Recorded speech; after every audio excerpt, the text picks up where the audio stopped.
Damn, Molly said. She sat at the flowered tablecloth-covered kitchen table over a sandwich on a plate and a side of noodle salad. Below her plate was a white crocheted doily. "What's up?" Nick asked. He stood at the kitchen counter, fixing himself a turkey and Swiss. He set the top slice of bread on a sandwich, pulled a glass from the cupboard, and went to the refrigerator for some milk. Nick stared at the magnets of children's school photos stuck to the front of the refrigerator for a few seconds before pulling open the door. "This sandwich would be a lot better with some pickles. Are you sure there aren't any in the fridge?" Molly asked. Nick scratched the side of his bald, freshly shaved head. He used the open door to hold himself up and crouched to peer into the refrigerator. He reached in and moved a few items around in search. "I don't see any, babe." Nick grabbed the milk, stood, and swung the door closed, rattling the items on its shelves. Nick spun the cap off the milk and let it drop to the floor. He poured himself a glass and tossed the jug up on the yellow countertop. Some of the milk splashed from the container onto the wall and dark cabinets. Nick paid it no mind. He looked back at Molly.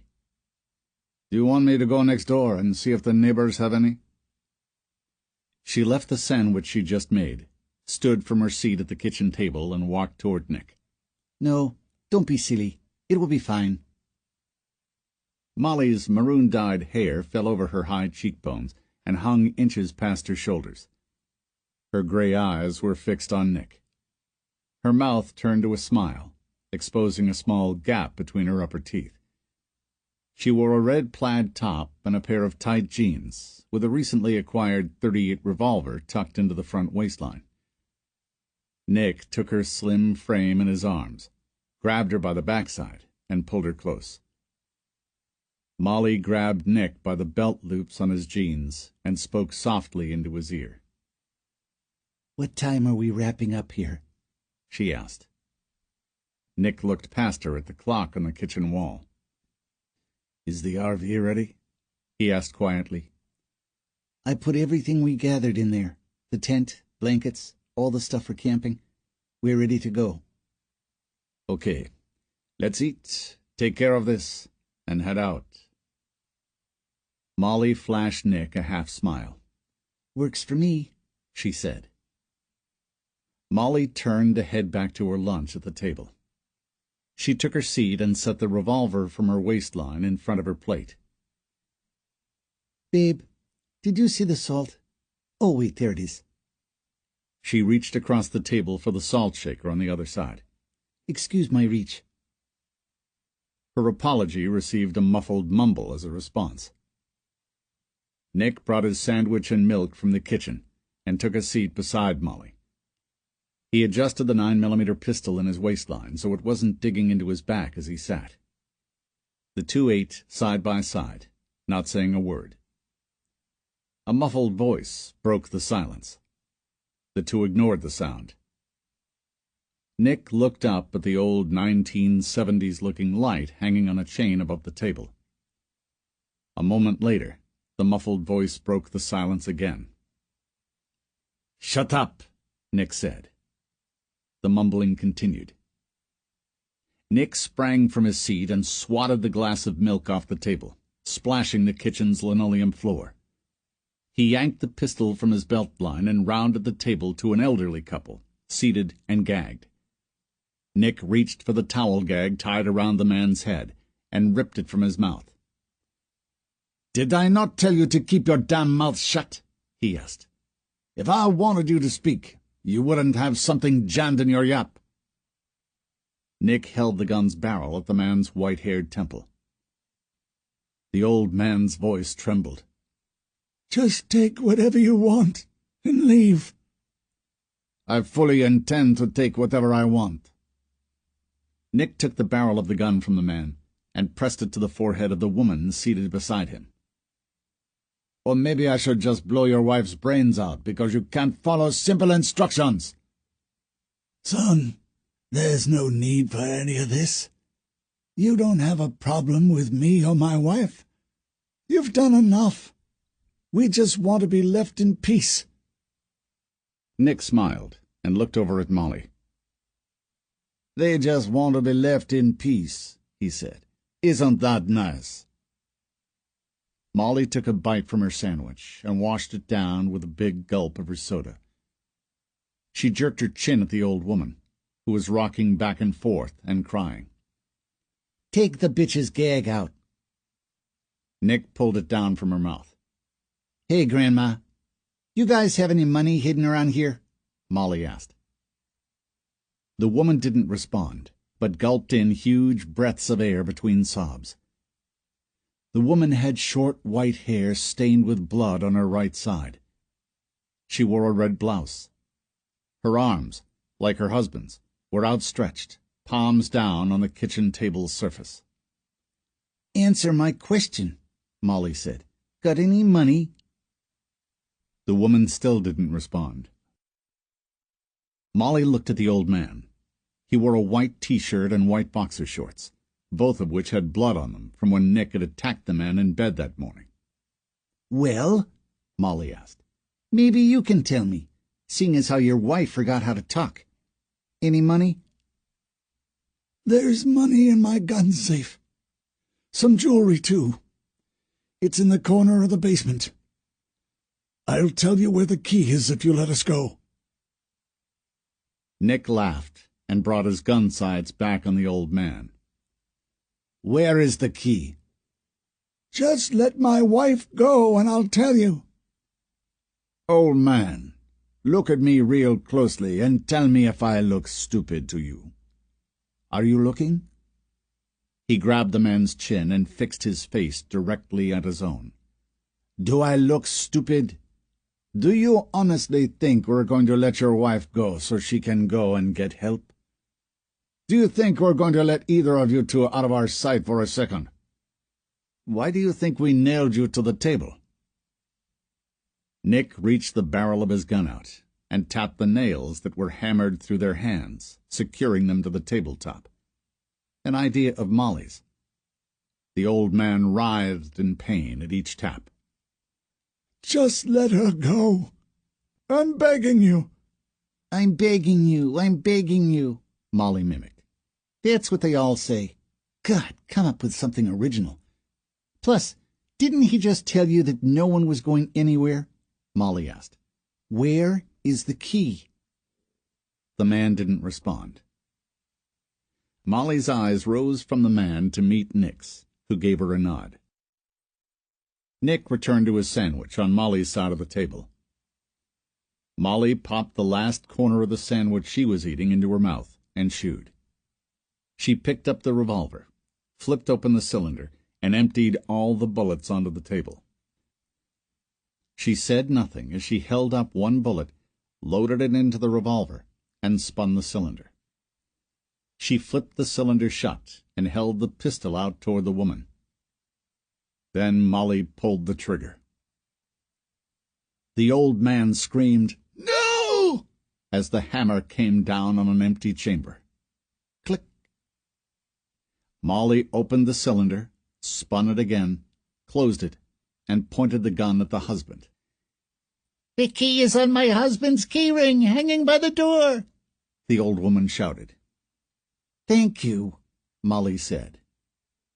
She kept the gun pointed at the old man and squeezed the trigger. The hammer of the revolver found a live round. The sound of the gunshot echoed through the house. The bullet entered the center of the man's chest. The old woman screamed. Molly opened the cylinder and loaded the bullets back in. Nick reached over and pushed the gun down. I got her, babe. He rose from his chair and slipped his hand into the back pocket of his jeans. He walked toward the woman, who was wailing. His fingers grasped a wooden handle, which he pulled from his pocket. The handle was connected to a piece of wire, which was connected to another handle, a homemade garrote. He stood behind the woman as she screamed for her husband. The woman jerked her head from one side to the other, trying to see what Nick was doing behind her. Nick kept his right hand at the rear base of the woman's neck and, with his left hand, looped the wire connecting the handles over her head and around her throat. Though the old woman tried to press her chin to her chest, it did no good. Nick yanked back and pulled the handles in opposite directions. He put his knee into the back of her chair for more leverage. His muscles flexed as his arms shook. Nick stared at Molly, seated directly across from the old woman, as he held his pose. Molly didn't look at Nick. She stared into the woman's face. Nick felt the wire cut down into the woman's flesh and finally pop as it made its way into her windpipe. A bit of blood spattered across the table at Molly. She didn't blink. Nick held his grip, tuning out the man screaming beside him. "She's done," Molly said after another 30 seconds. Nick gave the handles one final yank and relaxed. He unlooped the wire from around the woman's throat. Her head hit the table facing her husband. Her eyes remained open. The man jerked back and forth in his chair, screaming. Nick didn't know if the man's wails were from the pain of being shot or from watching his wife die before him. The old man yanked his arms, seemingly trying to free his nailed hands from the table. The entrance wound from Molly's shot was dead center in his chest and pumping blood. Nick took a position behind the man and looped the wire again. A minute later, the man joined his wife face down. Nick returned to his plate.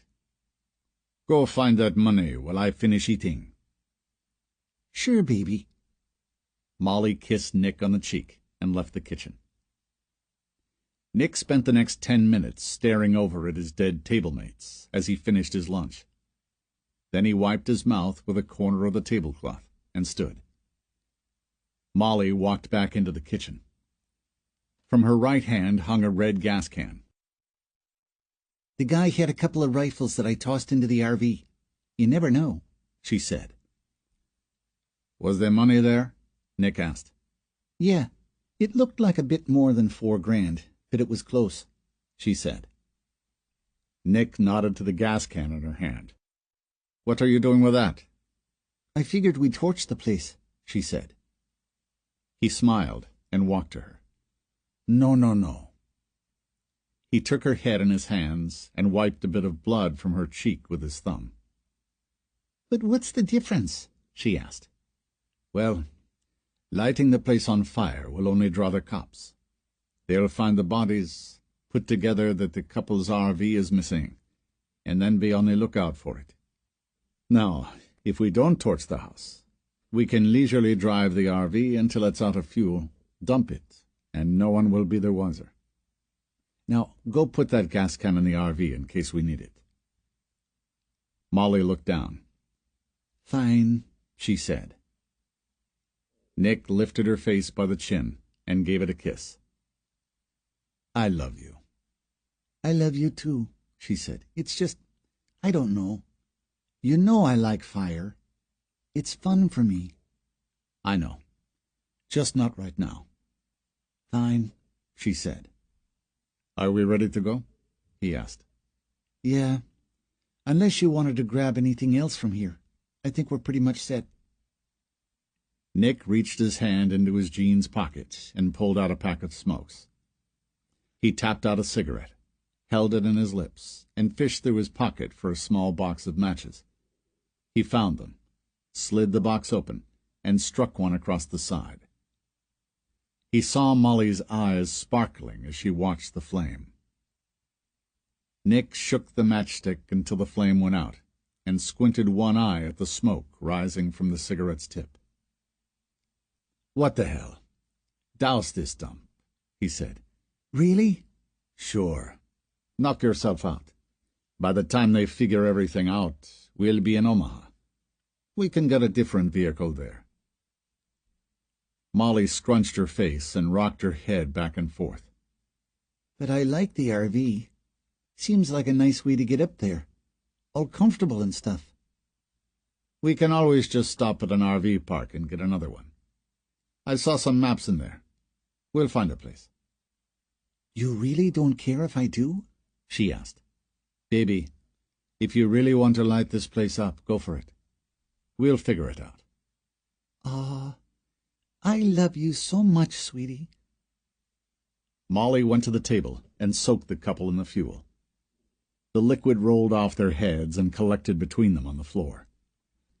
She spread the remainder of the gas in the can around the kitchen. "Are the keys in the RV?" Nick asked. Molly tossed the empty gas can into the far corner of the room. "Yep," she said. "Got a light?" Nick threw her the box of matches. "Hurry up. I'll be outside." Chapter 2. I shoveled another forkful of organic, fresh-from-the-farm scrambled eggs into my mouth. I couldn't tell the difference between them or store-bought, but apparently Karen could. I looked down at my feet and my open-mouthed, tongue-flapping bulldog. He closed his mouth, cocked his head to the side, and did his best sad eyes at me in hopes of getting some of my breakfast. I waited for Karen to look out the window, and snuck him a chunk of turkey bacon. "Hey," Karen said, "table scraps." I looked over at her. She was dressed for work, dark blazer, matching pants, and a teal blouse. Her dark hair was pulled back in a bun. "These aren't scraps. Plus, look at him.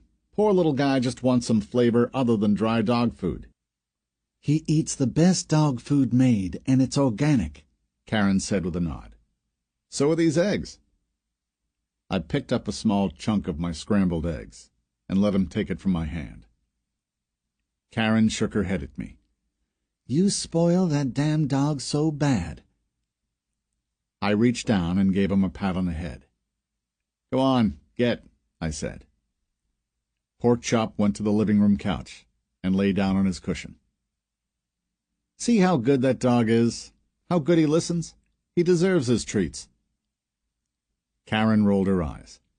"He only listens to you so well because you feed him from the table." "That's called training," I said. "Mm-hmm."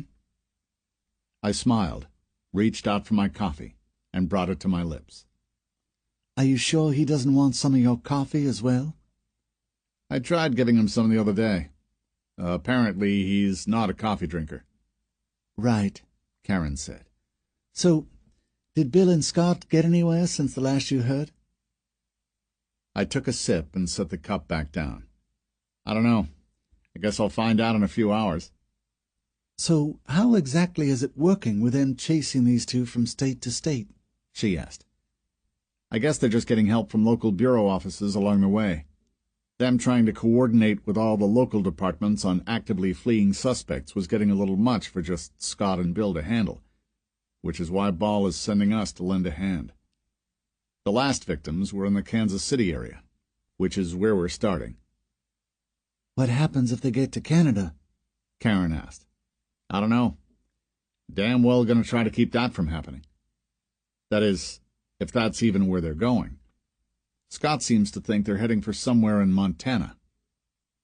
"They could be trying to cross there. Lots of countryside," Karen said. "And the girl knows the area. She's originally from somewhere up there.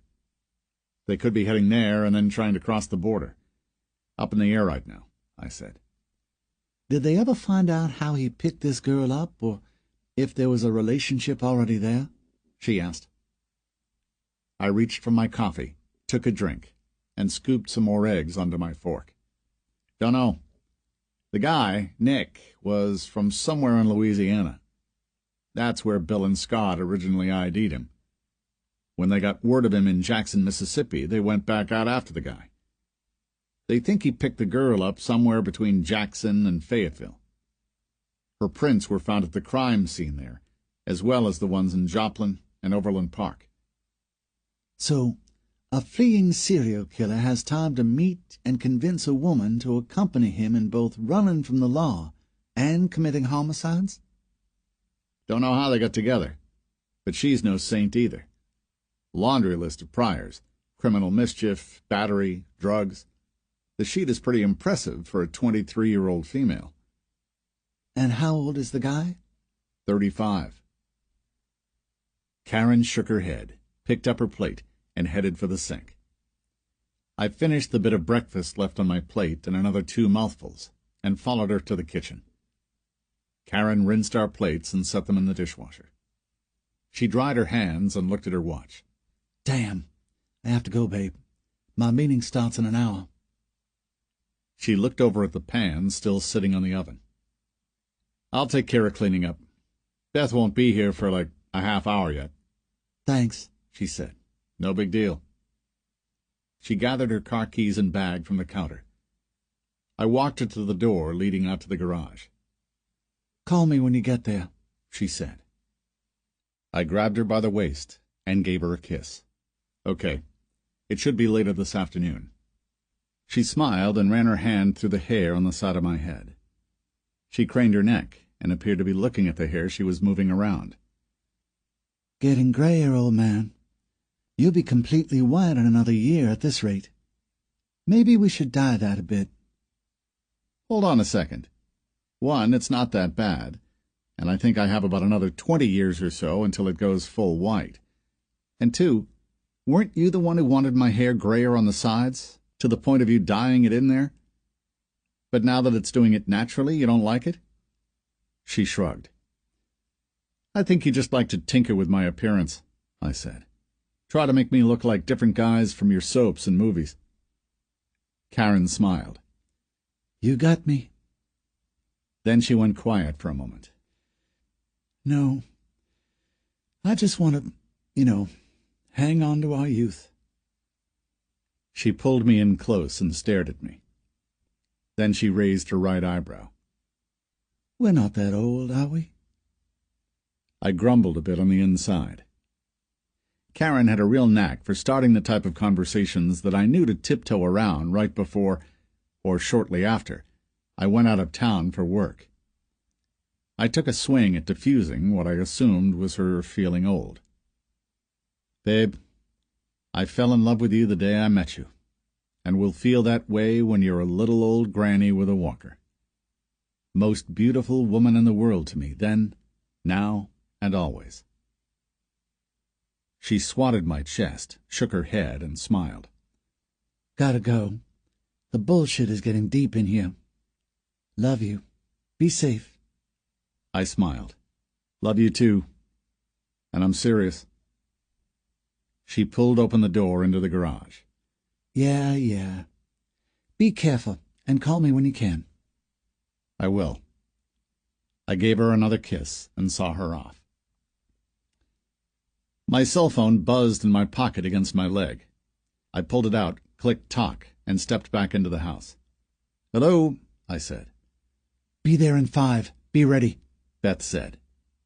5? I asked. Minutes? Yep. Okay. I clicked off from the call and walked to the kitchen to quickly clean up.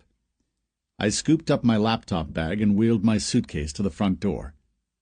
Porkchop left the comfort of the couch and came to see me off. I crouched next to him and gave him a petting, until Beth pulled up out front. I left the dog with the usual instructions to be a good boy, and headed out. I wheeled my suitcase toward Beth's black Cadillac as the passenger side window lowered. Hustle, Agent, Beth shouted. We're going to miss our flight. I picked up the pace and tossed my bags in the trunk, then jumped in on the passenger side. I thought our flight didn't leave until 9:45, I said. We have like 2 hours. She pulled away from the front of my townhouse. We got a different flight 40 minutes earlier, and traffic is looking like a real bitch. I checked the time and did a little mental math. I think we should be good on time. So, why the different flight? Beth looked over at me and tucked her hair behind her ear. They have a new scene south of Des Moines, Iowa. The couple is still heading north. They're past Kansas City. I leaned back in the seat. Are Bill and Scott meeting us at the airport, or are we meeting them somewhere? We'll get a rental from Des Moines and meet them wherever they're at. Sure, I said. What info did you get on the new scene? I'm drawing a blank on the victim's name, but Bill said the guy was in his 70s. The man's daughter is who found him, which is awful. The house looked ransacked, the man's truck gone. The prince already came back as the couple. There's a bolo out on the truck across the state. The man at the scene? Nailed to the kitchen table? I asked. Beth nodded. And I made a motion of having something around my neck. Yeah, same as the others. Beth glanced over her shoulder to check her blind spot and put her foot farther into the gas. Shit, we're going to miss our flight. Plenty of time, I said.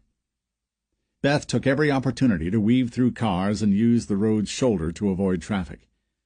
She held her badge out the window 5 or 6 times and shot down surface streets at 15 over the speed limit.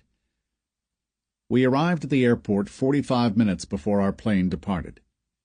Beth parked her car in the long-term lot, and we made our way inside. She maintained an almost jogging pace, only taking a second here and there to yell back at me to hurry up. We had our bags checked, made it through security, and jogged to our gate with minutes to spare. Beth and I boarded the aircraft. The stewardess closed the airliner's doors at our back as soon as we stepped on. Beth and I took our seats, 1 row from the front. I looked over at Beth, wedging her laptop bag under the seat ahead of her. Told you we'd be just fine on time. She shook her head, chuckled, and rubbed her eyes. What? I asked. Chapter 3. Our flight was non-stop and mostly empty, and took us just under 3 hours in the air. When Beth and I stepped from the jetway into the airport, I looked left and right. Is this place open? What do you mean? I mean, I see a guy pushing a broom over there. I jerked my chin at him. And, wait, there's a woman and small child back over there by the tumbleweed blowing through. This place is a ghost town. Beth shrugged. Small regional airport, I guess. Do we know if this place even has rental cars? Yeah, Jim booked us one. We'll be fine. I followed Beth through the empty corridors until we found the baggage claim. We grabbed our suitcases when the belts started rolling a few minutes later, and made our way over to the rental car counters. With the airport being exceptionally dead, we were off in our rental car inside a half hour of landing. Where are we meeting these two? I asked. They're at... Beth grabbed her phone from the rental car's dash and clicked on the hotel name the navigation was guiding us toward. The American Lodge in Osceola. Oh, yeah, the old American Lodge in Osceola. I know right where that is. Smartass. The navigation says we have about a half hour yet. Got it, I said. Beth spent the rest of the trip talking about her ex-husband and how he was coming to Virginia the following week. She asked if Karen and I would like to go out and have dinner with him.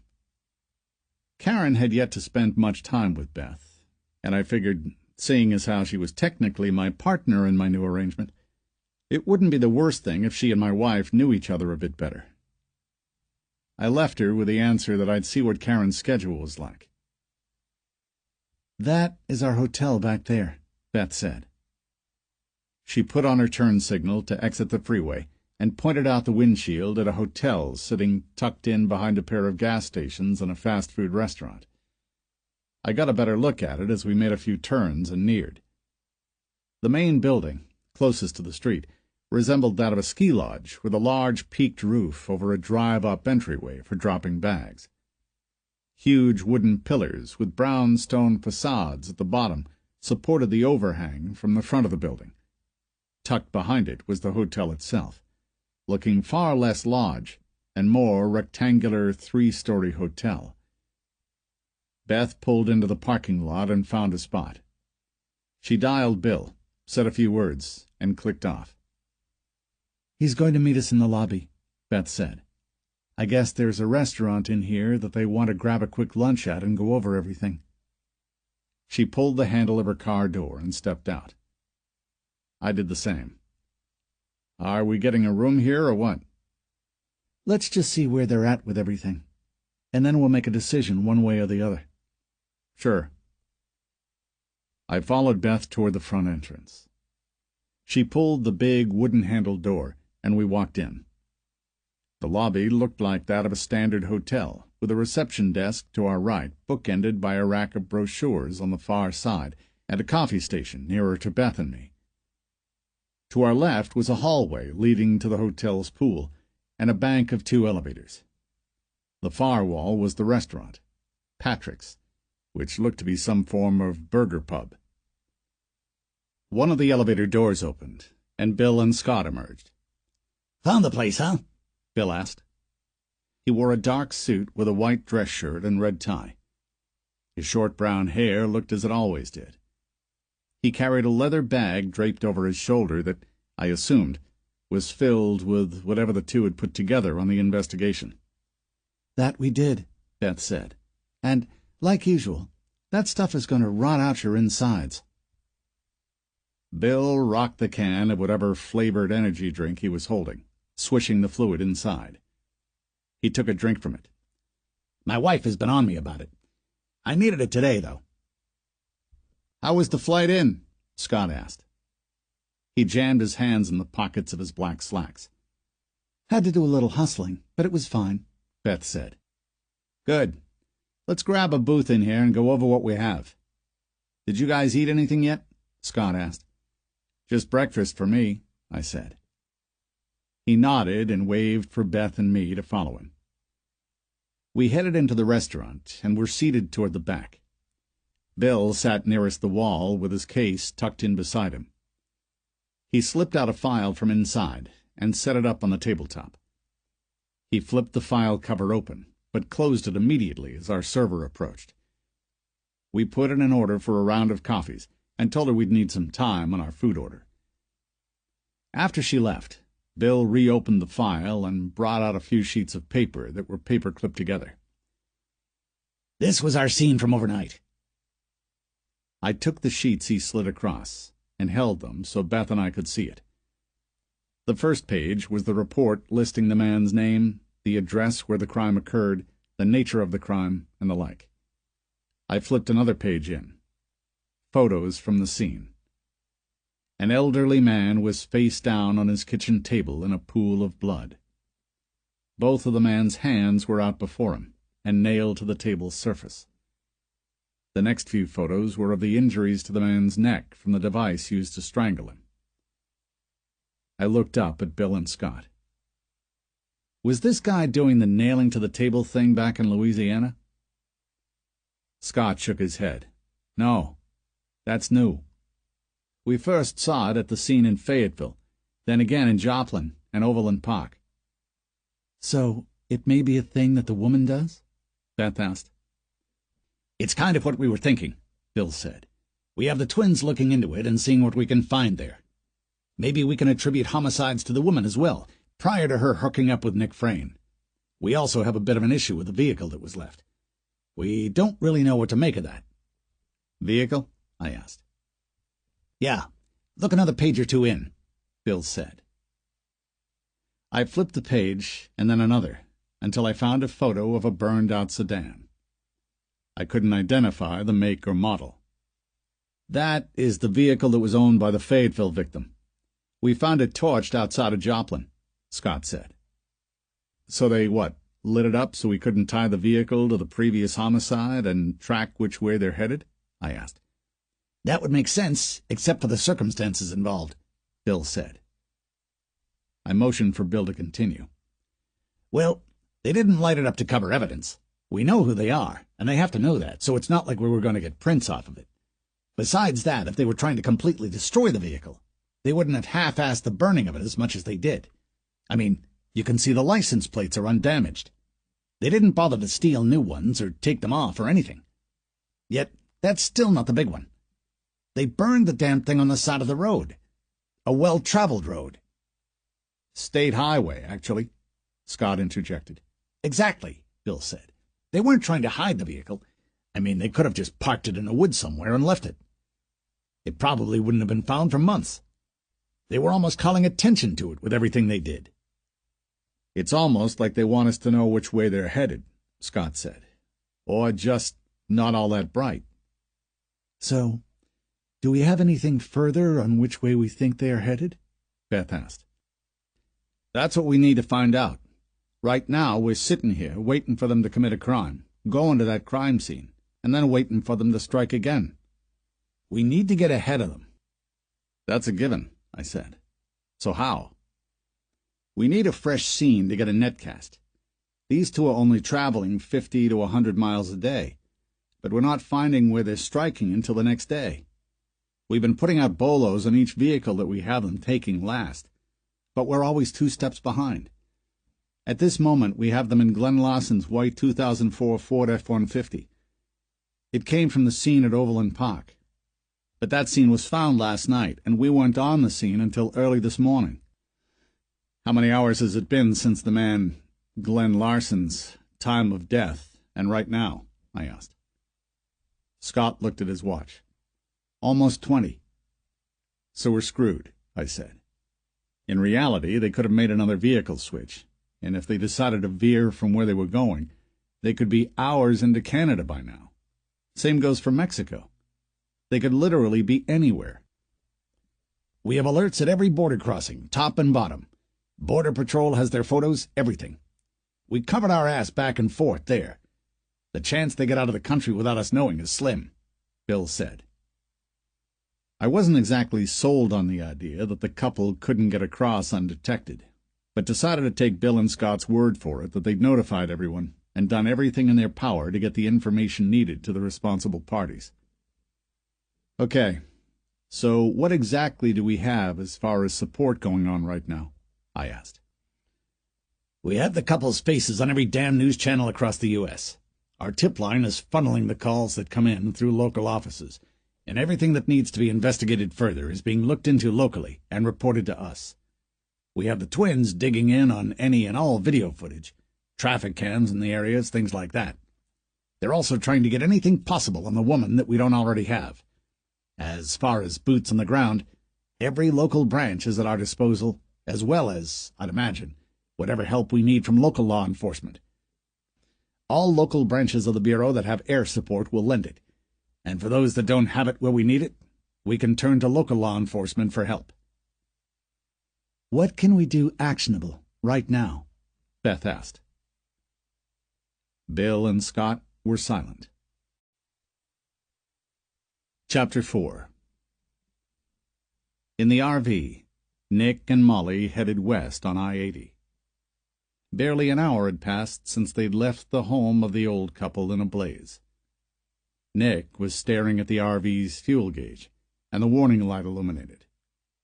Whether Molly had torched the couple's house or not, they would be ditching the RV within the hour. They were almost out of gas. "Hand me that map, babe," Nick said. He looked into the rear-view mirror to see Molly pulling herself up from the flowered couch of the 15-year-old 37-foot RV. She walked toward the front and plopped down on the front passenger seat. Molly reached into the passenger door's side pocket, pulled out the map of RV attractions, and handed it out to Nick. He pushed it back toward her. "Open it up and find that RV park again.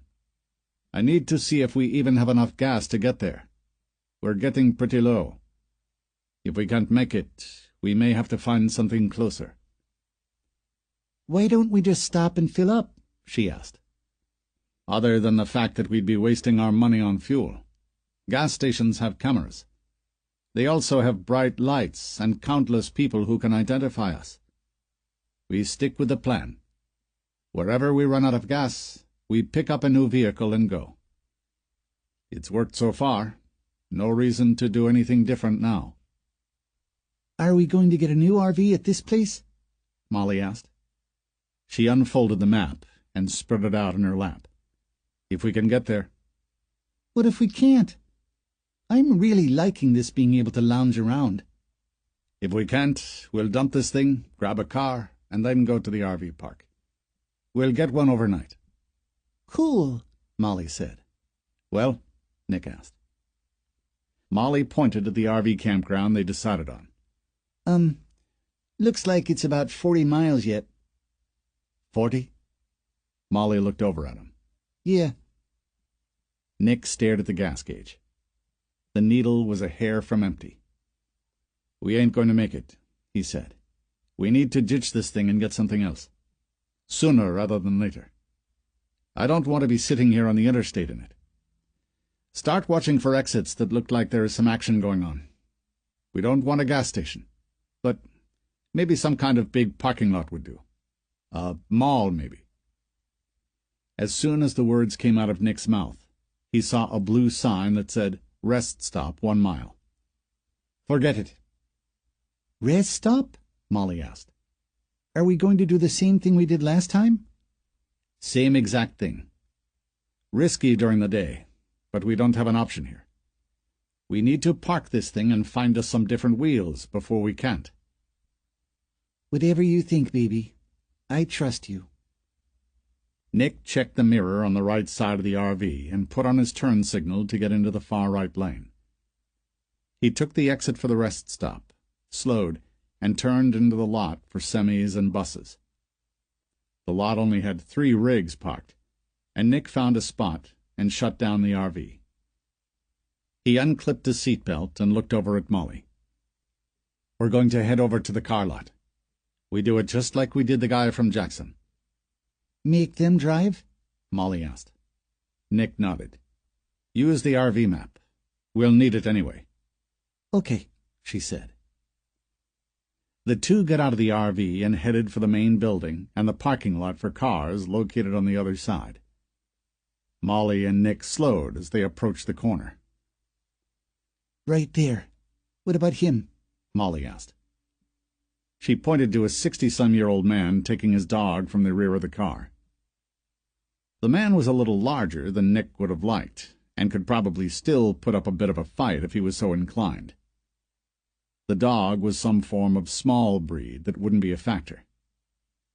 The guy wore a pair of blue jeans and a tan zip-up hooded sweatshirt. Wrapped around his gray hair-covered head was a golf visor.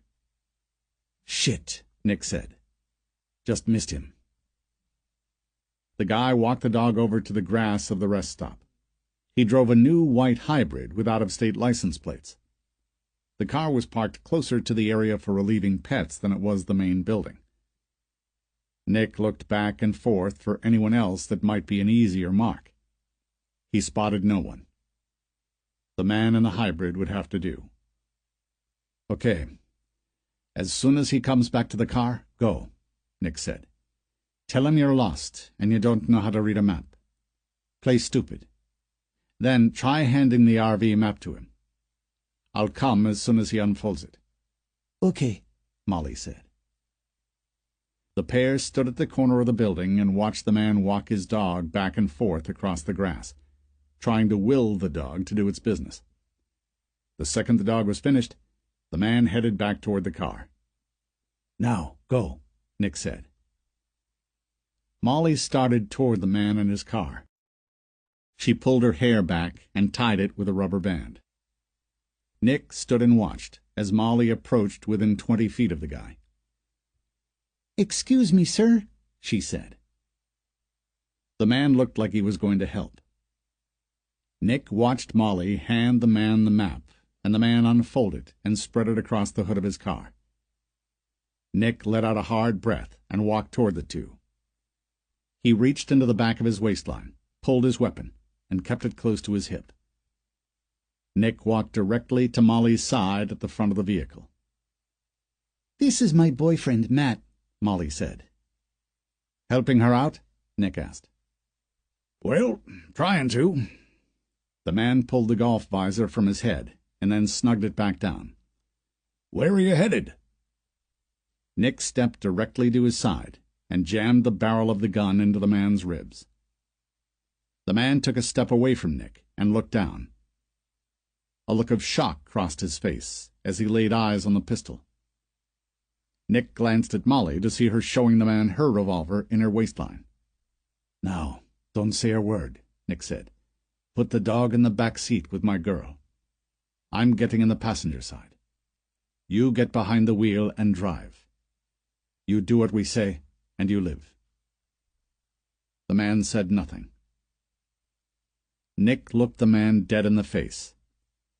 I've killed 2 people today, and unless you want to be the third for standing there like an idiot, I suggest you get that little rat of a dog in the back and get your ass behind that wheel. Move." The man held his palms out toward Nick. Okay, just relax. I'll do what you say. "I know," Nick said. Cool. A hybrid. I've never been in one of these, Molly said. She looked left to right, searching for anyone watching. The few cars in the distance seemed to just be parked, their owners in the wayside. Molly got in. The man set the dog in the back seat next to her and took his seat behind the wheel. Nick sat in the passenger seat. "Drive. Loop around over to the semi-lot," Nick said. The man gave him an unsure look. "Just do it," Nick said. He prodded the man in the ribs with the gun.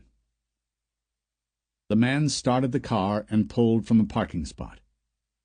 He made a hard left into the exit for the semi-area of the rest stop. A "Do Not Enter" sign passed on the car's right.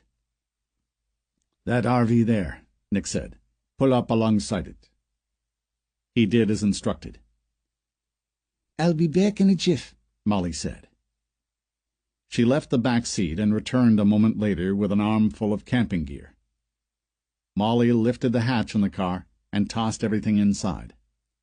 "One more trip," she said. Molly once again went to the RV and reappeared in the doorway with an armful of rifles a moment later. She popped her head from the RV's door and looked left to right to make sure the area was clear. Satisfied it was, she quickly transferred the guns to the back of the hybrid and jumped back in. "Back out on the interstate," Nick said.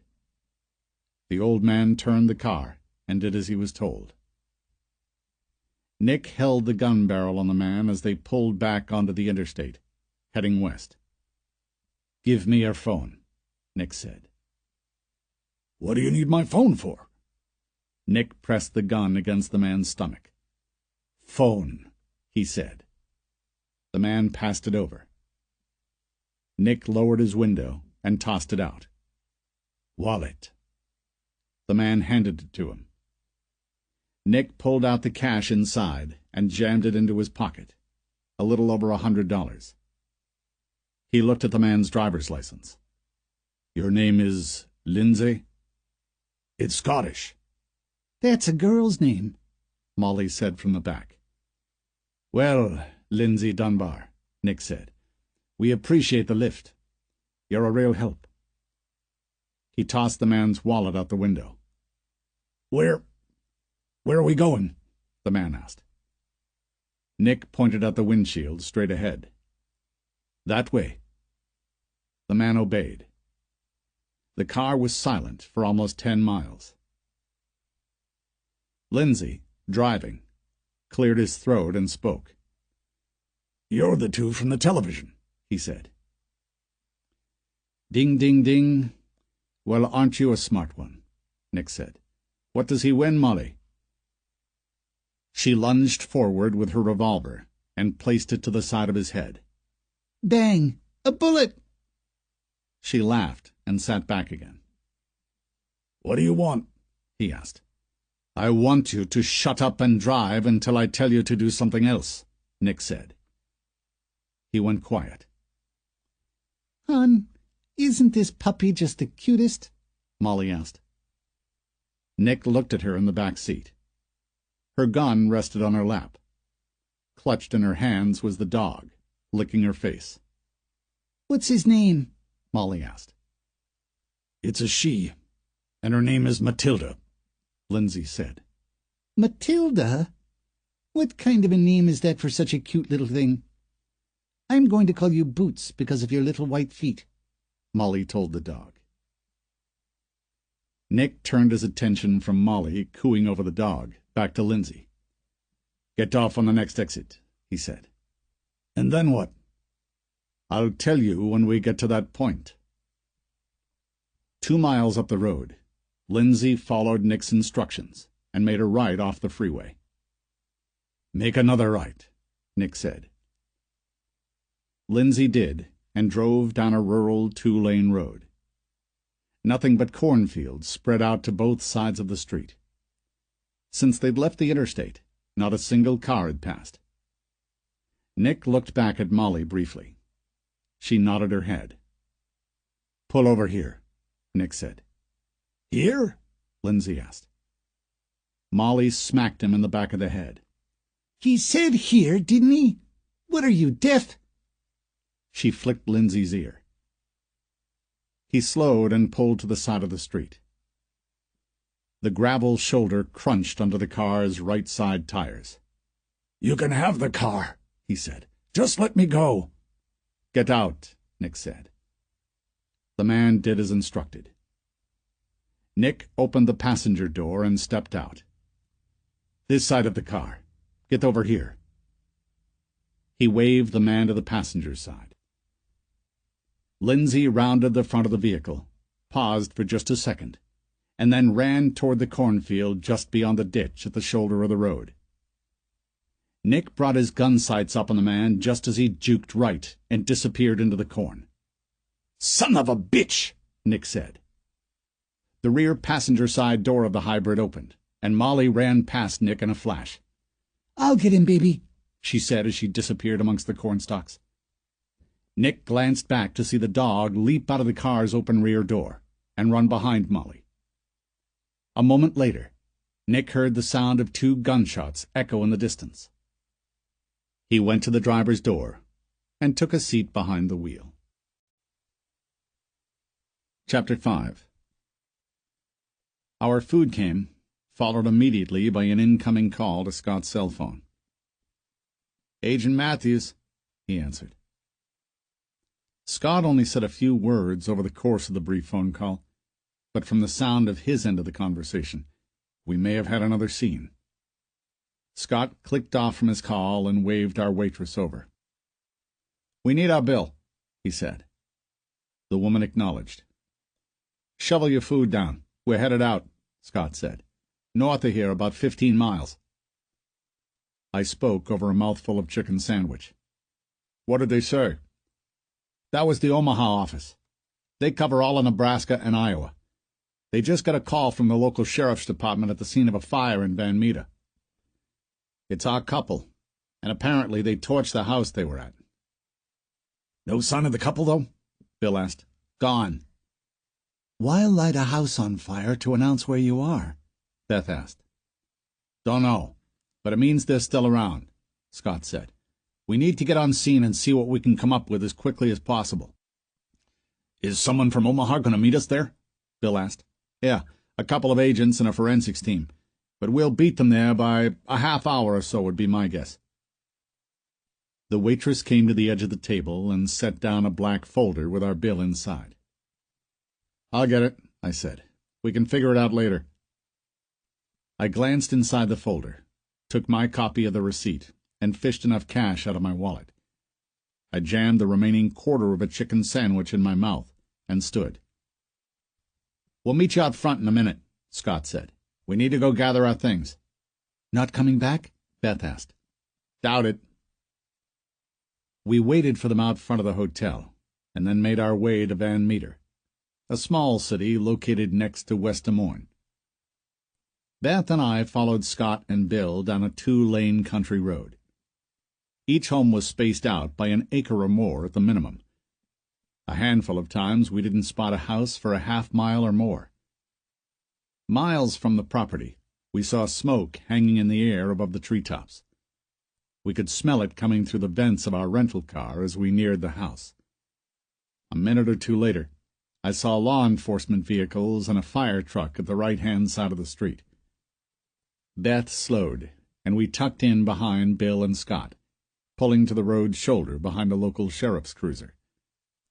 The 4 of us stepped from our cars and headed toward the scene. Scott pointed over toward the house as we approached. "There's our bolo truck." A white Ford F-150 sat parked off to the side of the driveway in the grass. The house was a light tan ranch, and the left side of the house, including its roof, had mostly burned through, leaving a few smoldering studs. I spotted what appeared to be charred appliances farther back inside the building. The right side of the home, including the garage, was still intact. The garage door was open. A black pickup truck and a smaller, dark blue car were parked inside. To the right of the garage was a double-tall carport that spanned the entire depth of the home. A deputy in a brown sheriff's department jacket over a tan shirt and brown tie met us at the base of the driveway. He held out his hand for a handshake to Bill, who led our group. "I take it you're with the FBI?" he asked. We went through a quick round of introductions with the deputy, named Marrero. He took us up the driveway to meet with the fire chief, Paul Siegfried, and Captain Partridge of the sheriff's department. The pair of men stood together, talking roughly 50 feet from the front of the home. We made our introductions, while the firemen, nearer the house, sprayed down a few areas still smoldering. "What do we know here?" Bill asked. Siegfried, the fire chief, tucked his helmet under his arm. "The call came to us about an hour ago. We were on the scene here with our truck maybe 10 minutes later." "Who called?" Beth asked. "A car driving past saw the flames and made the call to 911, Captain Partridge said. "A couple of my deputies were here on scene about the same time the fire department was arriving." He scratched at his round pink cheek. "Bennett and Stadler. Bennett is the one who spotted the Bolo Ford there and made the call to the FBI. Both of them are doing some door-knocking with the neighbors now. I have a handful of other deputies patrolling the area." Beth looked at the fire chief. "What did you guys see when you arrived?" "No cars, no people. The home was mostly engulfed. We called inside, searching for any occupants, but never got a response. The rooms we could get at safely were searched. We got hoses on it pretty quick, and knocked the fire back a bit before my guys could get in to search the rooms. Well, that's when we saw the two at the kitchen table. Or what was the kitchen table. Both bodies were nailed to what remained of the table's surface by their hands. It looks like most of the fire was concentrated to the kitchen area of the home where the occupants were." "The occupants? They weren't burned alive, were they?" Beth asked. "I couldn't tell you that," Siegfried said. "They were deceased at the time we found them. We're assuming it's the homeowners, a Nancy and Bruce Crawford. We can't really be certain at this point, though." I pulled my notepad from my inner jacket pocket and wrote down the names of the homeowners. "Did you want me to get a coroner in here, or do you have a forensics team coming?" Partridge said. "We have a team coming," Scott said. "Let's keep out everyone that's not needed to keep the flames under control until our forensics guys can have a look in there." "Sure," the captain said. "Do we know what we have for registered vehicles for the property owners?" Bill asked. "Same thing the agent I spoke with over at the Omaha FBI asked. They have a 2012 Honda and a 2010 Chevy pickup. Both vehicles you see in the garage there. The agent told me that these two have been stealing the vehicles of those they attacked, but both of the homeowners' cars are here. Like I said, I put some deputies out patrolling the area on the chance these two are on foot." "Okay, good," Scott said. "What was in there?" I asked. I pointed toward the double-tall carport. "I don't know. Looks like a carport for something. Motorhome or big rig, maybe," Partridge said. "Nothing like that registered to them, though." I nodded. "How long do you suppose it was until now, since that fire was started?" I asked. "An hour and 15 minutes or so," Siegfried said. I looked over at Scott and Bill. "They left the vehicle they arrived in here. They were either on foot or took something else." "They could have come in 2 cars," Beth said. "They could have, but they've been traveling in a single vehicle since they started their little road trip," Scott said. I couldn't take my eyes from the empty carport. I doubted they took a big rig, which left the chance of an RV. The thoughts started flowing on how it was the perfect vehicle for 2 people on the run. "Captain, can you have your deputies knocking on doors? asking what the homeowners had, if anything, parked in that carport? Yeah, I'll get them asking, Partridge said. He made the call over his shoulder radio, and someone confirmed on the other end. I bet they went west if they were driving, Scott said. Still think they're headed to Montana? Bill asked. Don't know for certain one way or the other, but if they were continuing north, they would have stayed on I-35. We're 10 miles west of the city, just off I-80, Bill said. They could be taking I-80 into Omaha and then going, well, pretty much any direction. They're probably still on I-80 if they're headed toward Omaha straight from here, Siegfried said. It's about an hour and 45-minute drive. Maybe a touch more with getting over to the interstate from here. The captain's radio came alive with the words, Neighbors confirm recreational vehicle. Tell him to get whatever information he can on the RV and get back up here, Scott said.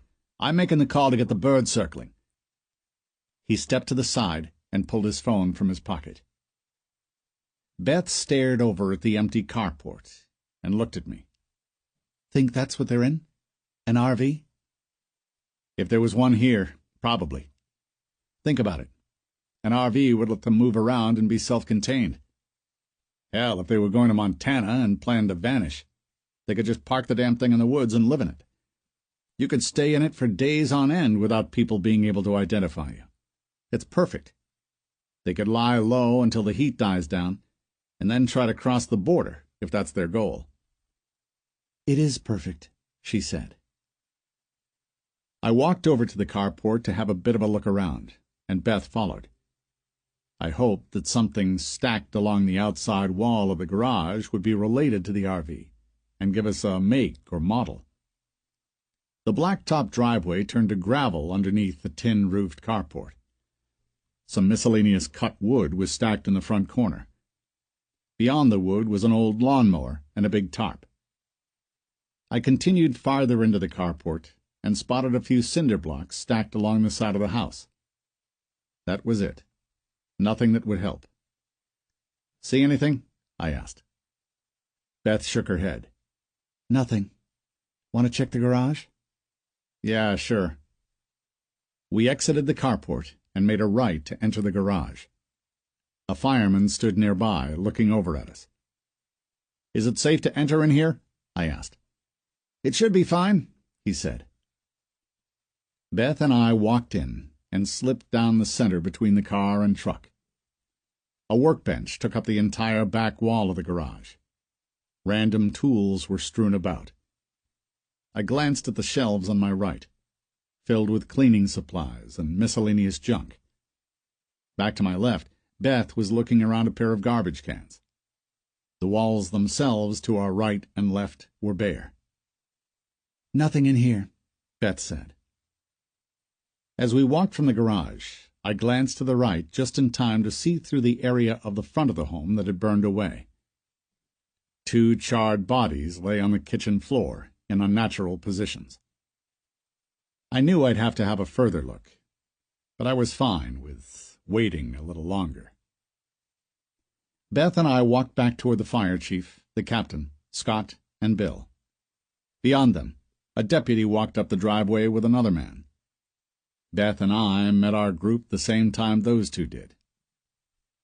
This is John Cate, the deputy said, the neighbor with the RV information. All of our eyes went to the man. He looked distraught. It was Bruce's father's RV. He'd passed away a year or so back. Bruce had it parked on the side of the house there under the carport, and his dad lived in it. Close enough where Bruce and his wife Nancy could keep an eye on him, but still his own place. This last spring, Bruce got it all overhauled and had been trying to sell it all summer. No luck, though. Year, make, model, tag number? I asked. It said Dolphin on the front. I don't know if that is a brand or model. It was kind of a light blue and cream color. Made by National, Bill said. I'll put the description out to our air support and have the Omaha office distribute it to everyone, Scott said. We're still going to need an exact year and tag, though. Do you know what his father's name was? Was the vehicle registered to his father? Bill asked. His dad's name was Irvin, the neighbor said. Bill pulled his notepad from his pocket. Last name Crawford? I would assume so, the neighbor said. Okay, let's try running this in one of the cruisers and see what we get, the captain said. We thanked the neighbor, and the deputy saw him back to the end of the driveway. Bill, Beth, and I walked with the captain to one of the sheriff's cruisers to see what we could come up with on the RV. Chapter 6. We'd put the year, make, model, description, and tag number of the 2001 National Dolphin RV across the wire. The vehicle was still registered to Irvin Crawford. Scott had the 2 helicopters from the Omaha office covering a grid all around Omaha. So far, we hadn't gotten any word. All local law enforcement was informed of the bolo on the vehicle. The Omaha agents and a forensics team had just arrived, and Scott was standing with the fire chief and the captain of the sheriff's department, giving the newcomers an overview of what had occurred. Beth, Bill, and I were looking into the smoldering remains of the home. The couple lay in what had been the kitchen of the house. Both bodies had been burned beyond recognition and seemed contorted over each other. My guess was that their position was due to them having been attached to the table's surface when it collapsed. The smaller of the 2, whom I figured to be the woman, was draped over the larger body. Both of the remains were charred black and lay in the muddy mix of charcoal and water from the firemen's hoses. A bit of red showed through each body, where the burned skin had cracked. Is forensics even going to be able to get us anything out of here? Beth asked. I figured it more of a rhetorical question than her actually looking for an answer. I didn't respond. I don't know what they're going to be able to get, Bill said. The coroner will have to go by dental records to get positives, would be my guess. We know who committed the crime. The forensics teams will do their work here, search around, and call us if they get anything. But I'm sure any evidence that was here was either burned or washed away by all the water. The assisting agents will get it written up and added to the file. Same as the last victim, and the ones before, and the ones before that. I couldn't help but notice an air of defeat in Bill's voice, which was understandable. He and Scott had been on the guy, and now the woman, for the better part of 3 weeks. The entire time, especially the last week, had been spent witnessing the aftermath of the crimes Nick Frayne, and now also his female companion, Molly McCoy, had committed. "We'll catch up to him," I said. I figured it to be the right thing to say at the moment. Bill didn't respond. I glanced over at the group Scott was standing with. Scott had a phone to his ear, and the forensics team, consisting of 3 men, looked to be splitting up to handle their duties. The 2 agents that had just arrived walked toward Beth, Bill, and me. One looked to be an inch or 2 over 6 foot. His partner, much taller. The shorter of the 2, with a blond buzz cut, held his hand out for a handshake, which I gave him. "Agent Matt Gents," he said. "Hank Rawlings." "This is Agent Terry McCara," Agent Gents said. He motioned to the man that had walked up with him. "Hank Rawlings," I said again, and shook the man's hand, which was in an odd position because of the man's height. I looked up at him again. "You have to get it all the time, but I have to ask," I said. "At least once a day. 7-1, he said. I looked up at him. He was thin and wore what had to be a custom-tailored suit. The black color, combined with him being thin, only seemed to add to his height. The 2 agents introduced themselves to Beth and Bill. "It doesn't sound like we got much from here, other than what they're now driving, huh?" Agent McCara said. "About it," Bill said. "Do we have people speaking with the neighbors and all that?" Agent Jen said. Locals, yeah, Beth said. The neighbor is the one who gave us the information on the RV. "Nobody saw the couple out here, though?" Jens asked. Not that we've heard, Beth said. Well, I guess Makara and I can take care of getting this added into the file, Jens said. Forensics guys should have whatever they have for us later. Bill walked away without saying a word. I nodded to the agents, and they walked over toward their forensics guys. Beth rested her hands on her hips. Well? I shrugged. Waiting game until we get a hit on the RV. Hopefully these two are in it when we do. I watched the firemen gather their equipment and the forensics guys wading through the black wreckage. I shook my head. What? Beth asked. Why the fire? This wouldn't have been found for who knows how long otherwise. Hell, the neighbors could have thought the Crawfords here went away in the RV for the winter. Unless some family couldn't get a hold of them and stopped by, I have to think this would have gone unnoticed for days, weeks, longer. You think they want us on their tail? Beth asked. Who knows? We had that torched car that didn't make any sense, and now a torched house that doesn't make any sense. This guy never did any of this shit prior to the girl joining up with him. Think this is her doing, maybe? Girl who likes fire? I don't know. You'd think that this guy would be smart enough, if they are in fact trying to evade us, to tell her to not leave us breadcrumbs. Scott walked toward us fast and hard enough to catch my attention. I looked at him and past him to see Bill heading for the street. We might have the RV, Scott said. I saw Agents Jens and Makara walking over. Are they in it? I asked. And what do you mean, might have? You found them? Jens asked. He and Makara stopped at Beth's shoulder to join the conversation. I just got word that one of the helicopters spotted an RV matching the description at an interstate rest stop off I-80 not too far from here, Scott said. The RV hasn't been approached. Captain Partridge already dispatched deputies to the area. The helicopter pilot informed the Omaha office that he's going to hover at the next exit up, 3 miles or so away from the rest area, in case they leave, but to avoid them knowing that we have their location. Let's go. Do you need us to lead the way? Jens asked. We have an official vehicle here. Yeah, Scott said. We'll meet you on the street, Jens said. He and Makara walked toward their forensics team. To tell them they were leaving, I assumed. Beth and I jumped in our rental, and she fired up the motor. Bill and Scott said a few words to Jens and Makara at Bill and Scott's rental car ahead of us. Makara stopped at Beth's window, which he lowered. Agent Matthews just gave us the location. Follow us, he said. Makara and Jens went to their car, behind ours, and made a U-turn in the street. Beth and I did the same, followed by Bill and Scott. We started west and found the interstate, which was fairly light on travelers, a few minutes later. Jens, who was driving lead, averaged about 90 down the interstate, his siren and the lights in his rear window, and I imagined in the grill, going full song. Beth and I stayed a few car lengths behind them, with Bill and Scott behind us.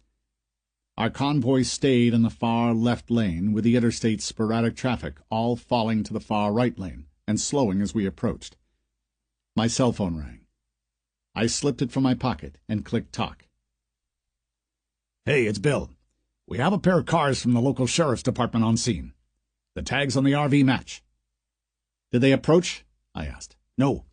They're waiting on us on the off-ramp for the rest area. One car drove past the RV, confirmed tags, and then looped around. They have eyes on the vehicle, though. It's still there. Did they see either of the couple? I asked. Didn't say. We're only a few miles away now. We'll see in a minute. Okay. I'll let Beth know. Yep, Bill said. He clicked off. I jammed my phone back into my pocket. The RV is still there. 2 local deputies are on the scene, waiting for us. A blue rest area sign whizzed past. Our exit would be in a single mile. Our group of cars veered into the right lane. We exited and passed the, now 3, sheriff's cars waiting along the shoulder of the ramp. I glanced over my shoulder to see the cars pulling out and getting behind Scott and Bill's rental. When I looked back out the windshield, past Jens and Makara's car, I could see the RV parked on the far side of the rest stop, near the tractor-trailers. I pointed. "I see it," Beth said. Our 3 cars, with the sheriff's cruisers following, pulled up and surrounded the RV. Beth and I were directly across from the vehicle's front door, on what would be the passenger side. Makara and Jens were parked a bit farther ahead, and Bill and Scott were stopped directly at the vehicle's nose. The 3 sheriff's cruisers took the driver's side of the vehicle. I yanked the handle on my door and stepped out as I pulled my service weapon. I rounded the back of the car to the driver's side and brought my weapon up over the roof. To my left and right, everyone was following suit. "Nick Frayne! Molly McCoy! Exit the vehicle with your hands in the air!" Scott called. His instruction received no response. The door of the RV was open, yet I saw nothing inside aside from what looked like a closet directly across from the doorway. The curtains covering the side windows of the RV didn't move. The vehicle didn't start and tried to plow through our cars. Nothing. Scott repeated his command. Again, to no response. Scott pointed at the open doorway, signaling he was going to it. Bill went to cover him as Scott took a position at the side of the door. From where he stood, he should have been able to see a bit inside. "FBI!" Scott shouted. No response. I looked over at Beth beside me. "Let's go." We lined up opposite Bill and Scott at the open doorway. "Driver and passenger seats are clear," I said. Agents Makara and Jens came to Beth's and my sides. "On 3, Scott said. He counted 2 off on his fingers, pointed in, and took the RV stairs in 2 steps. "FBI!" he shouted again, as I made my way up behind Bill. The interior of the RV spread to our left. Just the driver and passenger seats vacant stood to our right. An empty living room, dining room, and kitchen comprised the main area, with a small hallway leading to an open-doored bedroom at the back. We passed a flowered couch and dining table attached to the wall as we headed toward the bedroom at the back. Scott kicked in the closed door to our right, pointing his gun in, and continued. As I passed the door he'd booted, I saw it led to a small, empty bathroom with a shower. Scott, Bill, and I entered the bedroom to find it empty. "Clear!" Scott said. He holstered his service weapon, as the rest of us did the same. "Damn it," Bill said. "We're on their heels," Beth said. "Let's do a quick sweep and see if they're still here." We left the RV through the open doorway. The deputies that had taken the far side of the RV came to us, 5 men total, and we didn't have time for introductions. "We need to fan out. Both suspects are Caucasian and of average height and build. Bald-headed guy, mid-30s. Female, 20s, maroon hair," Scott said. "Deputies, if you want to take the car lot and surrounding areas, we'll take this side and work our way toward you." "Sure," one of the deputies answered. They jogged to the far side of the rest area. "Agents Makara, Jens, do you guys want to stay with the RV and give it a once-over? Maybe the couple left something behind that could help," Bill said. "Yeah," Makara said. He and Agent Jens boarded the RV. Bill, Scott, Beth, and I headed toward the main building. I looked left to right around the parking lot.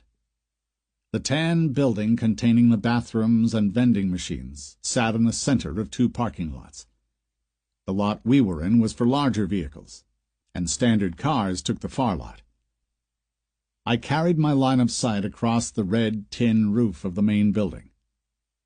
A white camera attached to the peak stuck out like a sore thumb. I let out a quick whistle to get everyone's attention and pointed at the camera. "They've got video!" "Let me find out who we need to talk to about getting access," Beth said. Chapter 7. Molly lowered the driver's window and stopped.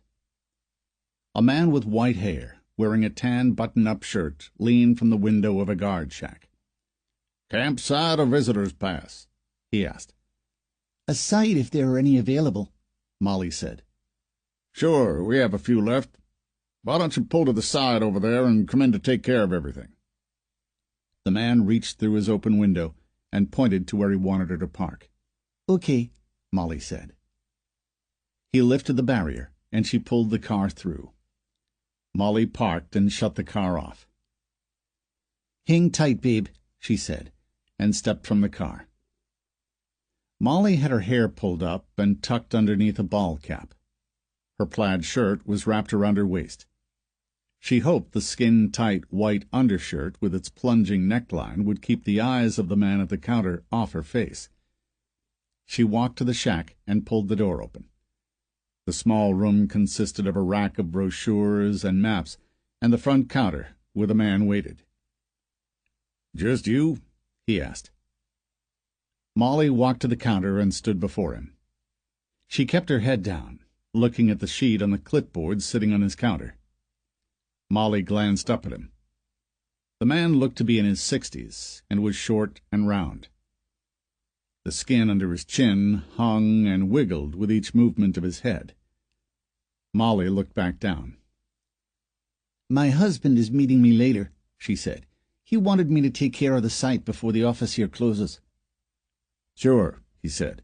Well, like I said, we have a couple of sites available. You can pick whichever you'd like from the ones here that aren't highlighted. The ones at the back here have concrete slabs for motorhomes, so if you're putting up a tent, you'll probably want to be in this area. The man made a circle on the sheet with his fingertip. Molly bobbed her head and continued to look at the sheet. She put her finger down on the one she wanted. The campsite had 2 vacant spots at each side, and was close to all the highlighted areas, which Molly assumed to be filled with RVs. I guess I'll just take this one. She briefly looked up at the man, who was staring at her chest. Okay, side 54. And how many days? He asked. He brought his line of sight up to meet hers. Molly looked down. Just tonight, she said. All right. 1 night at campsite 54, and that's $26 a night. How will you be paying? Cash. Sure. Fill that out for me. He slid a sheet toward her. Include your make, model, and license plate number there. He pointed to the box. And that will be $26 even. Molly fished through her purse for her wallet and paused. Do you guys sell firewood? We have some just on the other side of the building here. $6 a bundle. Sure. Let me get 2. Okay. The man gave Molly her total, and she paid. Molly filled out the form with a bunch of made-up information, and took a second to glance at the car for a tag number, which she wrote down wrong, purposefully. The man handed her a red tag to hang from the vehicle's mirror. Do you need help loading that wood up? He asked. Nope, I can handle it. Thanks, though. Are you sure? Positive. All right. Enjoy your stay, he said. Molly walked from the shack and around the side.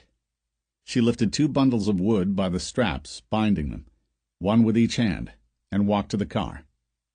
She opened the rear passenger door, tossed both bundles into the back seat, and then got behind the wheel. "Everything good?" Nick asked. Yeah. He was staring at my chest the entire time. We're fine. I got us a campsite near the RVs with empty sites on each side. Molly started the car and headed down the road. "Good," Nick said. "Tell me when we're clear." We're coming up on a corner. Hold on. Molly looked at a sign planted in the ground at the T intersection. Sites 1 to 30 were to the left, 31 to 70 to the right. Molly turned right toward their campsite and looked back over her shoulder toward the back of the car. We're good, she said. Nick popped up from under the blanket in the hatch area of the car and climbed over the wood to the passenger seat. "How did it look? A lot of people or no?" We'll have some options. Okay. Molly followed the signs and winding roads toward their site. The roads they looked down all held campsites with various brightly colored tents and people rummaging about. They spotted a few RVs and pull-behind campers scattered about. "There we go. A bunch of RVs," Nick said. He pointed out the windshield. Large RVs could be seen off to the right in the distance. "Yeah, our site should be in there somewhere," Molly said. She made a right at the sign that listed campsites 50 to 60. The sections on the left were reserved for tents, and directly across were the concrete slab sites, all containing people, RVs, picnic tables, and the like. Molly continued forward at an idle. She looked at each RV and noted the number of people at each site. The smell of campfire smoke filled the car. Molly backed into the matted down grass and dirt of their campsite and shut the car off. The site was half the size of a basketball court and sparsely wooded on the sides to separate it from the connecting sites. A beat-up red picnic table sat next to a half-burned metal ring for a campfire. "Let's get our stuff out and get the tent set up," Nick said. "We need to keep up appearances. Just keep an eye out for something promising. We'll take a walk after we're set up and it gets dark, to look around further." They stepped out of the car and unloaded everything from the back onto the picnic table. They did their best to look like a pair of campers getting set up. They searched for a level spot to put up the tent, loaded sleeping bags inside, and set out the rest of their gear. Nick tossed a blanket over the hood of the car. Anyone walking past wouldn't be able to identify it, or see the license plate on the front bumper. Chapter 8. We'd searched the entire rest stop and surrounding area, and found no signs of the couple. The security office was unmanned, though Beth managed to get a hold of someone who was en route and could help us view the footage from the parking lot cameras. Scott and I had banged on the doors of 2 of the 3 semis that had been in the rest area's parking lot since we'd arrived. We needed to see if any of the drivers had witnessed anything, or gotten a glimpse of the couple that arrived in the RV. We came up empty with the first 2 men.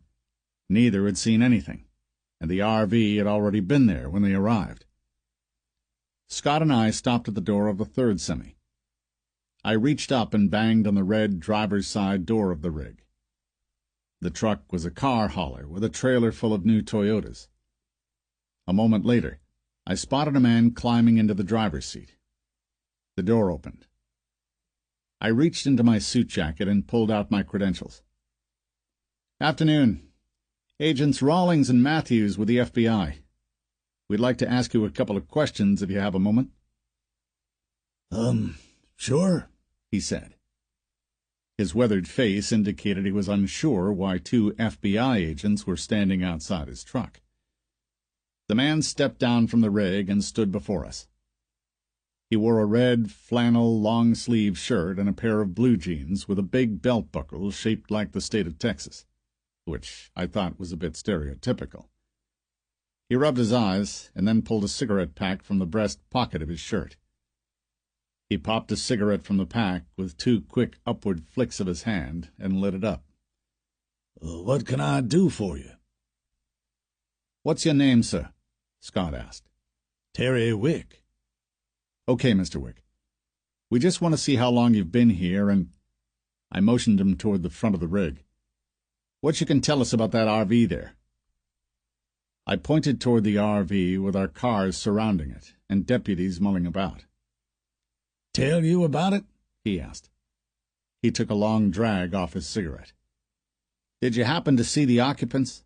Scott asked. "Yeah, actually," he said. He moved a bit of his finger-length brown hair from around his ear and scratched at it. 2 guys and a girl." "What?" I asked. "An older guy and girl, maybe in their 20s or so." "Tell us what you saw," Scott said.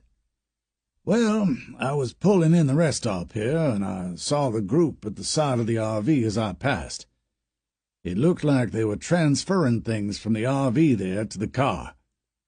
That was about it." I parked here and went in the back for a nap.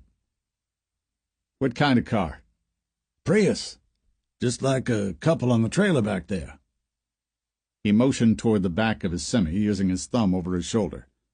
White. A year or two old, maybe. Is that a 2-door, 4-door hatchback?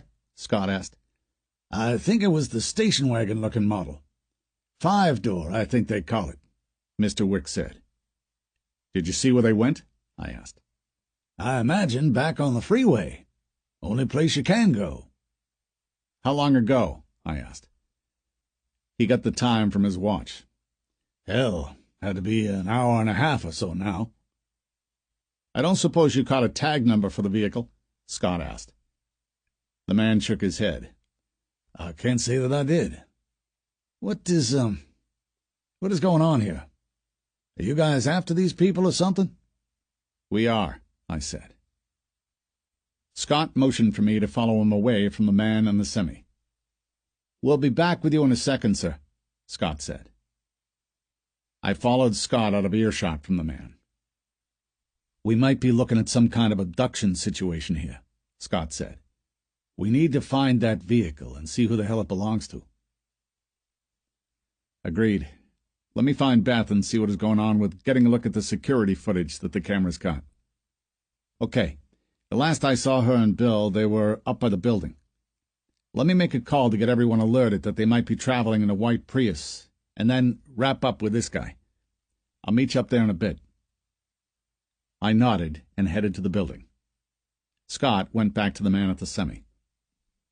I entered the covered center section of the building, a breezeway that allowed access to the facilities and vending machines from both lots. To my left were the women's restrooms, the men's to my right. Beyond them, closer to the side for those traveling in cars, were vending machines on the left and an open, dark gray metal door on the right. I spotted a security vehicle, a white sedan with a checkered strip down the side and a light bar on its roof, parked at the curb. I didn't see Beth or Bill anywhere. Then I popped my head into the open door and found them with a man dressed as a security guard, seated in front of a monitor. The three had their backs to me. Bill and Beth stood at the seated man's sides. I rapped my knuckles on the open door and entered. The three looked back at me. He's getting the footage pulled up now. I should have it up for you in just a moment, the man said. It sounds like we're going to be looking for a white Toyota Prius. I'd rolled the footage from about 2 hours back, I said. Prius? Bill asked. A trucker in the lot saw them. It sounds like they might have commandeered someone's vehicle. I paused and rubbed my knuckle under my nose. And the someone who it belongs to as well. The truck driver said there was an older man with them. Shit, Beth said. Bill let out a breath and shook his head. He rubbed one eye with his hand. It keeps getting better, he said.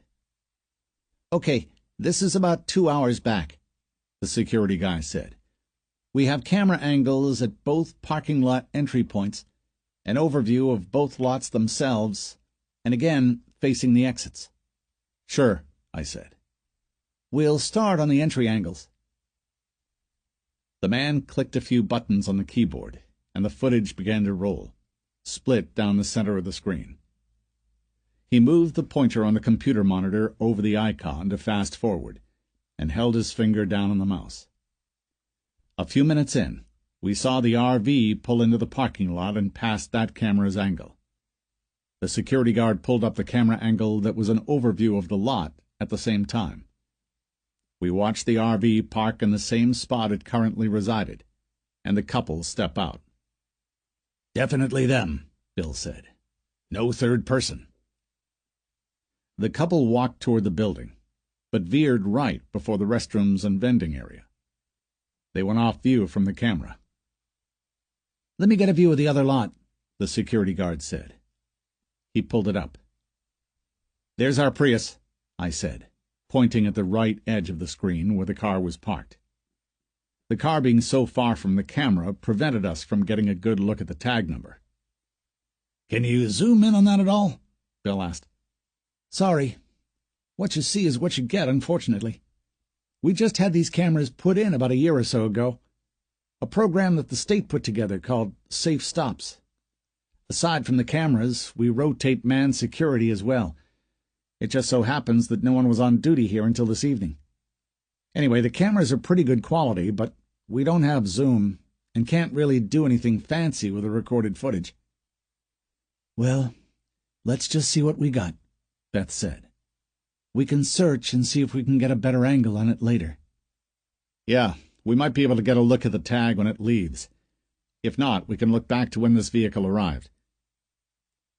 We watched a man step from the car and remove a dog from inside. Still no signs of Nick Frayne or Molly McCoy. The man walked his dog back and forth at the edge of the screen. He stopped for a moment and then headed back toward his vehicle. There she is, Beth said. Molly approached the man and handed him something. A moment later, we realized it was a map when the guy spread it out on his car's hood. Nick entered the frame next, first at Molly's side, and then he went to the man. It appeared that some words were exchanged, and then Nick was holding a gun. The couple entered the man's car and pulled away. We watched the car pass by the front of the rest area building and go off-screen toward the exit. Let's see if we can get them leaving on the exit cam and get you a tag number, the security guard said. They're not leaving yet, I said. The truck driver saw the vehicle at the RV. He clicked a few keys on the keyboard and brought up the final camera angle for the side dedicated to passenger cars. We watched as the Toyota made a hard left back into the lot dedicated to buses, semis, and larger vehicles. Get the exit camera angle on that side, Bill said. The guard pulled it up. We had a crystal-clear shot of the front of the car entering the exit, as well as an equally clear tag number on the screen. Pause that, I said. I pulled my notepad from my pocket and jotted down the tag number. You guys finish watching that and see if there's anything else useful, and then find out who that vehicle is registered to. I'm going to go get the tag number to Scott so we can get it out across the wire. He was just calling everyone with a vehicle description. We need this tag number added to that right away. I'll call back to Manassas, Bill said. Marcus and Lewis should be able to get everything and hopefully get us a location from the guy's cell phone. I turned and left the security office and found Scott still with the truck driver. We got a tag, I said from 20 feet away as I tapped the front of my open notepad. He left the man at the side of the semi and walked to me. You have them on video? Yeah, I just watched it. Let's get this tag number distributed. Scott held out his hand for my notepad, and I handed it off. Chapter 9. We'd had the bolo out on the car for the better part of 3 hours, and we'd expanded it to neighboring states. The helicopters covering the grid spotted 4 vehicles matching the description from the air. Local sheriff's deputies had pulled over each vehicle, even though none of the tags were a match. We weren't taking any chances, since they could have swapped plates. As it turned out, none of the stopped vehicles had our couple. Agents Macara and Gents waited at the rest stop. They were going to get the RV towed back to Omaha and have their forensics unit go over the vehicle with a fine-toothed comb. Scott had gotten word that the helicopters had to suspend the search due to darkness. The Tech twins back in Manassas got nothing on the man's phone. The last cell tower ping would have put him somewhere in the area, but the phone was off, and they couldn't get a GPS signal for it. As far as finding the vehicle or its occupants, we didn't get anywhere. We did, however, get all the information on the man, who we hoped wouldn't become Nick Frayne and Molly McCoy's next victim. The man's name was Lindsay Dunbar. He was 64 years old, listed as single, from Lexington, Kentucky. What he was doing around Omaha we didn't know. Ball was trying to get a hold of some of the man's family to get more information.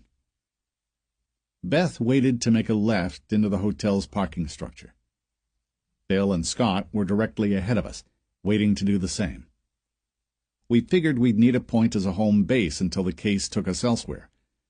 Jim, back in Manassas, had booked us a handful of rooms at the Residence Inn, located in downtown Omaha.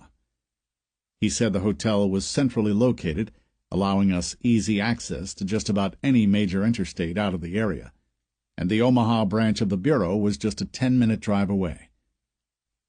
Bill and Scott turned left into the parking structure, and we followed. We found 2 spots together a few levels up, grabbed our things, and headed down. The 4 of us hit the sidewalk out front, wheeling our suitcases toward our hotel on the corner of the block. I glanced at my watch as we walked. The time was a bit after 6:30, and from the color of the sky, I could tell the sun would be down within minutes. "Wonder what this building used to be," Beth said. She nodded toward the words, United States of America, carved above the entrance. "Jim said it was the old federal office building," Bill said. "They turned it into a hotel a few years back, I guess. Well, at least that's what Jim said." I took a moment to look up. Below the words Beth had mentioned, and directly above the entrance doors, was an eagle, with shields carved into the stone to the bird's sides. The first 3 stories of the building that included the carvings were tan. Above the first 3 floors were another 10 stories of gray brick. It was a good-looking old building, and if it had been federal at one time, I guessed it made a good fit for us. We walked under the glass and steel awning and entered through the doors into the maroon and tan marbled entryway. I grabbed the brass railing and climbed the couple of steps. Directly ahead of us were a pair of brass-doored elevators. We found the front desk, got the keys for our rooms, and took the elevator up. All 4 of us were on the 6th floor, yet spread out a bit. Though Beth's and my rooms were next to each other in numbering, the spacing between them seemed odd. Her door was quite a ways farther down the hall. Bill's and Scott's rooms were on the other side of the elevators. The plan was to get settled and meet downstairs in a half hour. I slid the plastic key card in the door and pushed it open. I said to myself. Guess I wasn't expecting that. I took a step inside and let the door close at my back. My line of sight went left to right across the modern suite. I left my suitcase near the front door and walked to the desk to set down my laptop bag. Then I pulled off my suit jacket and hung it over the back of the office chair. Let's see what the rest of this place looks like. I grabbed my suitcase and headed to the left, through the open doorway, to a single bedroom with a king-sized bed. I tossed my suitcase onto the bed, walked through the next doorway, and flipped the light of a giant marble-covered bathroom. Nice place, I said in approval. I flicked the light off and plopped down on the bed. I grabbed my phone from my pocket and dialed Karen. She picked up within a couple of rings. "Hey, hon," she said. "I just got home a minute ago. What's up?" "Nothing. We just got to a hotel in Omaha." "Omaha?" Karen asked. "I thought you were in Des Moines." "Yeah, we're chasing. Had a couple things tied to these 2 today that brought us this way." "Do I want to know?" she asked. "I'm sure you can find out if you flip on the television." I pushed my suitcase off the bed and swung my feet up onto it. I put my head on the pillow, stretched out, and stared at the ceiling. They're running, basically killing anyone in their path along the way. We need to come up with something to put us in front of them. Otherwise, we'll keep doing the same thing, looking at what they leave behind and scratching our heads. "Do you know where they're headed yet?" "No clue. The last point we have them is in a stolen car with a possible hostage, heading west on the interstate a few miles from here. By morning, who knows where the hell they'll be." "Nothing you can do any more tonight, huh?" "We're going to meet downstairs in a bit and discuss it. Aside from getting in our cars and aimlessly driving, hoping we spot them, no. As bad as it sounds, We almost need them to strike again, to even see which direction they're going. Sorry, babe. Yeah. Anyway, I'm sure I'll get my fill of talking about the investigation over the next few days. Let's change the subject. What are your plans for the night? Absolutely nothing. Well, I shouldn't say that. I'm going to continue to make sure these couch cushions don't go anywhere. I just started a new series. Well, I started it a few days ago, actually, when you were sleeping. I'm about halfway done with the first season now. New series? You're starting new shows without me? There's only 3 seasons so far. I figured I could get the whole show done while you were gone. I don't think you'd like it anyway. What is it about? A psychic that helps the LAPD with unsolved murders. He gets visions of the crimes after reading the files. Well, then he and a pair of detectives follow up on the visions and solve the case. Sounds believable, I said. It's television, Hank. So that's it? He gets visions and solves the case? Sounds like a hell of a skill to have. Well, he also gets messages from the dead victims, which helps. Of course he does. What kind of messages? Text? Email? I asked. They come in his dreams. I chuckled. Probably fine that you're watching that one without me. Kinda what I thought, she said. I brought my wrist up in front of my face and caught the time. Hey, babe, I'm gonna need to run. I'll call you a little later. Okay. Love you. Be safe. Love you too, and I will. Enjoy your psychic cop dead talker guy show. Karen laughed. I will. Talk to you later. Bye. I clicked end on my phone. I rolled over in the bed, kicked my feet off the side of the floor, and sat up. I had just about enough time to make myself a cup of coffee from the room's mini coffee maker before I had to be downstairs to meet with the team. I was pretty certain the flavor would be awful, but the caffeine was going to be needed. I stood, walked to the next room with a desk and sofa, and made my coffee. With a cardboard cup of coffee in hand, I let the room door close at my back and made a left toward the elevators.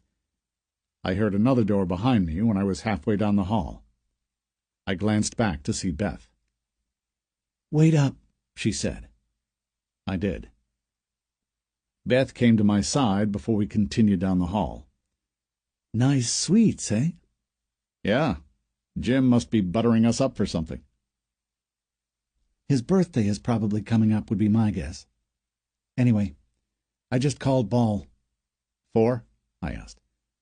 I think our best chance of catching up with these two is going to be connected to this girl, Molly McCoy. What do you mean? We stopped at the elevator doors, and I thumbed the button to take us down.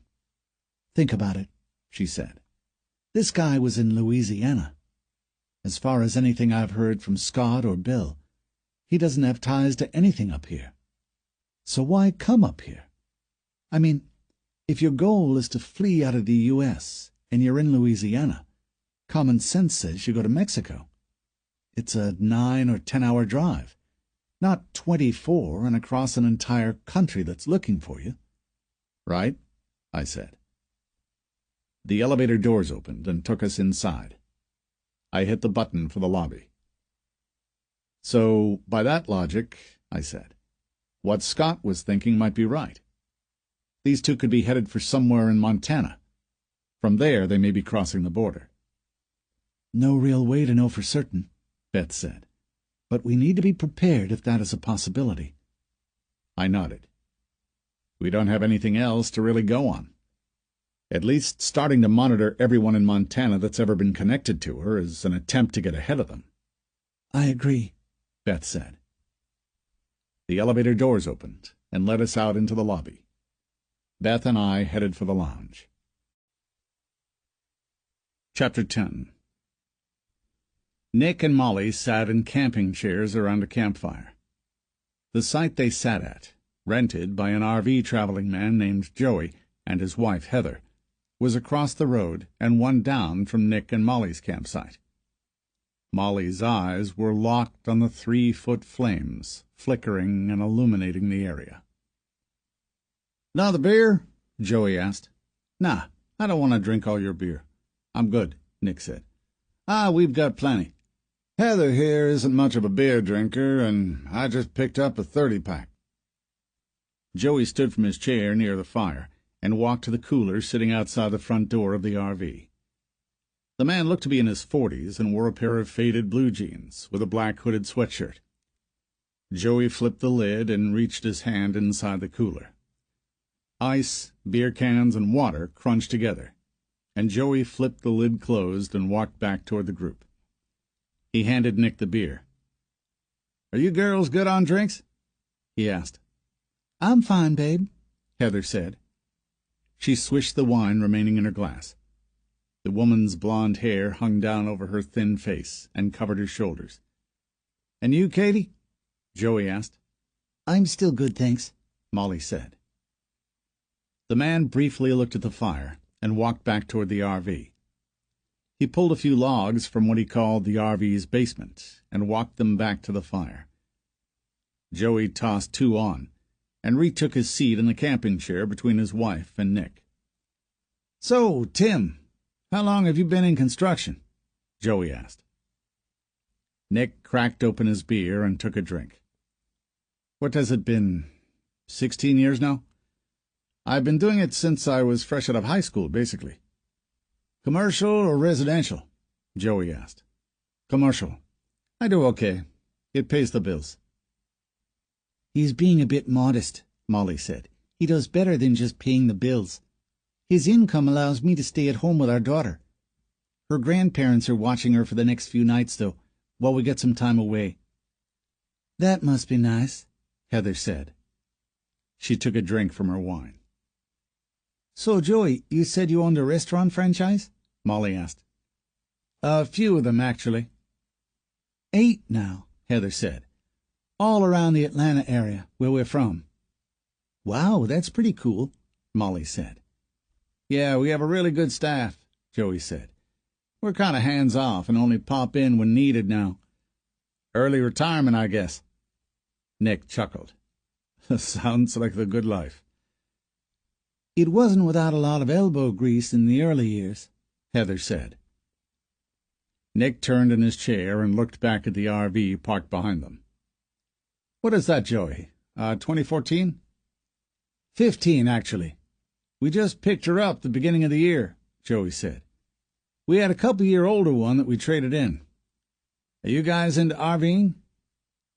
"We borrowed a Dolphin for a short trip a while back. We're in the market for picking one up, actually." "What model is that?" Nick asked. "Forest River Berkshire." "And what is that, a 40? Nick asked. "Yep, 40 with 4 slides." "Baby, isn't that kind of what we've been looking for?" Molly asked. Nick nodded his head and took another drink from his beer. "Yep, same make and model as the one I want. Damn things are hard to find. We kind of had it narrowed down between a couple makes and models, but couldn't actually find one of these locally to look at." "Well, hell, you guys want a quick tour?" Joey asked. "Wow, yeah, for sure," Nick said. "I mean, if you don't mind a couple of strangers roaming around your place for a minute." He chuckled. "Nah, no sweat." Joey stood from his chair and waved Nick and Molly toward the RV. The couple stood and followed him. "Coming?" Joey asked. He looked at his wife. Sure," Heather said. She stood from her chair and followed them to the door of the RV. Joey opened the door and stepped up inside. Nick followed him. "The white tile is nice," he said. "Yeah, that was an upgrade over the laminate that it comes with, but we liked it in one of the ones they had at the dealer," Joey said. "The granite counters in the galley were an upgrade as well." Nick stepped in farther, allowing Molly and Heather to get inside. Directly to Nick's right were the driver and passenger seats, with a center console dividing them, and filled with an LCD screen and buttons. "Wow," Molly said. "This is so much nicer inside than our last one. I like the color of the cabinets all around." Thanks, Heather said. That was my doing. Joey wanted to go with the lighter color. Nick turned to face the back of the vehicle. Immediately to his left was a small love seat near the door, and then the kitchen, or, as Joey said, the galley beyond it. The kitchen area ended with a full-size stainless refrigerator set into a half wall. Behind the refrigerator was a hallway leading back toward the bedroom and restroom area. Nick looked to the right. Going down that side of the RV was a booth, shaped like one from a restaurant, followed by a full-size couch. The half wall directly across from the refrigerator held a flat-screen television at the top and a fireplace at the bottom. This thing has a fireplace? Molly asked. Nick quickly interrupted. Yeah, babe. Remember when I showed you that you could get that? I think I would have remembered that, she said. Turns on with a remote control, Joey said. Oh, that's so cool, Molly said. Come on, I'll show you the back, Joey said. Nick and Molly followed Joey into the hallway located between the refrigerator and the fireplace. This is the bath here, Joey said. He opened the door on the right. Nick and Molly poked their heads in to look, and Nick nodded in approval. And we have a small spare sleeping area with bunks here. Joey opened the door directly across from the restroom. Nick and Molly repeated the process of looking into the room, not much deeper than a closet with a pair of bunk beds inside. And back here is the main bedroom. Nick and Molly entered. Nick quickly glanced over his shoulder to see Heather standing in the kitchen area, staring back at them. Then he looked back into the room, where a king-size bed took up most of the floor space. A pair of nightstands sat to the bed's sides. The back of the RV was cabinets to the sides of two mirrored closet doors. To the left were more cabinets, surrounding another television. "What has your mileage been like?" Nick asked. He figured it to be a suitable question. Joey waved Molly and Nick from the bedroom, and had a seat on the couch near the television and fireplace. Heather stood in the kitchen, pouring herself another glass of wine. Molly walked toward her with her empty glass, and then put her back to the granite counter near the oven. "We've only taken one trip this year where I actually tried to pay attention to the mileage," Joey said.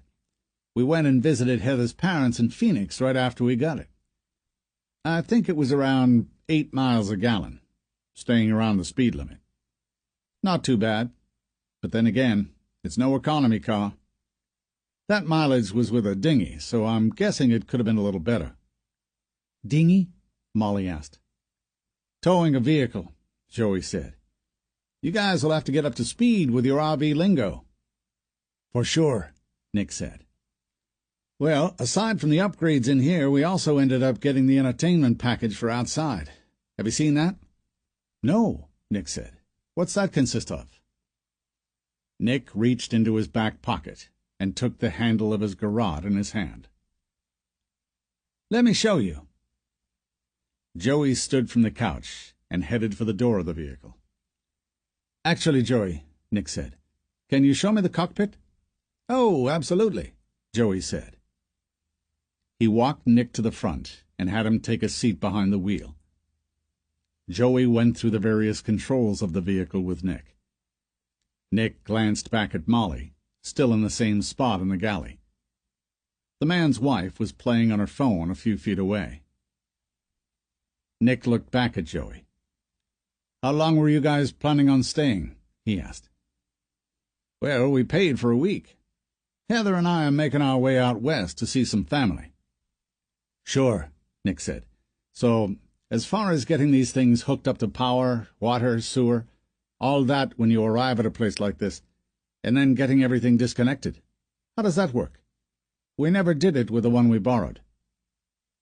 "I could go through it with you in the morning if you like. We're on our own right now, not hooked up to anything for the night. It was dark when we rolled in. Figured I'd relax, have a few beers, and take care of all the hookups in the morning, you know?" "Cool, yeah, that would be great." You want to go and check out the entertainment outside?" Joey asked. "It's pretty neat, actually. Just above the basement doors there's a grill that pops out, television and stereo, the works." "Yeah, lead the way," Nick said. He waited for Joey to turn, and then lifted himself from the captain's chair. Nick pulled the garrote from his pocket. "Molly, baby, did you want to go ahead and kill Heather for me now?" Nick asked. In a single motion, he crossed his arms and looped the wire around Joey's neck from behind. Nick pulled the two handles away from each other, while Joey flailed with his hands, trying to fight Nick off, which would do no good. Over the sound of Joey's feet kicking and his arms flailing and slapping off the walls, a woman screamed, and glass broke. Joey quit fighting within 30 seconds. Nick stared back into the galley to see Molly sitting on top of Heather. Molly had broken the wine glass on the edge of the counter and used it to stab the woman. "I saved her for you to finish off, babe," Molly said. "1 second, dear." Nick held his position, gave the handles one final yank, and let the man drop to the floor. He pulled the garrote from Joey's neck and walked to Molly and Heather. Molly stabbed the broken wine glass into the woman's stomach again. Heather made a sound like a gag. Molly lifted herself off the woman. Heather's hands went to the wound, and she rolled herself onto her stomach. She weakly pulled herself across the white tile, leaving a blood-smeared trail behind. "Where are you headed, bitch?" Molly asked. Nick watched Heather pull herself across the white floor until she neared the door. Then he walked over, grabbed her by the back of the hair, and rapped her neck with a garrote. Nick sat on her back as he pulled. He felt the wire pull through her throat almost immediately. Nick saw the blood pooling under her head. The woman was dead in seconds. Nick removed himself from her back. "Okay, baby. Let's get this cleaned up." "Got it." Molly knelt next to the bloody trail from the woman and gently picked up broken pieces of glass. Nick lifted Joey's body by the armpits and dragged him toward the RV's door. "What are we going to do with them?" Molly asked. "We'll put them below if they fit. Get rid of them tomorrow or something," Nick said. He popped open the door and looked out. The campground was dark, aside from their fire and a couple of additional campfires burning in the distance between the trees. He heard the faint sounds of people holding conversations and a bit of music. Nick stepped out from the front door and went to the doors at the side of the RV, or what Joey had referred to as the basement. Nick crouched and looked into the one where Joey had kept the wood. The light from their campfire lit the compartment enough for Nick to get a good view inside. The area was big enough to accommodate both bodies if the wood was removed. Nick pulled all the wood from the compartment and stacked it near the side of the RV. Then he walked back inside. Molly was still working on cleaning up. "So what's the plan?" "Well, let's get these two below." "And then? Are we getting our stuff from our site and leaving right away?" Nick shrugged. "We have firewood and this guy's beer. Clean up, have a couple of beers around the fire, and see what happens." Molly smiled and went back to swabbing blood from the floor. Chapter 11. We put the wheels in motion the prior night after a discussion with Scott and Bill. After a call back to Manassas, Ball and the twins were going to make contact again with the Montana Resident Agency and the local sheriff's department. While we didn't know if that was where they were heading, and the local department had already spoken with anyone they could connect with the girl, we wanted everyone on high alert. I just finished a morning phone call with Karen and was about to head downstairs in search of breakfast when my phone buzzed against my leg. I yanked it out, glanced at the screen, and clicked talk. Yeah, Scott, I said. How close are you to being ready? He asked. I'm pretty much ready right now. What's up? It looks like we found Lindsay Dunbar. Scott paused. Or at least the man's body. We're heading out in 10. I shook my head at his words. For a split second, I thought he'd been found alive. Where was he found? Back up I-80 toward the rest area, about 15 minutes. Locals are on the scene now. Okay. Are you at your room? I asked. Yeah. Bill just called Beth, so she knows. We're meeting downstairs. Okay. I'll meet you down there in a minute. Yep. He hung up. I pulled on my gray suit jacket and left the room. After taking the elevator downstairs, I grabbed a coffee from the station near the check-in desk and waited for the rest of the team. Bill walked up first. His short brown hair was parted on the side, recently combed, and still a bit wet. His cheeks were pink from what I guessed was a shave about 5 minutes prior. Morning, Hank. He let out a bit of a long breath that could have been called a sigh. Bill, I said. More shit left in these two's wake. Bill glanced at his big black watch. Get any more details other than he was found? I asked. He shook his head. Nah. Scott's call was pretty short. He just said he was contacted by the local office. I guess the sheriff's department said they found our guy and that he was deceased.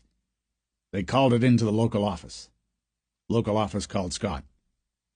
I nodded. I caught the ding of the elevators and glanced over. The brass doors spread, and Beth and Scott stepped out. The two saw us and headed over. "Morning, guys," Scott said. "Morning. What do we have over there?" I asked. "A motorist called it in. The guy found Mr. Dunbar dead in a cornfield. What came through to me was that the man had been shot in the back." "How does a motorist find a DB in a cornfield?" Beth asked. "Good question, which we will find out as soon as we get over there. Body is still on the scene. Locals are keeping his remains there until we arrive." "Are we ready?" Scott asked. "I'm good to go," I said. Beth and Bill nodded. "All right, well, let's get over there. We have the same forensics guys from yesterday meeting us in about a half hour or so, as well as Agents Jantz and McCara." "Sure," Beth said. We left the hotel, got our vehicles from the parking structure, and headed out. Beth and I followed Scott back to the interstate, and roughly 10 miles back toward the rest area where we'd found the RV. Scott exited and made a left. We traveled down a 2-lane country road lined with cornfields for about 2 miles until we came on the scene. 4 sheriff's cruisers were parked along the right-hand shoulder of the road, and 2 unmarked sedans sat on the left. "I'm guessing this is our spot," Beth said. Scott pulled to the shoulder behind the sheriff's cruiser, and Beth and I pulled up behind them.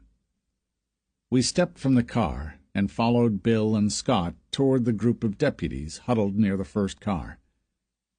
I glanced at the last cruiser in the line and saw a man sitting in the back with a small brown and white dog, which I thought was odd. The dog had a leash attached around its neck to its collar. We stopped with a group of 6 deputies. I recognized a pair of them from the RV at the rest area the previous day. "What are we looking at here?" Bill asked. One of the deputies from the day prior spoke up, a short, round man with the name Mullins embroidered in yellow on his brown, long-sleeved sheriff's shirt. "Guy in the cruiser there stopped for a dog on the side of the street." "I'm assuming it's the dog in the car with him?" I interrupted. "Correct," Deputy Mullins continued. "So he stops at the side of the road, and the dog runs into the cornfield at the disturbed area there." Mullins pointed toward a line of bent-over and damaged cornstalks leading into the field. "Well, the guy follows the dog for a bit and sees the body. The guy is still back there. We didn't touch him, nothing. What you see back there is exactly as found." "How exactly do we know this is our guy? ID on him?" Scott asked. "Well, I guess we don't know 100%, but the DL photo we have in our system for the guy looks like him. We didn't check him for ID. Like I said, we didn't touch the body," Deputy Mullins said. "The name came from the tags on the dog's collar. Deputy Schumer was first on the scene here. I guess I'll let him explain." Mullins nodded to the other deputy. Deputy Schumer looked to be young. Late 20s was my guess. He coughed into his fist, clearing his throat. "I reported to the scene, and this guy showed me what he'd found. I ran the name from the tags, which came back to a man looking like our Vic back there. There was an alert for the man in the system to contact the local FBI. I did, and I guess they called you. When I called everything back into the station, they just told me to sit on the guy and wait on the scene until the FBI arrived." "We appreciate that," I said. "Do one of you guys want to lead us back there to have a look?" "Yeah, I can walk you back," Deputy Schumer said. Bill, Scott, Beth, and I followed the deputy into the field. Schumer looked back over his shoulder. "The deceased is up here about 30 feet. None of us responded, but followed along, taking large steps over the bent cornstalks. I could hear the leaves of the stalks scratching against our group as we walked. "Here we go," Deputy Schumer said. Our group stopped, did our best to spread out against the corn a bit, and got a look. The man lay face down. His tan sweatshirt had 2 bullet holes in the back. Around the holes and down the man's sides was blood. It looked dry. The way he lay and the lack of blood anywhere except the man's immediate vicinity told me he'd gone down and not moved much again before he expired. "That's our guy that the couple took from the rest stop," Beth said. "He's wearing the same hooded sweatshirt." "I'm guessing he was killed damn near right away after they left," I said. "The blood looks old. Forensics should be able to tell us for certain, though." "I spotted whatever that was there right away when I got to the scene." Deputy Schumer pointed a bit off to the right of Bill, amongst the corn. "I figured I'd leave it for forensics." We all looked over where he pointed. A rectangular pamphlet lay a few feet from Bill's feet. "That looks like the map that she showed to this guy at the rest stop. We have that on video," I said. "Okay, let's leave this for the forensics team and get back out to the street. I want to see if that guy happened to see anything else," Scott said. We walked single file from the field back to the street. A gray sedan approached and pulled up behind our line of cars. 2 men stepped out, Agents Macara and Gents. "You said that you wanted a word with our guy here?" Schumer asked. "We should probably kick him loose pretty soon." "Yeah," Scott said. Scott and I followed Deputy Schumer to his car. Beth and Bill went to meet with the Omaha agents. Schumer opened the rear door of the car and motioned the man to get out. The thin, 30-some-year-old man stepped out, followed by the dog. He held the dog's leash and stood before us. Schumer closed the rear door of the car and went to the group of deputies. "We'll try to get you out of here in a second, Mr. Scott said. "Tarabay," he said. "Jeff Tarabay." "You mind just running through what happened?" I asked. The guy ran his fingers through his short blonde hair. "Well, I was driving over to my mother's place, and I see this little dog on the side of the road. I could see it had on a collar and leash, so I stopped. Don't want the thing to get hit, you know. Plus, with the collar on, I figure I can find out who the owner is and call. Hell, I'd appreciate that if one of my dogs got away. Anyways, as soon as I pull off to the shoulder and park, the dog bolts back into the field there. Well, I think it's a bit odd that the dog runs directly up where the corn looks damaged, so I go in after it to see what is going on. I get about 30 or 40 feet back in there and see the dog sitting next to a guy who was face down. I walked up to him saying, 'Sir? Sir, sir?' The guy didn't respond. When I get next to him, I could see that he was shot or whatever. Well, I kind of kicked the bottom of his shoe with mine to see if he moves, which he doesn't. That's when I called 911. That's about it. I took the dog with me back out to the street and waited for the sheriff's department to arrive. Did you give that statement to anyone? Scott asked. Yeah, the deputy who just let me out of the car. He took my name, statement, all of that. Deputy Schumer, I called. Do you have everything you need from him here? I asked. Schumer turned from speaking with the other deputies and gave me a nod. Okay, Mr. Tarabay, you're free to leave, I said. What should I do with the dog? He asked. I thought for a moment. Leave him with us. We'll find something suitable for him until we can contact some family for him or something. Sure, Tarabay said. He held the leash out toward me. Though I'd meant the guy should pass the dog off to one of the deputies, I took the leash in my hand. Tarabay headed toward his car. New pet? Scott asked. For about 30 seconds while I find someone to take him, I said. I looked down toward my feet, and the little dog stared back at me. It looked as though it could have been some kind of a mix with a pug by its scrunched face. I got low and gave him a scratch behind the ears. Sorry about your owner, buddy, I said. I took the dog's tags in hand and looked at them. The first of the two was blue and read Matilda. Apparently it was a female, not male. I moved that tag to the side and checked the other. It said, if lost, to contact Lindsay Dunbar, and listed a number. I looked back up at Scott, who was watching me deal with the dog. Do you remember the number we tried tracking on this guy? Scott shook his head. I pulled my cell phone from my pocket and dialed the number on the dog tag. My phone rang in my ear until a message came on, stating that Mr. Dunbar was out of the office on business for the week, and listing 2 phone numbers where he could be reached. I hung up and pulled out my notepad. Did you get something? Scott asked. Maybe. The message I just got listed 2 numbers to reach him at. I hit the button on my cell phone to redial, so I could jot the numbers down. Chapter 12. I called Ball and Manassas as soon as I clicked off from Lindsay Dunbar's voicemail message. I gave Ball both numbers, as well as the one I'd originally called that gave me those numbers. He said he would see what the twins could do. Beth and Bill had filled in Agents Jentz and Macara on what we had on scene. Macara had told Beth that the forensics guys had been going over the RV they had towed from the rest area, but had gotten nothing other than prints. I stood along the road shoulder, looking back into the cornfield. Every few minutes I caught flashes of a few guys in white clean suits walking around through the corn. A coroner had just taken the body back into Omaha, and the forensics guys were searching for any other evidence that could have been tossed. The white and red pamphlet we saw near the body had turned out to be an RV map of America, according to the title on the front.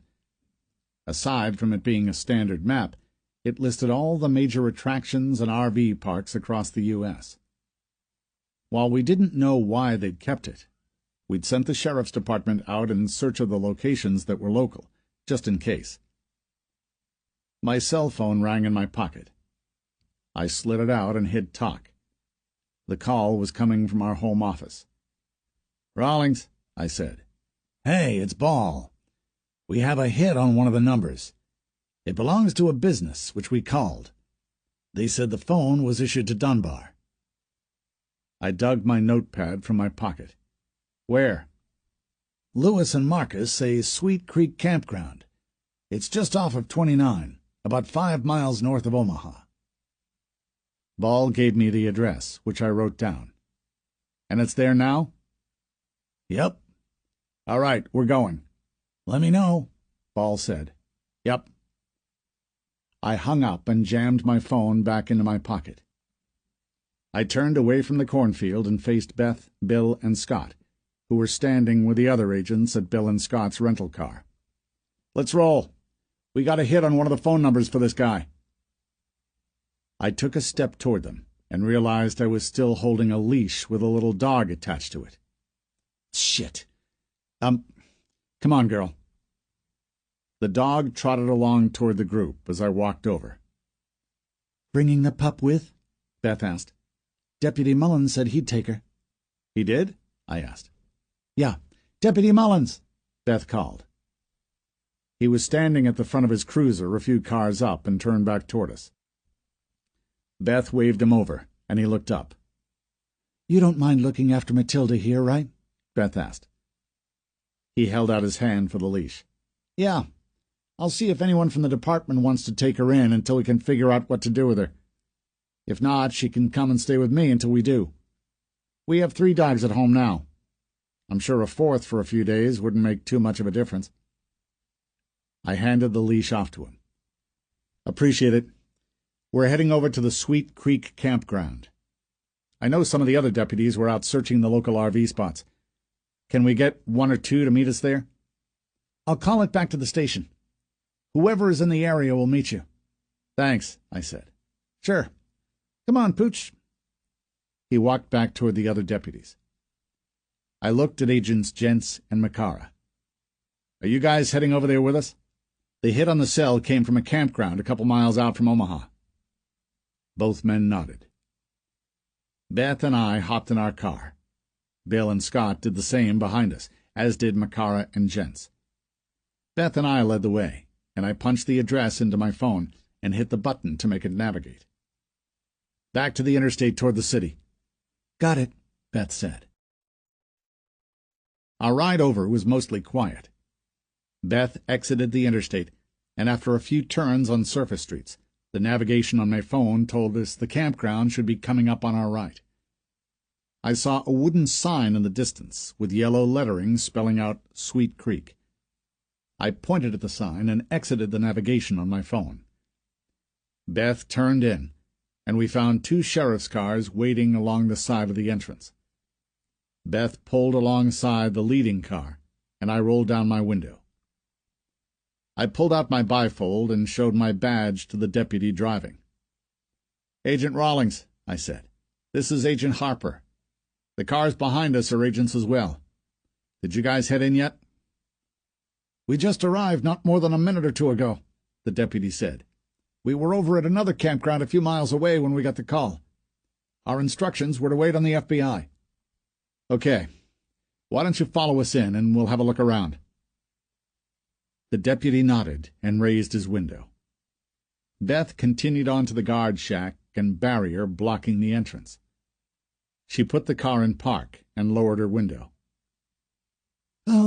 I'm guessing you're not here to camp," a woman said. "What can I help you with?"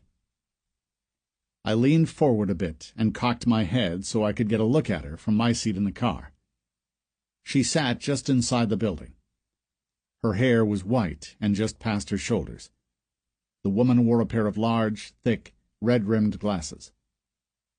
Beth flashed her credentials to the woman, who squinted and peered down her nose at them. "What's that say?" the woman asked. FBI, Beth said, and stuffed her credentials back into an inner pocket of her gray blazer. "We're searching for a man and woman in a late-model white Toyota. Did you see anyone matching that between yesterday and today?" "Well, I wasn't on yesterday, but that doesn't ring a bell for today. Let me check the log and see what we have for yesterday." "Thank you," Beth said. The woman went back into the guard shack and reappeared a moment later with a clipboard. "A white Toyota, you said?" "Correct." "Do you have a plate number?" I pulled my notepad from my pocket, flipped it to the page, and read it off. "Well, I'm not seeing that, or a white Toyota at all, for that matter." "We have reason to believe they are on your grounds here, and are going to need to search," Beth said. "Oh, okay. I'm guessing the 2 sheriff's department cars that have been sitting here are with you as well." "Correct," Beth said. "Let me get the gate for you." "The 2 cars behind us are with us as well," Beth said. "Sure." The woman lifted the gate. Beth clicked the car into drive. "Wait a sec," I said. "Ma'am?" I called to the woman in the guard shack. She leaned back out of the window. "Is this the only way in and out?" "It is," she said. I gave her a wave, and we passed through. "Hell, where do we start?" Beth asked. "Check every site," I said. I looked through the windshield and saw the road coming to a T a ways up. As we got a little closer, I saw that half of the campsites were to the right, and the other half to the left. "Hold on. Pull off to the side here." Beth did, and I stepped out. Bill and Scott, as well as Agents Makara and Jentz, pulled to the edge of the road behind our rental car, and the 2 sheriff's cruisers did the same. I walked back to Bill and Scott. Bill, who was driving, lowered his window. "Hey, the woman at the front didn't have anything in our car. We're going to need to split up here and start searching." Ball said that the twins had a GPS signal that was here, right? Bill asked.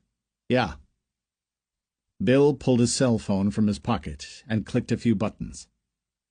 He held the phone to his ear and spoke to me.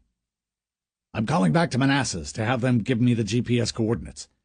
I have an app on my phone that should be able to lead us straight to the signal." I nodded. Bill said a few words to whoever he was speaking with. I figured it was one of the twins. Then he clicked off from the call. "The signal is still active and still here. Marcus is sending me the coordinates now." Bill stared down at his phone screen. He clicked a few buttons, and a map came up. "We're headed right. I'll lead," he said. "Hold on. If they're still here, I want to make sure they don't get out. The woman at the shack said this street was the only way in and out. Let me go ask those deputies if they can keep an eye on this point here." I walked back to the other agent's car. Jentz dropped his window. "What's up?" he asked. "We need to lock this point down. This is the only way in and out. I'm going to ask the deputies if they mind holding this area down while we go in. You guys follow us. We'll be heading to the right at the turn," I said. "Got it," Agent Jentz said. I continued on to the sheriff's cruisers. The deputy I'd spoken with when we were arriving had his window down and his arm resting outside. "Hey, this is our only point in and out," I said. "Do you guys mind making a little block here to make sure these 2 don't slip past us?" "Absolutely," the deputy said. The name embroidered on his brown shirt read Kelly. "Do you want us to make stops on everyone heading out?" he asked. "Probably wouldn't hurt. We're going to the right up here at the split. Just keep your eyes open." "Yeah, no problem," he said. I walked back to where Beth was waiting and got inside again. Bill and Scott pulled from the side of the road and took the lead. We pulled out behind them, with Makara and Jentz following. We turned right, and I glanced back the way we came. The 2 sheriff's cruisers were blocking the street with their cars. We continued on, following Bill and Scott down the snaking 2-lane road. Each intersection of the connecting streets off to our left and right had a wooden sign staked into the dirt, listing the numbers of the campsites down that road. Bill and Scott's car slowed ahead of us. They pulled to the side of the road. We parked behind them, as did Makara and Jentz. Scott and Bill stepped from their car, so Beth and I did the same. My feet crunched the pea gravel on the side of the road. The smell of campfire smoke filled my nose. Campers and travelers could be heard talking in the distance. We walked toward Bill and Scott. Makara and Jentz came to us as we gathered. "The location is up here. Next street on the right," Bill said. "I figured walking up ready might be our best move here." "Right," I said. I looked up and to the right where we were going to be headed. I spotted a number of tents and RVs, with people rummaging about. What the hell are we going to do about all the campers? If those 2 are up there, and we come up on them, well, a number of things can come into play. "Yeah, I would say hostage campers, or worse," is probably something that we should avoid, Jen said. How far up that road is that signal coming from? Can we tell? Beth asked. Bill looked at the screen of his phone. I'd say it's toward the back. Someone could go as a scout, Makara said. Well, except none of us is really going to pass as a camper wearing a suit. Let's just head up. We'll try to get a view from a few spots down. If we can clear people out as we approach, we should be fine, Scott said. We had a loose plan, but a plan nonetheless. We made the corner and started up the street. Agents Makara and Jentz split to the sides and made contact with a group of campers on the left and an older couple traveling by RV on the right. Both groups were instructed, for their safety, to leave the area for the time being. We continued up to the next pair of sites, and Beth and I asked the people occupying those sites to do the same. Just past the community restrooms, we came upon an empty campsite on our left and another empty site on our right. I spotted a bit of a white vehicle through the trees that separated the sites on our left. "Is that our car?" I asked. Bill quickly looked at his phone and then stuffed it into his pocket. "That's it," he said. We pulled our service weapons and approached. Our group stopped at the tree line. Through the trees we had a clear visual on the backed-in vehicle. The front of it, facing the road that led to the individual campsites, had a blanket stretched over it. From my view of the back half of the car, I could tell it was the one from the rest area. I didn't spot a tent on the site, nor people. "See anyone?" I asked, leaving the question open for any of the agents to field. I received noes and headshakes from everyone. We rounded the tree line and entered the site. The picnic table was empty. I glanced into the fire pit. A few logs and a pile of coals smoldered at the bottom. Scott and Bill went to the vehicle and quickly confirmed it was unoccupied. Scott tried the driver's door, which was open. He reached into the car for a moment, and then came back out with a phone in his hand. "Damn phone was in the center console," he said. "Let's get a couple more people from the sheriff's department here. Spread out and start searching," Beth said. Chapter 13. Nick piloted the RV north on I-29. They'd left the campground an hour prior. He looked back over his shoulder at Molly dancing on the galley's white tile floor. She had her maroon-dyed hair pulled back in a ponytail and was wearing a tiny green T-shirt and a pair of little tan shorts, both articles of clothing that had belonged to the dead woman riding below and were taken from the bedroom closet in the back of the RV. Some pop song on the radio was blaring through the rear speakers. "Can you turn that down?" Nick asked. "What's the matter? Headache?" Molly asked. She went to the rear radio controls and lowered the volume. Molly walked to Nick, wrapped her arms around him from behind, and gave him a kiss on the top of his bald head. "You need to shave that," she said, and rubbed his head. "And this, too." She rubbed his cheek. "You're prickly." Nick grumbled. "Aw, is my baby hungover?" she asked. "Last night was fun, though." "Yeah, it was," Nick said. "I'm paying for it today. I'll have to thank that guy for the beers when I drag his ass out and toss him in a ditch." Molly chuckled. "His shirt looks good on you, by the way." Nick smirked. He was wearing one of the dead man's hooded sweatshirts. "What do you need, baby? What can I do for you?" She rubbed his thigh. Nick's mouth turned to a smile. "Maybe just look to see if these two have any aspirin or something in the bathroom." "Oh, you're no fun." "Okay, ask and you shall receive." Molly disappeared into the back of the RV. She returned a moment later with a few orange pills in her hand. "Here, I found some ibuprofen." After she handed Nick the pills, he swallowed them dry. Can we get there on the gas we have? Molly asked. Diesel, baby. You know what I mean. Nick glanced down at the fuel gauge. I don't know. This thing is pretty full, but I couldn't tell you what the range is. We have about 11 hours until we get there, though. I should probably make a call to Red soon and see if he's going to be at his house. We don't want to get there and have to wait around before we can grab him, you know? We'll need to find a payphone or something. Nick nodded.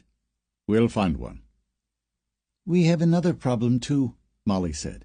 I'm starving, and these two don't have anything for food in the refrigerator. Nick rocked his head from side to side. What are you thinking? Well, we could just grab something fast, but then we'd have to do it again and again, you know? If we hit a grocery store, we can get ourselves enough food for a week or more. Limit our amount of exposure. Yeah, Nick said. How long can you wait? My stomach has been growling since we woke up. I'll let you make the call, though.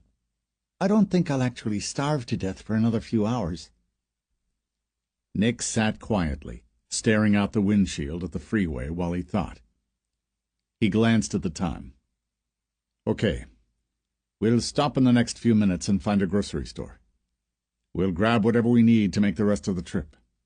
Start putting together a list. Molly nodded and walked to the back. Chapter 14. 2 more deputies joined our makeshift search team scouring the campground. We'd been showing photos of the couple to anyone we came into contact with, but none of the campers had seen Nick Frayne or Molly McCoy. In the half hour we'd been searching, we hadn't found anything. Beth and I stopped at the 2 sheriff's cars that had been blocking the road to the exit. "Any sign of them?" asked Kelly, the deputy I'd spoken with as we were coming in. "Not yet. Anything here?" I asked. "No. We've stopped everyone that has tried to exit and kind of gave each vehicle a bit of a look through the windows. Nothing seemed off, and no sign of our couple." "No one remembered seeing them?" I asked. He shook his head. "Okay. The guys are still searching the grounds. We're headed to speak with the woman at the shack there." Deputy Kelly nodded. Beth and I continued to the guard shack at the front gate. I wanted to know if the campground had any kind of video surveillance, and wanted to see if they had any kind of a checkout process. I pulled open the guard shack door and held it open for Beth to enter. Then I walked in behind her. The woman who we'd spoken with when we came in stared at us from behind the counter. She pushed her thick glasses up her nose. "No luck?" she asked. We walked over and stood before her. Attached to her shirt, on the breast pocket, was a name tag that said Mary. Below her name tag was a round button with a yellow smiley face. "No," Beth said. "Can I see your sign-in sheet?" Sure," the woman named Mary said. She grabbed a clipboard from behind the desk and handed it off to Beth. "What site were they at?" I asked. 54. Beth ran her finger down the page. She shook her head and rolled her eyes when her finger landed on the number. 54 was taken by an Amanda Hugginkiss. Vehicle listed as white Mazda with, get this, license plate number of FAKPL8. Beth looked at the woman. "Seriously, you guys obviously don't even look at these things. What's the point?" She handed the clipboard back. The woman shrugged. "I wasn't here yesterday." "We're looking for a man and woman. The man has a bald head, in his 30s. The woman is a bit younger, with purple hair," I said. "Maroon," Beth said. "Maroon hair," I said. "See anyone matching that description around here?" "I can't really say I have," Mary said. "Then again, my vision isn't what it used to be." I stared at her giant eyes behind her inch-thick glasses. "Right." "Ma'am, do the grounds here have any kind of video surveillance?" Beth asked. "Sorry, no," she said. We never really had a reason to have anything like that. We're kind of low-tech around here. What about any kind of a checkout process? I asked. Sorry, she said. People come, which we make them sign in. I guess we need to do a little better job there, and leave when they're supposed to leave. The duration of their stay is listed on the sign-in form. Checkout is at noon. I thought for a moment and realized that if the couple were not on the grounds, they needed to secure some other form of transportation. Stealing someone's car, truck, or motorhome in the middle of the night sounded plausible. You think I could get a list of campsites that are supposed to be filled currently? That I can do for you, she said. Let me make you a copy of this. She pulled another clipboard from behind the desk and slid the sheet from the top. She held it up to Beth and me. We use this for the campers to select their sites. All the highlighted ones are filled. Can you make us some copies of the sign-in sheet as well? Beth asked. Yeah, sure, the woman said. She turned around and went to a copy machine at the back of the room. Beth turned to me. With a couple of those sheets handed out to everyone searching, we should be able to see who is unaccounted for pretty quick. Call the ones who aren't and see what we get. I nodded. The sound of the copy machine kicking out copies filled the small guard shack. The woman yanked them from the tray and handed them to Beth. Thank you, Beth said. If we need anything else from you, we'll be back. Okay, the woman said. We headed for the door, which I pushed open and held again. Such a gentleman, Beth said. Years of training from my wife. She handed me a few of the papers from the stack the woman had given her. I turned them in my hands and looked at them as I walked. Let's start closest to where they were camping and work from there, I said. Beth nodded.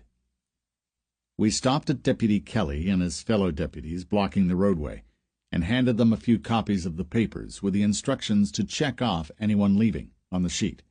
They agreed. Beth and I then made our way back toward the original campsite that the couple had booked.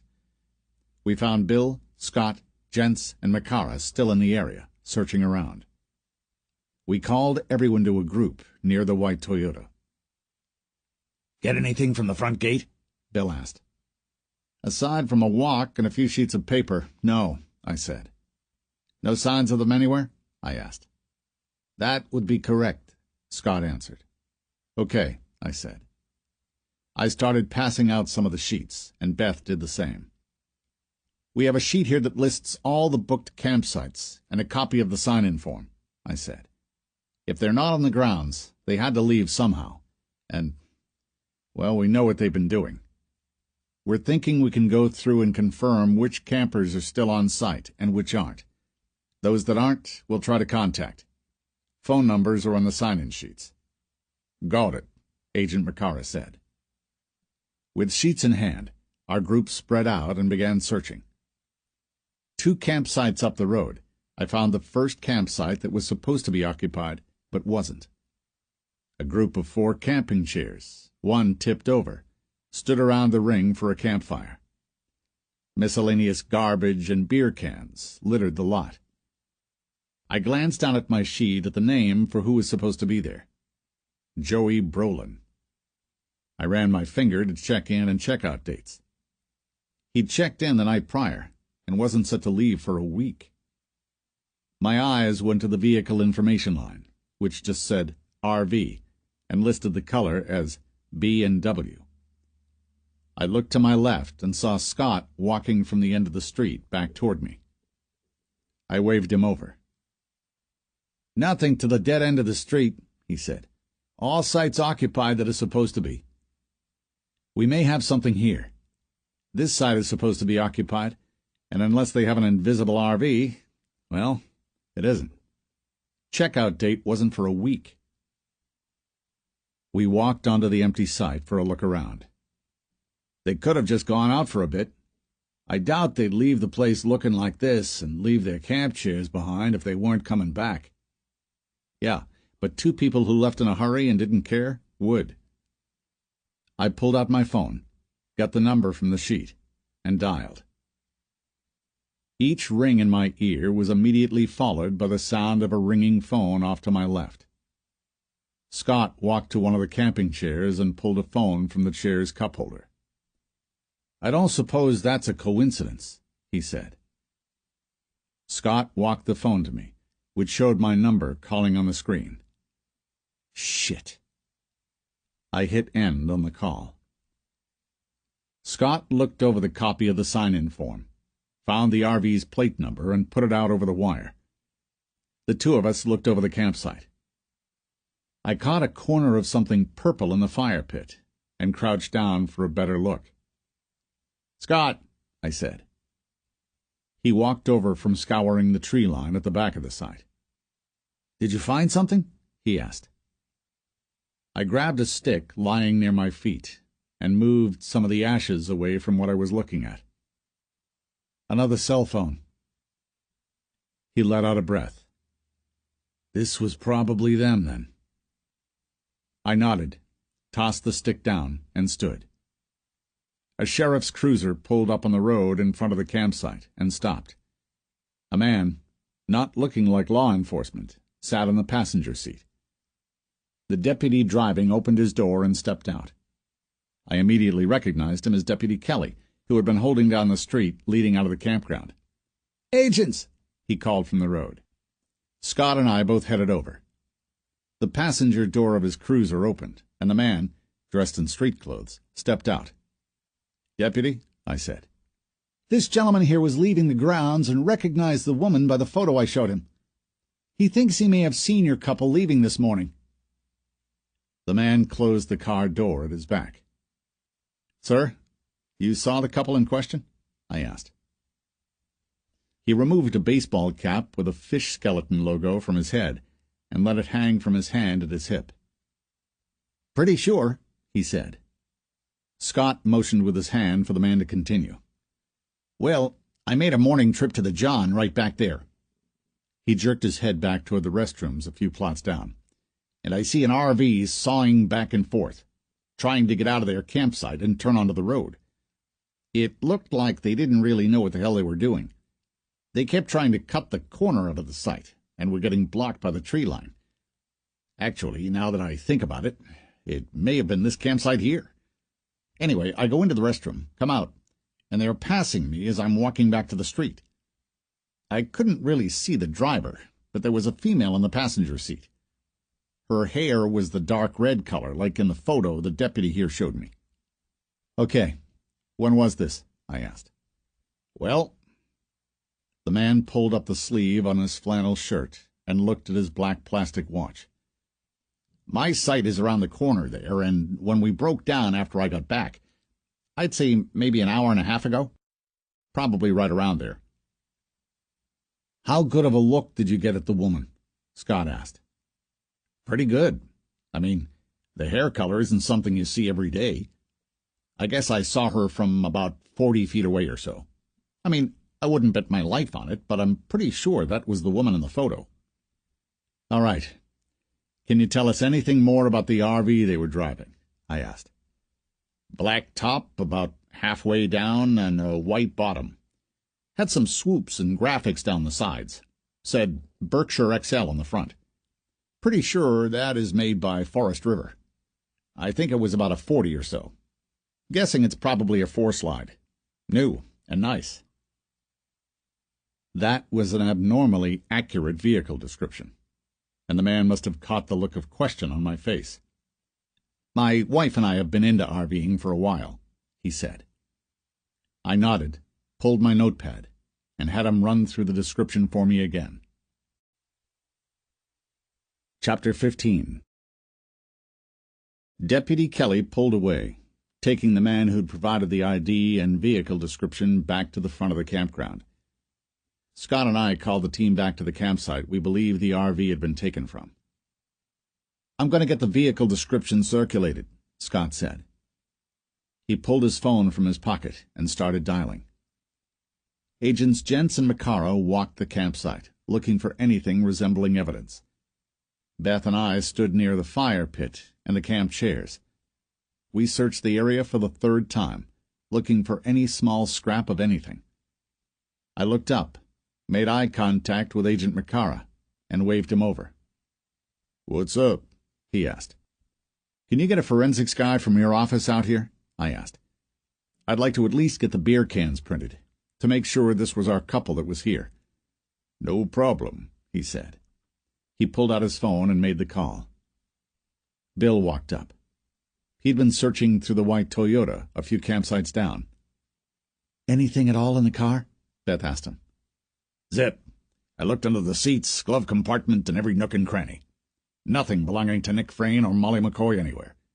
I did find a stack of receipts for fuel, but they were all prior to him being abducted by the couple. I checked the man's cell phone that was in the center console for the last number dialed. Also prior. Figure we can get the phone to the Omaha office tech department either way. We'll have them pull the records and make sure nothing has been deleted. It seems like a bit of a long shot. I kind of have to figure if they knew the phone was there, they would have tossed it. But we'll get everything double-checked anyway." "It probably wouldn't hurt to do the same with the 2 phones we found here as well," I said. "Agent Makara is calling out someone from their forensics department. He should be able to get everything bagged and delivered to their tech guys."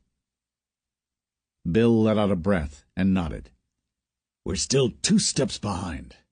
Looks like we missed them by about a half hour." "We got a good description of the vehicle they're traveling in," Beth said.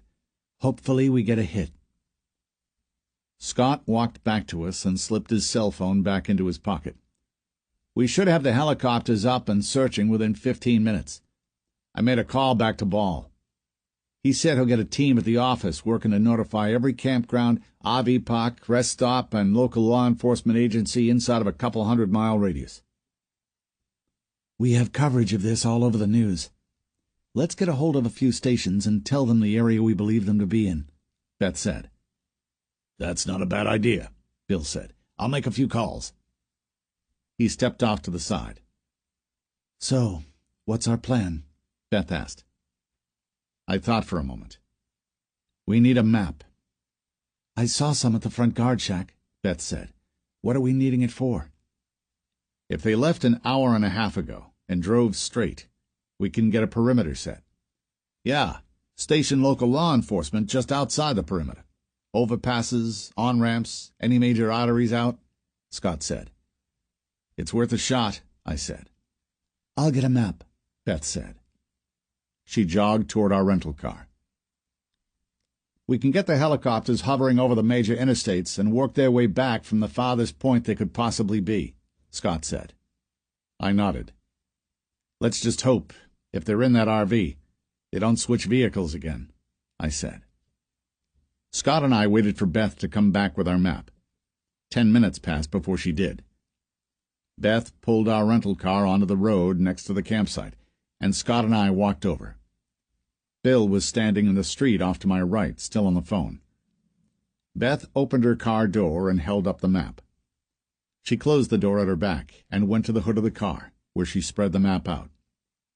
"Okay, so we're looking at an hour and a half," Scott said. "Let's just call it a 2-hour head start." "How fast?" Scott asked. "I'm guessing in an RV, it's going to be around the speed limit," Beth said. "So we have 130-mile radius, with no stops." I stared down at the map and pulled my pen, clipped to my notepad in my suit jacket's inner pocket. "We have I-80 west that we'd need to have guys about here." I made a star on the map with my pen. "And I-29 north after Sioux City." I made another star. I-80 east takes us back into Des Moines, though we have a number of ways to get out of there. That might be a bit of a problem. We may be better off hitting all the arteries out of the city there. "We have an issue headed northwest here as well," Scott said. "Lots of ways you could jog back and forth and travel that way. Though it looks like Highway 20 might not be a bad option to station a few cars here." Scott poked his finger down on the map. "I'd say I-29 north and I-80 west are probably our best spots for the helicopters," I said. "They came from this way. I pointed to I-80 East. "And they've been heading north the entire time. So they're turning around and heading south doesn't make a lot of sense." "Okay, let me get back on the phone," Scott said. He pulled his phone from his pocket and dialed again. Bill walked back over. "Did we come up with something?" "We just got a map and figured out where we wanted to station some cars and get the helicopters searching. Anything on the news outlets?" I asked. "I spoke with 2 channels that said they would get the information distributed between the other news outlets in the area. The one station manager I spoke with said they will run it as a breaking news bar at the bottom of their telecasts, so that's looking good there." "Good," I said. Agent Macara approached. "My forensics guys should be here in a minute," he said. "Anything else for them other than printing this campsite here?" "We have some cell phones that we'd like them to take back to the tech department at your office and see what they can get from them," I said. "About it." "What about the car?" Beth asked. "I figure the forensics guys will print it and give it another once-over. If we don't need it back at our office for anything, we'll have it towed to the city impound lot." "All right," Beth said. "So, what's left for us here?" Macara asked. "We've had no signs of them, and an eyewitness claims they've left the area," I said. "We should be just about done here, I think." Scott came back to our group. "The word is out. We should have men on those locations shortly, and the birds are headed to their spots," he said. "Okay, let's wrap up here," I said. "What's next?" Scott pulled up his sleeve and looked at his watch. "When the forensics guys arrive, we'll leave the scene for them. I'll ask a couple of guys from the local sheriff's department if they can station a deputy or 2 here for the rest of the day. You never know. They may return. After that, I don't know. I need to eat, though." "Yeah, I missed breakfast," Bill said. "All right. As soon as we wrap here, we'll stop and grab a quick lunch until we find out where we're headed next," Scott said. Beth and I both nodded in confirmation. "Works for me," I said. Chapter 16. "Do you have the list, baby?" Nick asked. "Yup. Let me know if there's anything you'd like to add." Molly walked the list from the back of the RV and brought it to Nick, sitting behind the wheel. He stared out the front windshield, waiting for the light to change to green so he could continue a half a block up and make a right into a superstore's parking lot. The green light flashed, and Nick started forward. "Just read it to me," he said. "Aside from food, we have the stuff that you wanted on there. Shovel, propane lantern, matches, a knife, cheap fishing rods, and miscellaneous lures. You sure you don't want to pick that stuff out yourself?" "Just grab whatever you think will work. I trust you." Nick made a right into the parking lot. "Okay.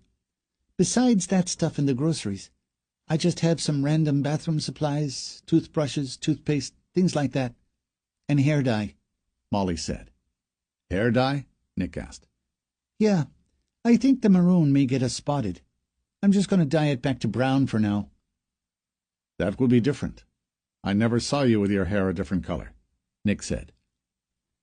He'd entered the back of the parking lot when he pulled in. He made a hard left and parked the RV across a few empty spots, facing a gas station on the corner. Then he killed the motor and spun the captain's chair toward Molly, standing beside him. "Oh, I've had my hair all kinds of different colors. It's only been maroon for a month or so. Blue before that." "It will be like being with a new girl." Molly stared at him stone-faced. "Is that what you want? A new girl?" "What?" Nick asked. "It was a joke." "Yeah. Well, it wasn't funny," Molly said. Nick shook his head, stood, and walked toward the back of the RV. He flopped down on the sofa and held his hand out. Molly walked to Nick and sat on his lap. "Are you glad I came with?" she asked. "Absolutely. I never actually thought you would, though." "Why not?" Molly asked. "I told you. Love at first sight. I saw you make eyes at me while I was standing at that booth, and knew I'd never spend another day of my life without you." Nick smiled. "Where's your hat?" he asked. "In the back." "Go get it." Molly went to the back bedroom of the RV and reappeared with a hat on her head and her hair tucked underneath. "How do I look?" "Like a girl in a hat," Nick said. "Okay, let's get this over with." He stood and pulled the hat a bit lower on her head. Nick reached into his pocket and pulled out a wad of cash. He counted out $400 and handed it to her. "Keep your head low. No eye contact. In and out as quickly as you can." "I know," she said, and slipped the money into the pocket of her shorts. "If they have a self-checkout, use it. Try to avoid any long lines where you're just standing around." "I'll be careful, babe. Don't worry." "Okay. Let me see that list again, quick," Nick said. Molly handed it to him. Nick ran his finger down the list of supplies and groceries. Once he was satisfied everything was there, he handed it back. "I'll be waiting here," Nick said. He gave Molly a kiss and saw her out the door. Nick closed it at her back and walked back to the galley. He watched her walk toward the front of the store through the window above the sink. The giant blue and tan building had two entrances, a right one reading Food Center, and left one reading Home and Living. The two entrances were separated by some large miscellaneous items for sale outside. Nick saw a row of grills, a couple of canoes, and a few riding lawnmowers. Nick fished his hand into his pocket and pulled out his pack of smokes. He flipped the top on the pack and stared down. 3 cigarettes remained in the box, and they weren't on the list. He thought about calling out to Molly, but she was almost out of earshot, and he didn't want to draw any unnecessary attention to himself, her, or the RV. "Damn," Nick said. He pulled out a cigarette, lit it with a match, and took a long drag. Nick blew the smoke out of his nostrils as he continued to stare out the kitchen window at Molly. She vanished into the Food Center entrance. He checked the time on his watch, then went to the front to look out. He stared over at the gas station on the corner. He had a good 20 minutes to a half hour before Molly would return to the RV. Nick pulled the hood on his sweatshirt over his head and stepped out of the RV. He walked across the parking lot toward the gas station, keeping his head low and eyes on the ground. He weaved his way around the gas pumps, which were mostly unoccupied, and entered through the front door. Nick quickly glanced up to see a line of 3 or 4 people standing and waiting for the lone female clerk ringing people up. He walked over and stood behind the last man. Nick kept his line of sight low. The man standing ahead of him purchased a 4-pack of beer. Nick had no phone to stare down at, so he took out his wallet to make it look as though he was counting his money.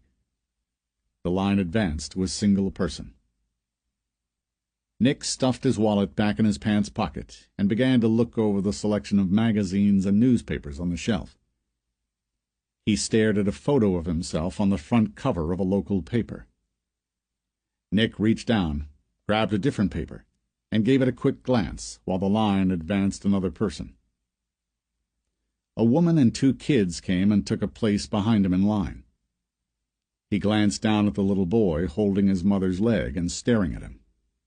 The boy waved, and Nick flashed him a bit of a smile back and placed the newspaper he held back on the shelf, in front of the one with his face on it. He turned forward in line. The man buying beer in front of him checked out, and he was next. Nick approached the register, got a carton of cigarettes without looking at the woman behind the counter, and immediately exited the building. The hood never left his head, and his eyes never rose to meet the cashiers as he paid. Nick continued around the gas pumps and began crossing the parking lot back to the RV. But then he glanced up and froze.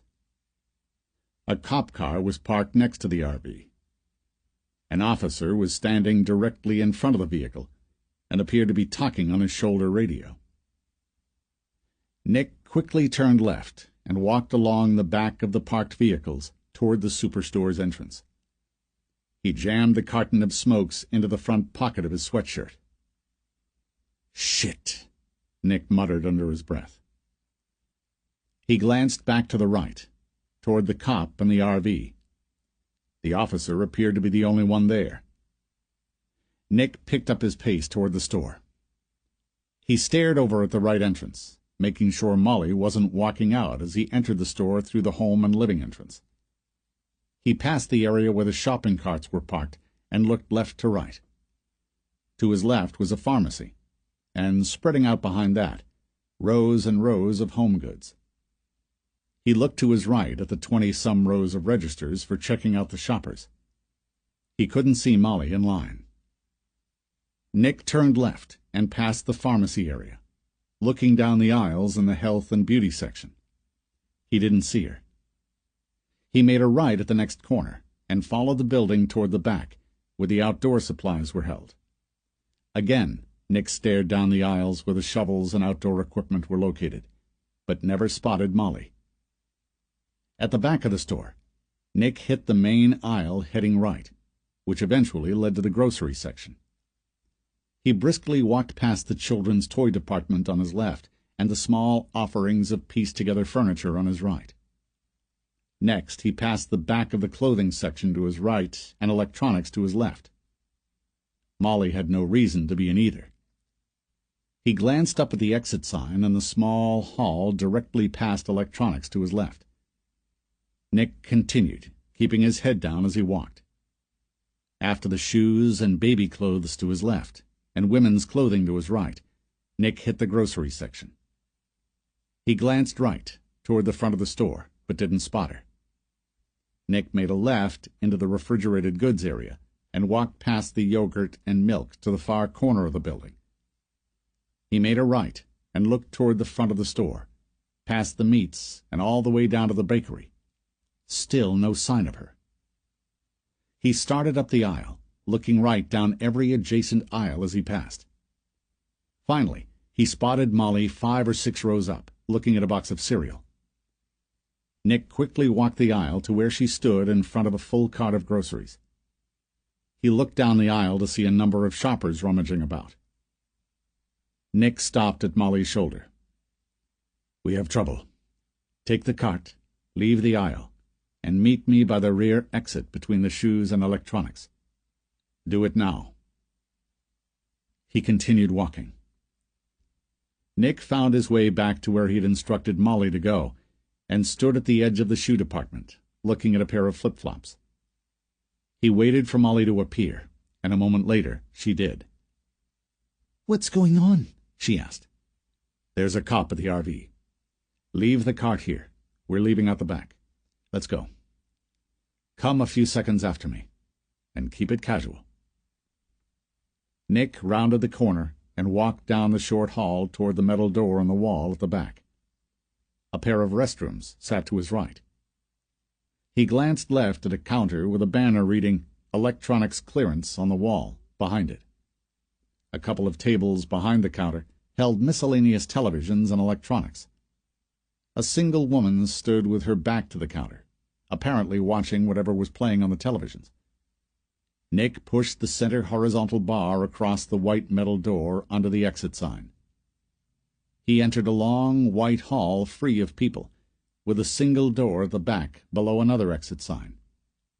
Nick quickly walked the hall and heard the door open behind him when he was halfway down. He glanced over his shoulder to see Molly. "Come on, run," Nick said. Molly ran the hall toward him as Nick picked up a jog for the back door. She reached him right as he slammed against the horizontal metal bar of the exit. Sunlight hit them in the face as the pair quickly stopped outside the back door. Nick ripped the hood from over his head. Directly across from them, past blacktop the width of a 2-lane street, was a wooden fence roughly 10 feet high. Nick glanced to the right. A row of dumpsters and some miscellaneous pallets with bound cardboard. He looked to the left and saw a handful of shipping containers against the fence. The tire center stood beyond the containers. "This way," Nick said. He picked up a full run toward the shipping containers, holding Molly's hand and dragging her along. We're going over that fence." Nick and Molly ran along the fence line until they reached a large, faded red shipping container. "Come on," he said. He interlocked his fingers and crouched, waiting for Molly to step into his hands for a boost. Molly stepped up, grabbed the top of the container, and pulled herself up as Nick pushed up on the soles of her feet. She swung one leg over the fence, followed by the other, and held on to the top before she disappeared to the other side. Nick grabbed the corner of the container and lifted his foot onto the metal bar for securing the rear door. He pulled himself up, grabbed the top of the container, and got to the top. He stayed low and looked toward the tire center, and then checked the area at the back of the building behind him. He saw no one. Nick put a leg over the fence. Molly was standing in the grass and weeds, staring up at him. "Are we good?" she asked. Nick hung himself over the fence and dropped down beside her. "Yeah. We're going to need to act fast, though. That pig will have friends in a second. Within a half hour or so, this whole area will be locked down." "Which way?" she asked. Nick looked toward the street they'd originally entered from. He spotted the back of a commercial building and the semi-trailers behind it. His head snapped left. Nothing but grass and a tree line a quarter of a mile away. Directly in front of them was a golf course in the distance, beyond what looked like another street. "To the golf course, and we'll follow the road that way." Nick grabbed her hand and stayed low, and the pair ran through the brush. Chapter 17. We'd left the campground 20 minutes prior and found ourselves an Italian restaurant chain just off of the interstate. Agents Macara and Gents elected to get lunch with us and sat with us at a long table. We'd just ordered, and I was looking forward to devouring my order of chicken fettuccine Alfredo after having missed breakfast. I reached out, grabbed another breadstick from the basket, took a bite, and washed it down with a bit of soda. Then I glanced over at Scott, who was checking his phone for the 5th time in the last few minutes. Scott laid his phone down next to his plate of salad and picked up his fork.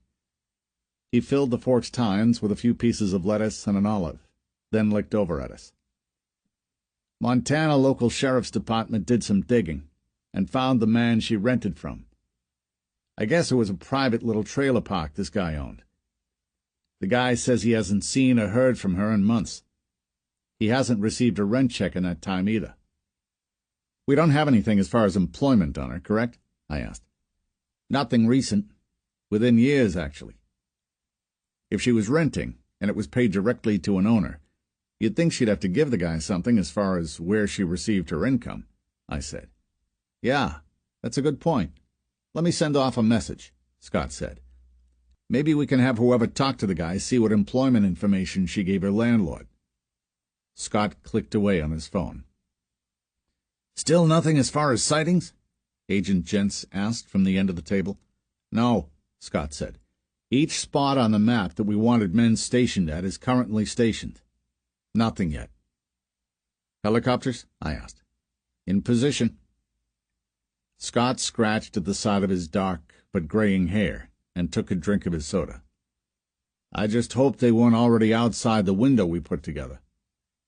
"Nah, I think we were pretty good with that," I said. "The main thing would be if they took some random back roads out of the area and slipped out of our net." "A couple of the local departments I spoke with said they would put cars at a number of roads," Scott said. "They'd have to get fairly lucky to choose a route that isn't monitored." "What about the tip line?" Beth asked. "Something that needed to be looked into by us would have hit one of our phones, I'd think," Bill said. "Hell, they could have already ditched that RV." "I don't think so," Scott said. "You're not taking an RV unless you're planning on spending some time in it. I only think they ditched the first one because of the house fire, and they knew that we'd connect the dots there. I'm guessing they think they have a day or two until we find the white Toyota belonging to the late Lindsay Dunbar and connect the dots to the new RV. They could be wherever they plan to travel to by then." "Yeah, why the house fire again?" Beth asked. "I don't think we ever heard if they found something else on the scene there or not." Macara shook his head. They found nothing. Same goes for that RV that we took back to the Omaha office. It doesn't look like these two are leaving any evidence behind, other than their used and discarded vehicles. Our waitress and another man, probably somebody from the kitchen staff, set a few standing trays next to our table and began setting down our dishes. The pair handed them out to everyone, asked if we needed anything else, and left our table. I spun some pasta around the forked tines, poked the fork through a piece of grilled chicken, and loaded the forkful into my mouth. I'd been at the chain countless times in the past, and the fettuccine alfredo was always top-notch. That time was no different. I grabbed another breadstick, sopped up some of the alfredo sauce, jammed it into my mouth, and ripped it off.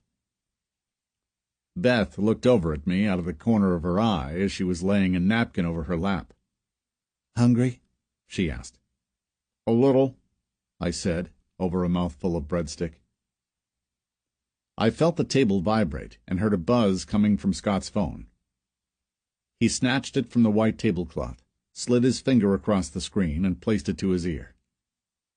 His head jerked back, and he appeared to perk up. I began shoveling noodles, chicken, and sauce into my mouth at a rapid pace as I watched Scott on the call. He said, "When? Where?" "We'll be on the scene as soon as possible. Shut the area down." I jammed another forkful of pasta into my mouth as Scott clicked off from the call. "We have the RV," he said. I was about to ask where, but Beth beat me to it, so I loaded my fork again and jammed more noodles and chicken into my mouth. Scott called for our waitress. "About an hour north of here, a few exits south of Sioux City," he said. "Take your food to go if you want. We're leaving." "What about the couple?" Beth asked. "Not in the RV, as far as the local officer who spotted it stated. The RV is at a shopping center. This information is minutes old at the most. Local law enforcement is beginning to search the shopping center and neighboring businesses as they arrive to the scene." I had my plate clean before our waitress brought our check. I wiped the corners of my mouth with my napkin and stood. Glancing over, I saw Bill shoveling down the remaining bits of his lasagna. We paid our tab, left, and were back on the interstate within minutes. Scott and Bill, driving ahead of us, called Beth and me with pieces of information as they filtered through. When we were a half hour up the interstate, we got the word that the two hadn't been found inside the store or neighboring businesses.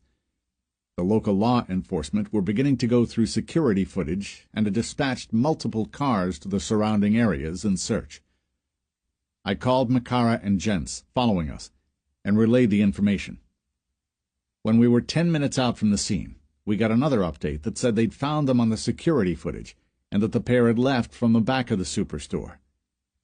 At a mile away, we received another update that the two had jumped the fence behind the supercenter and appeared to have fled on foot to the southeast. Beth put on her turn signal and made a right into the store's parking lot. Her cell phone said we'd arrived at our destination.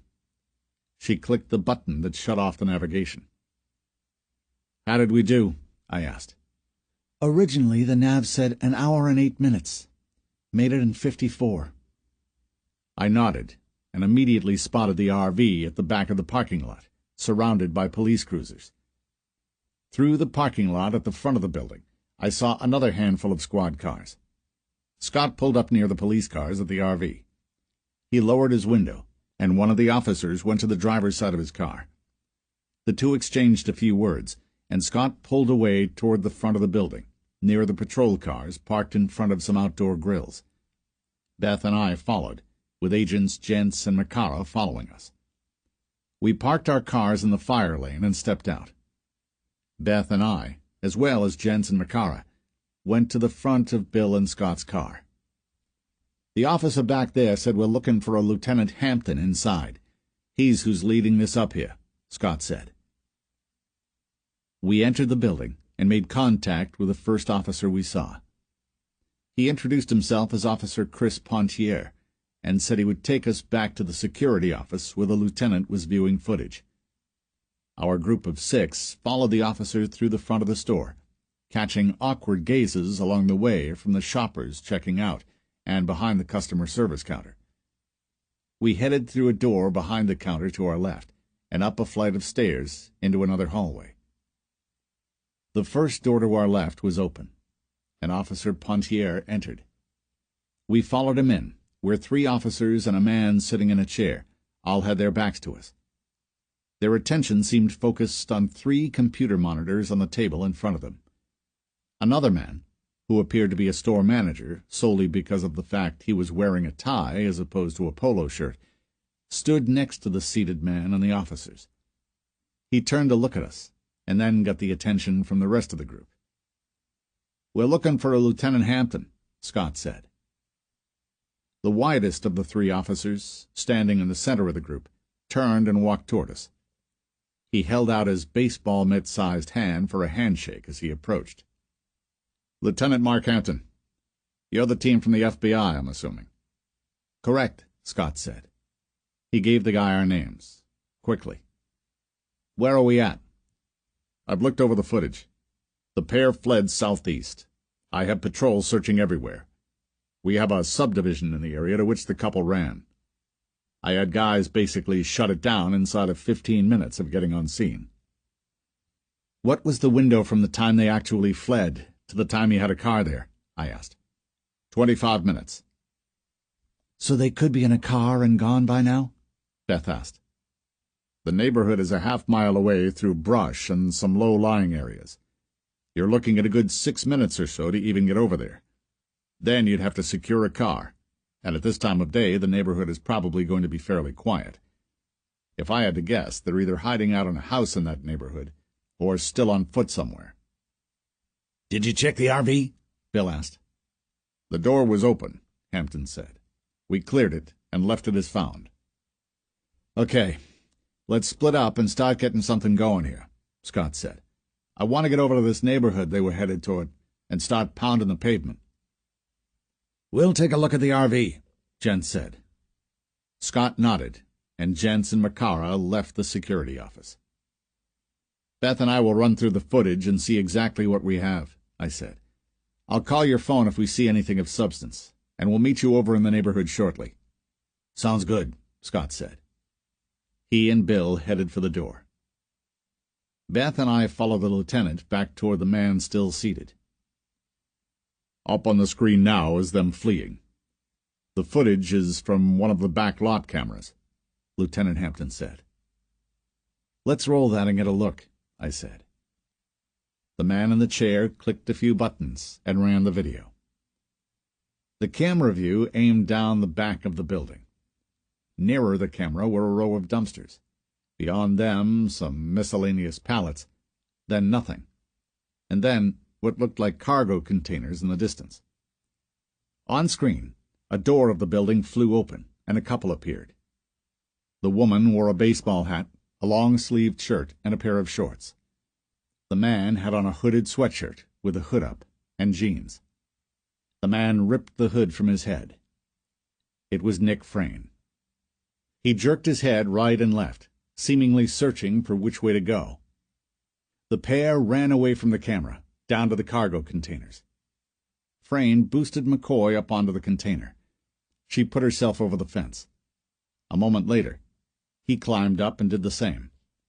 The two disappeared from view for a bit and then reappeared, running in the far right corner of the screen, until they were gone from view. "You said that is southeast that they headed?" I asked. "Yes." Chapter 18. When the footage ended, I looked at Beth, standing next to me. "Feel like taking a walk?" I asked. "We need to try to follow in their footsteps and see where they went. Maybe we can pick up their trail there through the weeds and brush." "I'm in," Beth said. "I'll join you," Lieutenant Hampton said. "I have a number of years under my belt tracking game. It might help in picking up a trail." "Sure," I said, and started for the door. "You may want to have a change of clothes. Some low-lying areas back there. Guessing we'll hit mud," the lieutenant said. "We'll deal with it later," I said. "I'd deal with it now," Hampton said. "She isn't going to get very far in those." He pointed at Beth's shoes, which were a pair of pumps with small heels. And those shoes are going to be an issue as well. He pointed at my square-tipped black leather dress shoes, which had completely flat bottoms without tread. The manager piped up. We have shoes, clothes, whatever you need here. Beth looked at me. Sizes, quick, she said. Huh? I asked. Waist size, shoe size. 34 and 12. I'll be right back. Beth hustled from the room and returned a few minutes later to toss me a pair of jeans and hiking boots. She held more under her arm. The manager checked us out at the customer service counter below. We quickly changed, and Beth took our business clothes out to the car, while the lieutenant and I waited for her at the front entrance. She returned, and the manager led us to the back of the building, and the door to which Nick and Molly had fled from. We walked out and to the left, toward the shipping container the pair had climbed up in order to scale the fence. "Keep an eye open for anything that may have been tossed," I said, and got nods from the lieutenant and Beth. We reached the container, and I boosted Beth up, just as Nick Frayne had done for Molly McCoy in the video. She waited at the top of the container for Hampton and me to climb up. After we got up there, the top of the fence separating the back of the superstore from the field on the other side was just about at my knee level. "See anything up here?" I asked. "Nothing," Beth said. I looked down the other side of the fence, about a 10-foot drop, and then brought my line of sight back up. Directly to our right, and still extending in front of us, was the back parking lot of some kind of commercial business. Trailers littered the lot. Directly past it and to the south was a golf course in the distance. To our left was a tree line about a half-mile away across the brush and weeds. I saw some water mixed in with the brush we'd be walking through, a handful of trees scattered about, and some areas that looked like sand or dirt. The lieutenant pointed off to the southeast. "What we had on video was them heading in that direction. That neighborhood we spoke of is behind that tree line there. See the street on our side of that golf course?" he asked. "Yeah," I said. "It would run you straight into the back side of that neighborhood if we went through," Hampton said. "All right, let's get a move on," Beth said. She swung a leg over the top of the fence, held onto the top with an overhand grip, and put her other leg over. Then she lowered herself and dropped to the ground before either the lieutenant or I could assist her. We both stared down at her, impressed by her agility. "Are you guys coming or what?" she asked. "Yeah." I swung my leg up and transferred myself over the fence in the same fashion Beth had, though I was fairly certain I lacked the grace she'd displayed. My feet hit the ground with a thud and sank an inch or two into the earth. I took a few steps back to regain my balance. The lieutenant came over next in the same wobbly fashion. The gear on his duty belt clanked together as he hit the ground.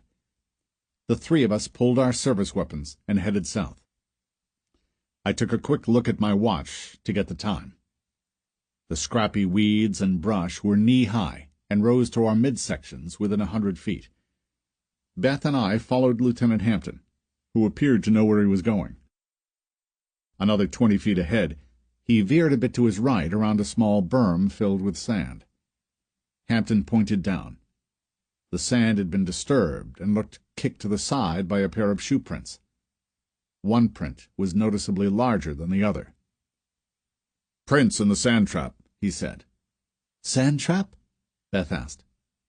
"Where the supercenter sits right now used to be another 18 holes of that golf course there." Hampton jerked his head to the south. "The golf course sold it off to the developers. They only needed half of the area for the building, so this is the part of the course that got reclaimed by nature. Thus the ponds and sand traps." The terrain made a bit more sense then. Hampton crouched to get a better look at the footprints. Then he rose and said, "This way." Beth and I followed. Ahead of Lieutenant Hampton, the brush was bent and a bit spread to the sides. I imagined that was from the couple making their way through. My feet began to slip a bit and sink with each step. I looked down to see our feet sinking into the brown mud. I also saw prints in the mud out in front of Hampton. He stopped again. One of them went down here. Beth and I hustled to Hampton's back for a look. A patch of brush was lying flat, bent over at the ground and covered in mud. It looks like they started straight south from here. They were probably trying to get to the street. He continued walking. Beth and I trudged through the mud and brush behind the lieutenant until we hit the street a few minutes later. We stopped at the road's edge directly across from the golf course, which appeared empty. I glanced at my watch. 7 minutes had passed. "Is that their muddy footprints?" Beth asked. She pointed up the street to the east. "Looks like it. Yeah, come on," Lieutenant Hampton said. He started east down the street. Beth and I followed him up onto the old road, which bowed up in the center. The concrete had patches of blacktop filling potholes. I stamped my feet to free the wet muck from the soles of my boots. The mud had spattered my new jeans almost to my knees. I looked off to my right. "Did you have any cars checked with a golf course or golfers?" I asked Lieutenant Hampton. "I sent your car over. Yeah. No sightings of them." I looked forward, to the east, down the road we were following. The muddy footprints from the couple disappeared. The street turned to gravel, almost as if it became a driveway 50 yards ahead. The gravel ended at the tree line. After another few steps, I spotted the green roof of a big farmhouse and confirmed that the road did in fact turn into a driveway for the home, tucked into the trees. "Has someone checked this place?" I asked. "This was the first place we looked as soon as we saw the direction they headed. The homeowners said they'd been home all day, but didn't see or hear anyone back here," Hampton said. "Just after the end of this gravel driveway here, and through that patch of woods, is the neighborhood." I glanced back over my shoulder, no longer hearing the crunching of Beth's feet on the gravel behind me. She wasn't there. I stopped, turned around, and then spotted her half into the bushes along the right side of the gravel driveway. Beth popped back out with what looked like a gray hooded sweatshirt in her hand. "Well, this is where they went. This looks like the sweatshirt Nick Frayne was wearing in the video." Beth turned the sweatshirt in her hands. "Fresh mud all over the right side of it." Beth ran her hand down the front pocket of the sweatshirt and then tossed it down. "Nothing in the pocket." She went back into the bushes and reached down toward the ground. She popped back out with a carton of cigarettes and held them up. "That's theirs, all right. We have 'em on video walking with them from the gas station out front of the store," Hampton said. Beth tossed them down next to the sweatshirt and walked back to the lieutenant and me. "Do you just want to have someone from your department collect that?" Beth asked. Hampton nodded. We continued up the driveway until it turned left directly in front of the house. I glanced over. The home looked the better part of 100 years old. The big white farmhouse was 2 stories, with a small front porch. A few children's toys were scattered on the grass. A tire swing hung from a single large tree at the front. Back behind the house was a small shed that looked equally as old. A man stood at the back of an exceptionally nice 1970s orange and white pickup truck backed up near the house. The truck was lifted on big tires, but not so big as to look out of proportion. I imagined the man had put some serious time into the restoration. He looked over at us and tossed us a wave. "Help you?" The 3 of us walked over. He sat down on the open tailgate on the tonneau-covered bed of his truck. "Afternoon," Lieutenant Hampton said. He gave us a nod. "Still looking, I assume," he said. The man wore a blue hooded sweatshirt and jeans. A mesh-backed baseball cap sat on his head, with a bit of brown hair curling out from around the cap's sides. "We are," the lieutenant said. Beth and I introduced ourselves to the man as FBI. The guy said his name was Jim Rieger. "Yeah, Couple of officers came through here a half-hour or so ago. They said they were looking for a man and a woman. I let the guys have a look around the property, but I'll tell you, just like I told them, I've been outside here all day and haven't seen anyone. My wife told them she heard some dogs barking coming from the subdivision through the trees there. The man pointed to the east. "Is she here?" I asked. "Babe!" the man yelled. "Catherine!" he yelled again. A moment later, a woman appeared from the front screen door of the house and stood on the porch. The door clanked shut at her back. She stared down at us. Her dark brown hair hung down along the sides of her thin face.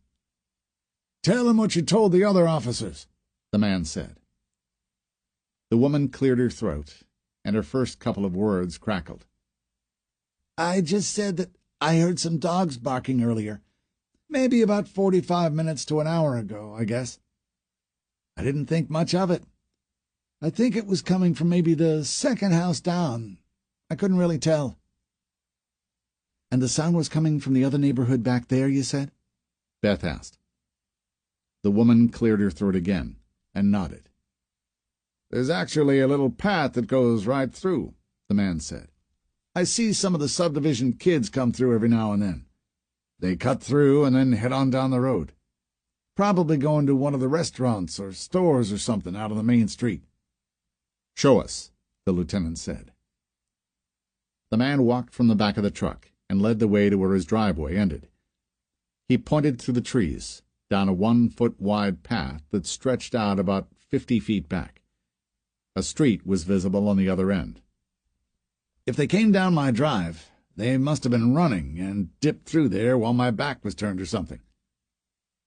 "They definitely came up your driveway," Beth said. "We found some articles of clothing of theirs in the bushes right back there." Beth turned and pointed toward where she'd found the sweatshirt. "The other officers thought the same and then went to check the golf course. Who knows? Maybe they saw me outside and hightailed it through the woods into the subdivision." "This is probably too close to where they knew we'd immediately look," the lieutenant said. "What's the deal with these two that you're looking for? I mean, is this something my wife and I should be worried about?" I wanted to tell the guy how lucky he was that 2 wanted murderers had passed over his property, but remained quiet. "They're extremely dangerous," Beth said.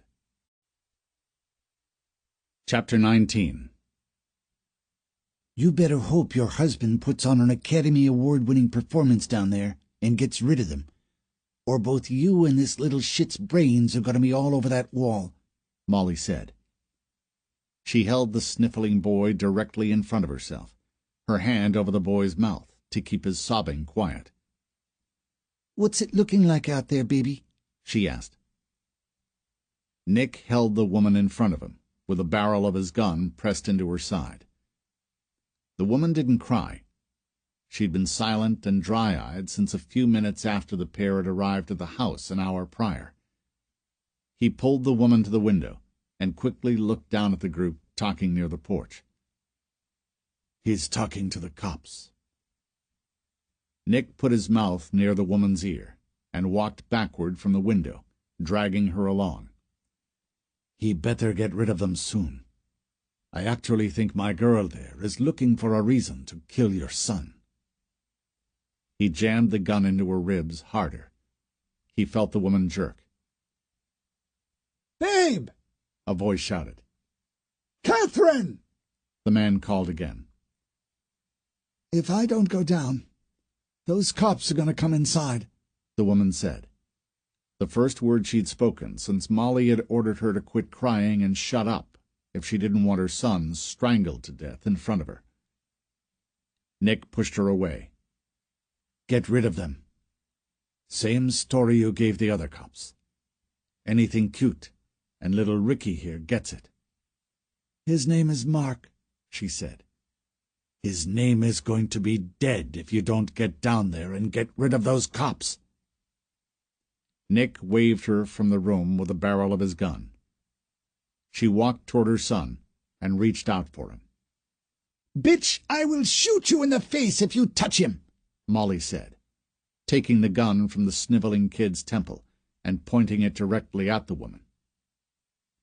The woman mouthed, "I'll be right back," to her son, turned, and walked out. "That bitch is going to talk," Molly said. "Let's just take the group out from up here, before it's too late. We have the upper hand here." Nick remained quiet, in thought. He heard the screen door downstairs clank against its frame. "Baby, come on. There's only 3 of them." Molly positioned herself to the side of the window. "They won't even shoot back. Not if there's a kid in here.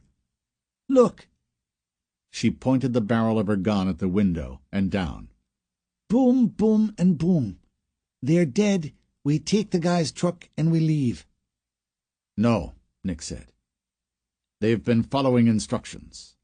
I told them if they played it cool, we'd leave them unharmed." "You weren't actually serious about that, were you? Let's just kill them, kill the cops, and go." "No, Molly. We're doing this my way. These 2 won't risk us hurting their kid." "This little rat. Look at this kid. He pissed his pants. He's been whining like a little girl since we got here." Molly removed her hand from the kid's mouth, and he began crying and taking huge gulps of air. The boy started a sustained wail that was gradually growing in volume. "Shut him up," Nick said with a clenched jaw.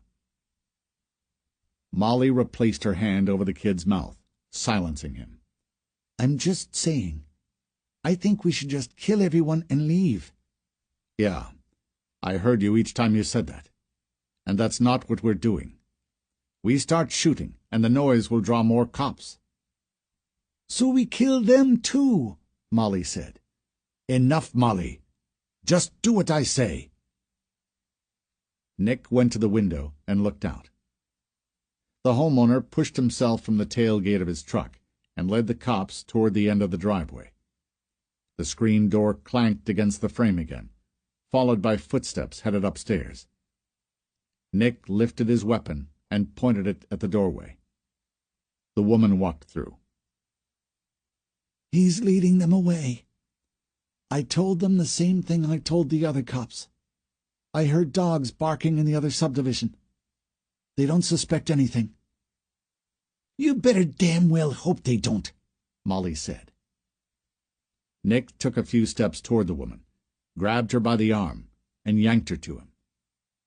He wrapped his left arm around her chest, pulled her back into him, and stuck the gun against her side. Nick walked her back to the edge of the window and watched her husband and the cops looking into the tree line at the back corner of the property. Molly stared at Nick. Nick returned her stare. Molly's nose twitched, and her eyes narrowed. "What?" Nick asked. "Nothing," Molly said. "Don't tell me nothing. I can see it on your face." "You don't value my opinion. Just do what I say. What kind of a way is that for you to talk to me? We could have killed those pigs and been out of here already." "Baby, let's just handle this my way." "Yeah, exactly. Do things your way. And what I think doesn't matter." "It's not like that." "Sounds exactly like that to me." "Don't make a thing out of this, Molly," Nick said. "More orders?" "Yes, sir." She mumbled the word prick under her breath. He shook his head. "Did you just call me a prick?" Molly shrugged. "I call it like I see it." "Really? Yeah, you're a real genius when it comes with staying under the radar. Maybe we should light the house on fire so everyone knows exactly where we are." Molly let out a puff of air through her nose. "Go to hell." "Come on. This isn't the time for this shit," Nick said. "Get it together." "Get it together? Meaning I don't have it together?" "Quit, Molly." "Whatever. You're in charge. Let's just sit here. I'm sure you're enjoying having that bitch all pressed up against you." Nick snapped his head away from the window and looked at Molly. "What in the hell are you talking about?"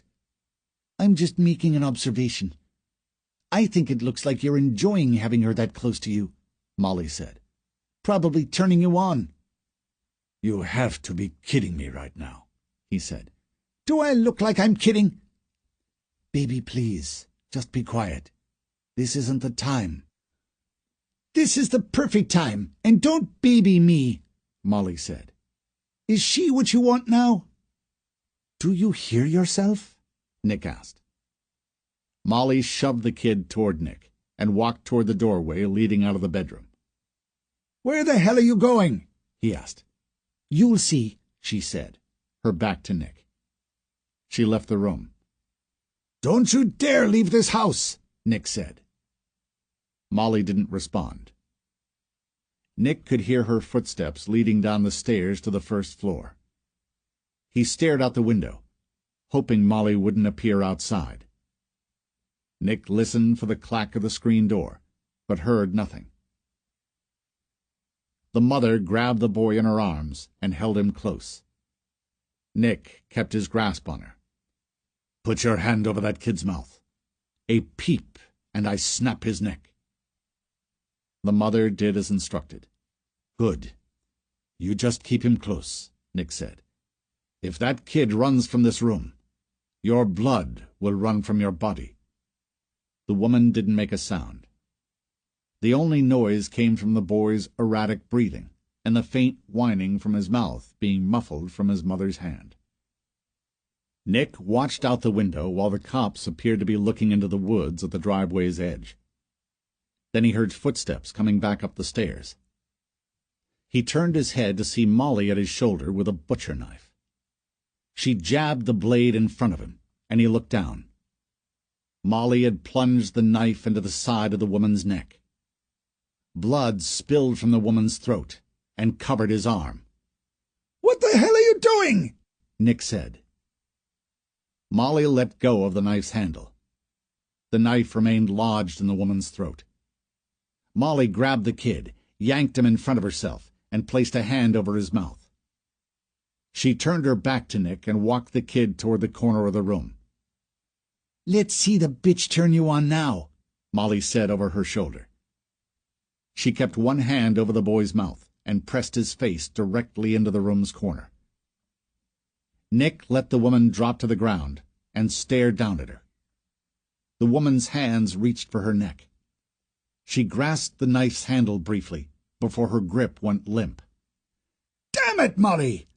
Everything was going just fine, and you get some stupid idea in your brain and have to go off the rails." Molly looked back at him. "Whatever. It's done, and I feel better about the situation." She nodded at the woman, lying in a pool of her own blood. "Give me that knife so I can kill this little shit." "You're not killing that kid," Nick said. He placed his foot on the dead woman's head to create leverage and reached down to yank the knife from her throat. The knife slid out with a sound of suction. Nick walked to the bed in the room and used the bloody knife to cut 2 strips of fabric from the bedsheet. Then he walked to Molly and held out the strips. "Tie his hands and gag him." Molly looked away. "Ugh," Nick said. He grabbed the boy's hands and tied them behind his back. Nick spun the boy around to face him, put the center of the strip of bedsheet in the kid's mouth, and tied it around his head. The boy stared at his mother's body as tears streamed down his cheeks. Nick pulled the boy toward the closet, opened the door, and pushed him inside. "There, problem solved," he said. "Yeah, whatever," Molly said. Nick walked to the window and glanced outside. The cops were gone, and he caught a glimpse of the man walking back toward the house. A moment later, he heard the screen door clacking against its frame downstairs.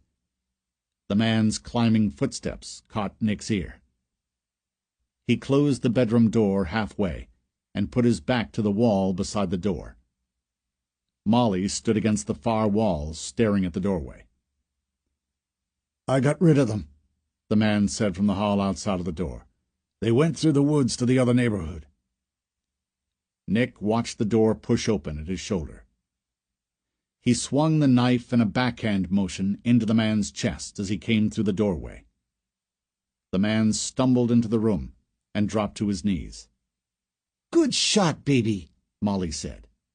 She headed to the man.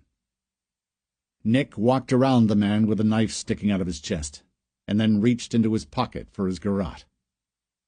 "I got it," Molly said. She crouched next to the man and yanked the knife from his chest. Molly stared at him and smiled. "Bye-bye," she said.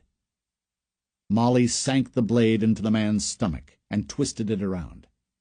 She removed the knife and did it again.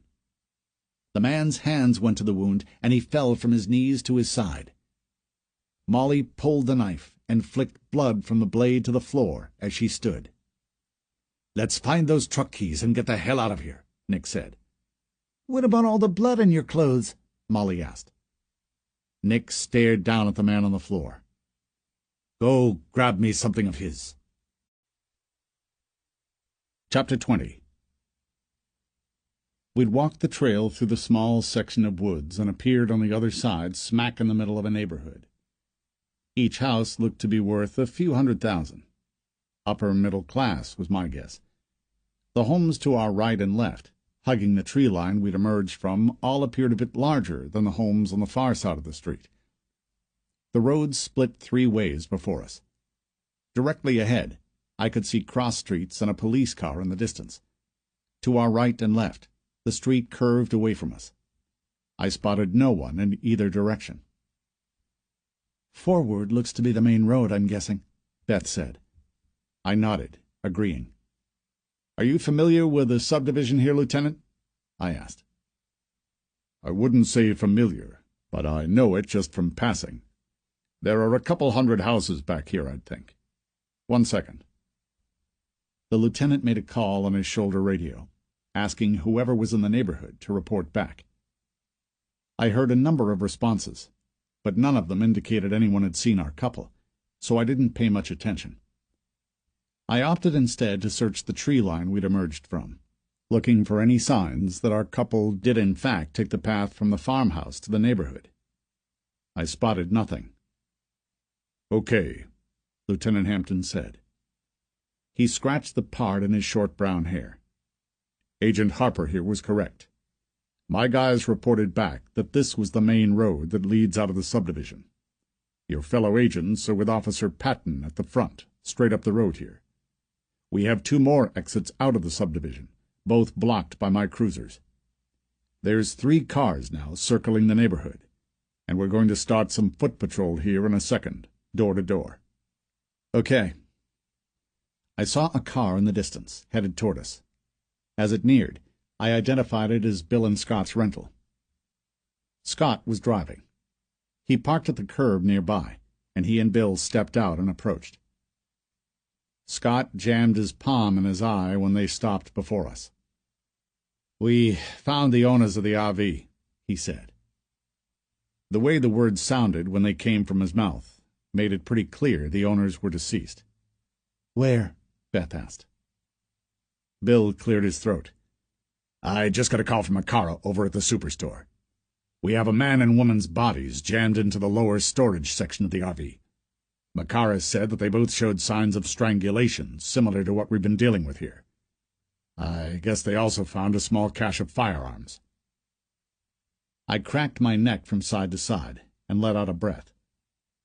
"Do we have anything in this subdivision? Any sign of them?"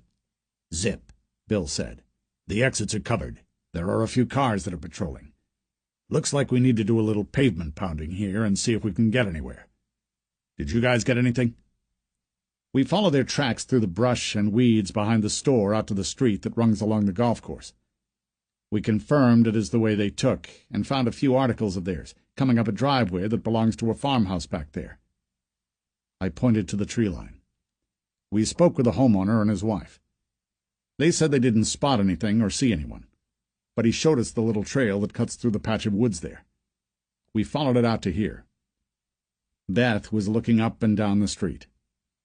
"They could be in any one of these houses, holding someone hostage or just hiding out. We're going to need to look for forced entry and ask for permission to enter and search each property if the owners are home," I was thinking the same thing, Scott said. Judging by how these two have been operating, it's not out of the question that they have someone against their will. A patrol car pulled up and parked behind Bill and Scott's rental car. The officer stepped out. The lieutenant walked to him, and then back toward us. "This is Officer Harris," Lieutenant Hampton said. "He's going to start some foot patrols back here." "Okay," I said. "Well, we're thinking they came through this little path through the trees at our back. Let's just start here and hit every house. Make notes of where we don't receive answers at the doors." "Let's do this in twos," Scott said. Bill and Scott headed to the left. Lieutenant Hampton and his officer walked back up the main street. Beth and I turned right and walked to the first house with the tree line and what I assumed to be the golf course at its back. The house was a big 2-story. I figured about 2,500 square feet at a minimum. A closed 3-car garage faced the street on the right side of the red brick home. Burgundy shutters surrounded the windows. We walked up the empty driveway and followed the short sidewalk leading off to the big white front door. Beth thumbed in the doorbell. I heard it chime inside. I glanced at the door and spotted no signs of forced entry. Beth hit the doorbell again. The mat beneath my feet on the front stoop read, "The McLeans." We waited, yet no one came. I reached out and banged the butt of my fist on the door. To the left of the door, Beth tried to get a look into one of the windows at the front. She glanced over at me. "It doesn't look like anyone's home. Nothing that I can see looks disturbed." I reached for the doorknob and tried giving it a turn. The handle didn't move. Locked. "I'm going to do a quick lap around the house and make sure there are no signs of forced entry at the back. Then we'll move on." "Yep," she said. I walked back down the front sidewalk and round to the home's garage into the backyard. A tee box appeared through the trees on my right. The back of the home had a concrete patio, where a small table set with 4 chairs stood in the center. I glanced a few houses down, through the visible backyards, and nothing looked out of the ordinary. I continued along the back of the home, inspecting the windows. All closed, none broken. I went to the back door of the house. The door jamb was intact and didn't look as though anyone had attempted to get in. I twisted the knob. Locked. I rounded the other side of the home and found Beth waiting at the sidewalk to move on to the next house. "All good?" she asked. "Yeah, locked up and no forced entry anywhere." I joined her on the sidewalk, and we walked toward the next house to our right. "We'll do the houses up to the corner there on this side, and then do the other," Beth said. I nodded. "I saw Bill and Scott moving on from the first house they checked back there." Beth jerked her chin over her shoulder. "Seemed like all was well." Beth turned right and headed up the next driveway. The home, like the neighboring one we'd come from, was a large brick 2-story. Yet instead of red, this one's bricks were more natural-colored. This house appeared slightly larger as well, though that could have been because the garage didn't face the street, instead meeting at a 90-degree angle to the driveway. Beth and I walked up the 3 stone steps to the brown front door, tucked back into an alcove. I thumbed the doorbell. A moment later, a deadbolt clicked and the door pulled open. A woman, looking to be in her early 60s, stood inside the home. She was thin, with chin-length gray hair, and wore a pair of white pants and an olive-green sweater. The woman looked at me, and then Beth. I watched as her line of sight went from our faces to our feet, and then back up. She appeared confused. "Ma'am?" I reached into my suit jacket to grab my credentials. As I looked down to grab my bifold from my pocket, I realized why we were receiving the odd look. Beth and I were dressed for business from the waist up, but wearing casual clothing covered in mud from the knees down. I pulled my credentials from my pocket and flipped the bifold open to show her my ID. "Agents Rawlings and Harper with the FBI." "Okay. What can I do for you?" she asked. You'll have to excuse me for not inviting you in." The woman pointed to the mud clinging to us. She didn't appear distressed in any manner, so I figured we'd talk to her a bit before requesting to search her home. "No problem. Your name?" I asked. "I'm Meredith Jones," she said. I pulled out my notepad and jotted the name down. "We're in the process of going door to door in the neighborhood here. We're asking the homeowners if they've spotted anyone or anything out of the ordinary around the neighborhood in the last hour or so." "Well, no, I can't say that I have. You said this was in the last hour?" "Correct," Beth said. The woman's mouth curled to the side. "Sorry, no. I've been sitting in the living room at the back of the house for the last few hours, on the phone." "Did you see anything odd in the back?" I asked. "Maybe some people running from the golf course or cutting through the tree line?" She shook her head. "Again, no. Sorry. I guess I wasn't really looking for anything like that." "Sure," Beth said. "What about hearing anything? We had a neighbor mention some dogs barking over here." "Dogs barking? From back here?" Mrs. Jones asked. "Yes," I said. "An hour or so ago. The woman across the way there in the farmhouse on the other side of the trees said she heard some dog barking coming from the neighborhood here." "Catherine said that?" she asked. "Yes, I believe that was her name," I said. "Catherine and Jim? The farmhouse behind the trees, across from the golf course?" The woman pointed through her house in the general direction of the home we'd come from. "Correct," I said. "No." The woman shook her head. "Something is not right with that. Catherine knows this is a pet-free subdivision. Her boy, Mark, got attacked by a dog a few years back. I don't think the dog really hurt him, but it definitely traumatized the poor little guy. She and I spoke quite a bit about it. I'm in the psychology profession. Anyway, I see Mark playing with the neighborhood kids around here all the time. If there was a dog anywhere, and I mean anywhere in this subdivision, Mark surely wouldn't be." "Appreciate it, ma'am," I said. I jerked my head at Beth to follow me. We walked from the front of the house and down the driveway. After spotting Scott and Bill walking to another house up the block, I curled my middle finger and thumb and pressed them into my mouth to let out a quick whistle. Scott turned to look, and I waved them back. "Frayne and McCoy are in that farmhouse," I said. "You think?" Beth asked. "Yeah." I picked up a jog toward the tree line and the path leading back to the farmhouse. Bill and Scott must have noticed, because when I looked up to see where they were, both were making haste back toward Beth and me. We met them where the three roads intersected and led to the path. "I think they're in that house that Beth, the lieutenant, and I came from," I said. "The woman there made a comment that I'm sure she knew we would find out is false inside of a few minutes. She said she heard dogs barking back here, when she knew this was a dog-free subdivision." Shit. I remembered the woman had said it came from the house 2 or 3 up, and realized she might have been trying to send us to the Jones house with that story. "Something else?" Bill asked. "Let's just get over there," I said. The lieutenant and his officer must have seen us huddled and talking. Both jogged up, their duty belts jingling with each step.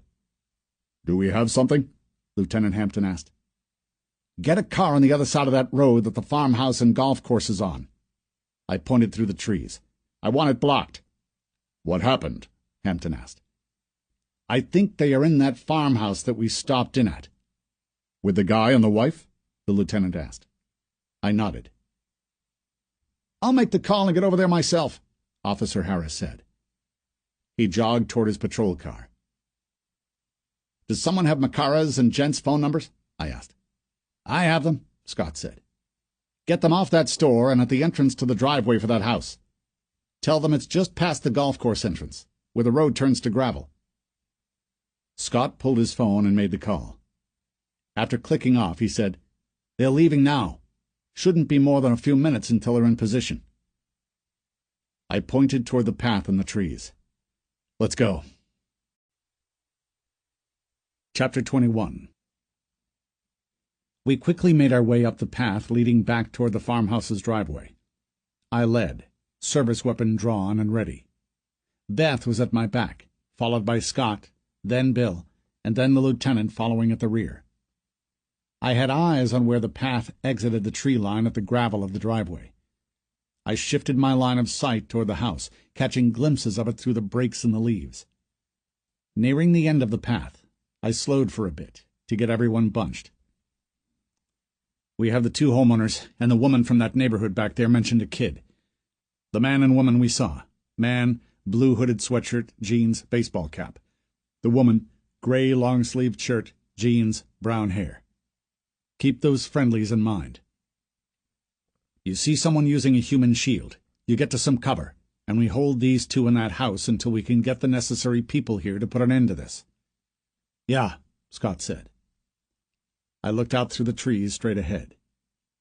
Agents Gent's and Makara's car was sideways in the road in the distance, with a patrol car parked behind theirs. Okay. Looks like Makara and Gent's are where they need to be. I'm leaving the path and heading for the side of the house. Beth, you stick to me. Bill and Scott, keep your sights on that house. As soon as we get there, you two follow while the lieutenant covers you. We'll spread out and cover the home as the lieutenant makes his way up. I received confirmation from everyone. All right, let's move, I said. I broke from the tree line, keeping my gun ready. Beth's footsteps thumped behind me. My eyes went window to window as we jogged toward the home, but I didn't spot anyone. I pulled up along the side of the house and put my back to it as I brought my gun up in both hands in front of my chest. Beth stood beside me at my left shoulder in the same position. I motioned for Scott and Bill. They ran toward us from the cover of the tree line, with the lieutenant keeping his weapon aimed at the house. Bill and Scott came to our sides, and I glanced back at Lieutenant Hampton, who gave me a thumbs up. Beth, Bill, Scott, and I faced the house and backed up. Over my shoulder, I motioned for Hampton to come. He met us, and we rounded the side of the house toward the front, where I immediately noticed something amiss. "The truck is gone," I said in a hard whisper. I glanced back at Hampton. "Run that truck and get your guys looking. Tell your officers sitting in the driveway down there to come with our other agents." He made the calls quietly over his radio, yet I never heard a response. We walked low toward the front porch, past the tree holding the tire swing. I watched the house as we walked, and glanced back and forth between windows as I led our group up the steps of the porch. Then I caught movement over my right shoulder in the distance. Agents Gents, Makara, and Officer Harris were approaching in the driveway. I paused and held an open hand toward them. They stopped. I held up 2 fingers at my eyes, and then pointed them up toward the house. All 3 men raised their weapons a bit. I stepped to the top step and looked into the home through the screen door. The realization that the truck was gone, but the inner door wasn't closed or locked, registered in my head. Beth, Bill, Scott, and I spread out to both sides of the home's front door. Bill was directly across from me, with Scott behind him. Beth had my back, and the lieutenant was standing on ground level at the base of the steps. Bill gave me a nod. I reached across my body with my left hand and grabbed the screen door's handle. I banged on the aluminum bar across the screen door with my right fist, holding my gun. "FBI!" I shouted, and pulled the door open. Bill and Scott rushed in, followed by Beth and then myself. We stood in a wide hallway of the old farmhouse. To our left was a living room. Directly in front of me and to my right was a stairway leading up. The hallway stretched back into the house toward a kitchen. I saw no movement. Bill went left into the living room. Scott and Beth headed forward toward the kitchen. I held my ground and kept my gun aimed up at the landing of the second floor. Lieutenant Hampton entered and got my back. A moment later, Beth, Scott, and Bill walked toward the lieutenant and me from the kitchen area. Bill and Scott stopped at a door centered in the hall, and Scott pulled it open as Bill covered him. The two men disappeared into the doorway while Beth waited at the door. I could hear their feet pounding steps. A moment later, I heard their footsteps again.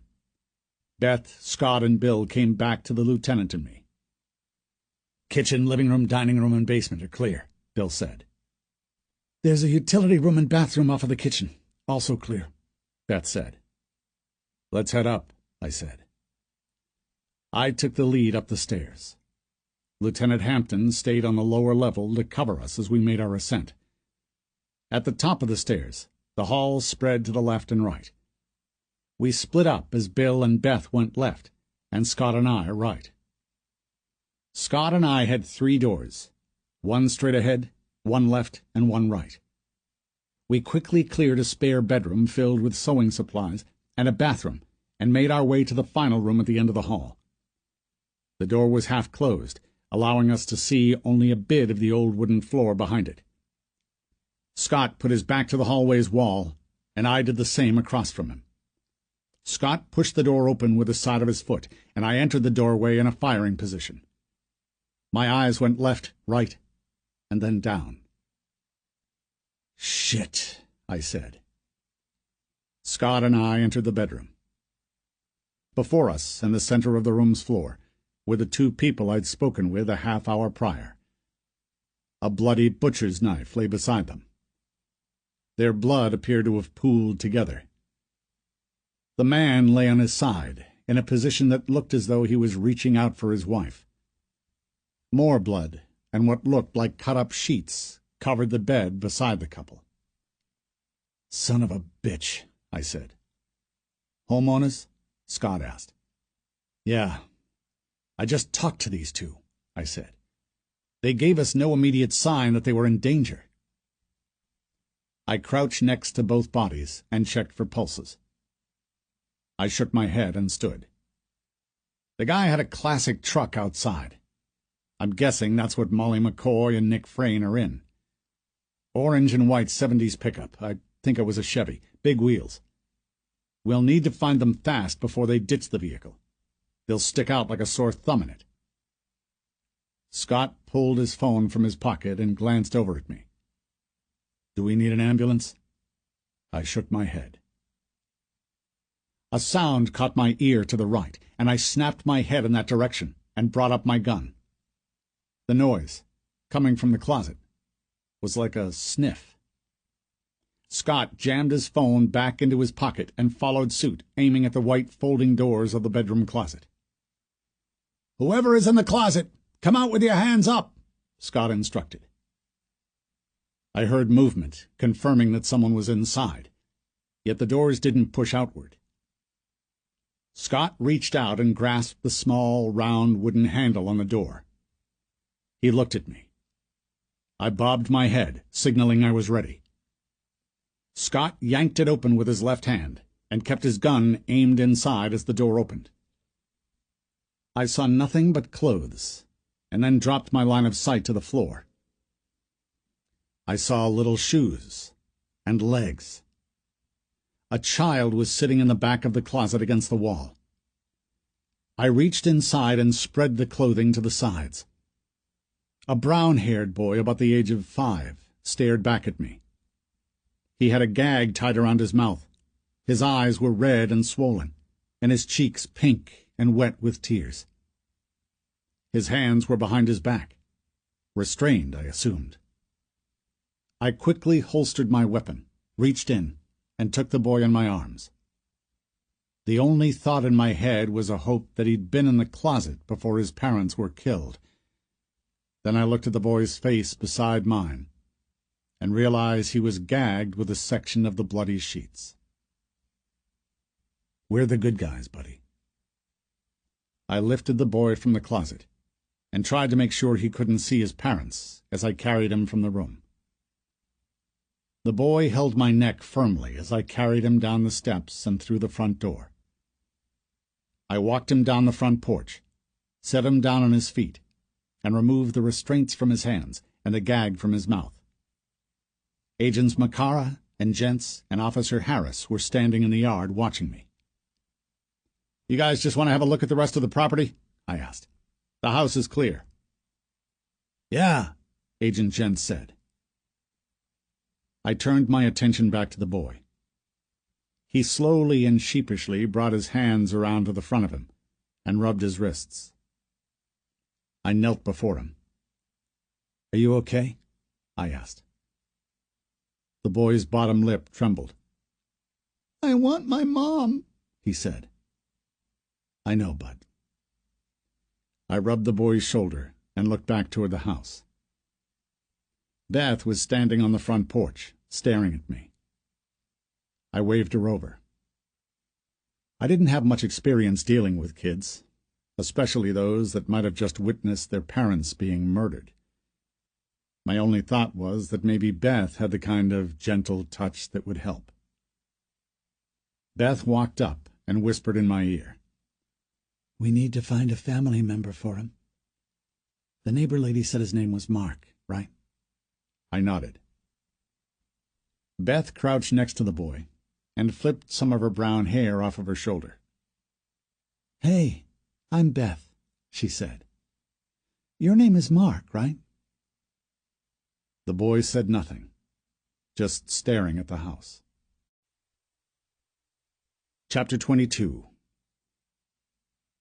Nick exited the freeway, made a right when the freeway ramp came to an end, and drove for half a mile up the country road. He pulled to the shoulder, threw the truck in park, and walked to the bed. Nick glanced around at his surroundings and dropped the tailgate. Molly slid out from beneath the tonneau cover and planted her feet on the road surface. Nick slammed the tailgate closed. "Get in, let's go," he said. Molly jumped on the passenger side of the truck, and Nick continued in the direction he'd been traveling. "All good?" Molly asked. "Yeah. I passed a couple of cops, so it was probably good that you were in the back." "What's the plan?" she asked. "We need to get rid of this damn thing. But we need to do it the right way. I'm sick of this heat on our ass." "Are you saying that the heat on our ass is my fault?" "Would you stop?" Nick said. "No, we need to talk about this. I'm not going to sit here while you make little comments insinuating that I'm the one who's causing problems for us." "You're kidding, right? I mean, seriously." Nick looked over at her. "Tell me you're kidding right now." "I'm not kidding. If you think I'm causing problems, then come out and say it. Be a man about it." "Damn it! You know what?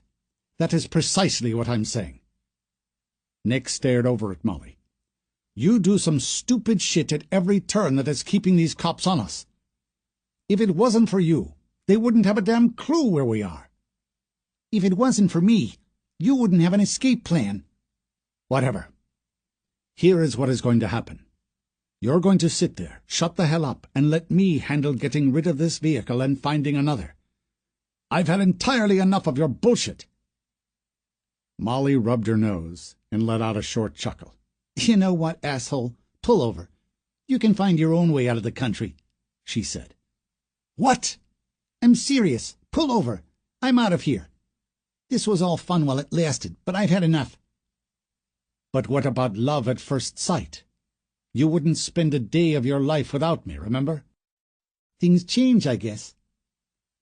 Nick yanked the wheel to the right and slid to a stop at the side of the road. He threw the gear selector into park and looked over at Molly. "There's the door. Good luck." "Do you think I won't?" Molly asked. "See ya," Nick said. "Don't let the door hit you in the ass on your way out. I think I'll head up the road to the next fair and find another carny." Molly pulled open the door and stepped out. Nick shifted the truck back into drive and spun the tires to kick gravel at Molly as he pulled away. He looked in the rearview mirror back at her as she grew smaller, and could see her giving him the middle finger. "Stupid bitch," he said. Nick continued down the road for another few miles. He passed a handful of houses, but none looked occupied. Then, as if by fate, the perfect opportunity presented itself. Nick stared to the right and slowed as he passed a ranch with a boat out front near the road. He spotted a for sale sign planted in the grass at the boat's bow. Nick quickly looked up the driveway.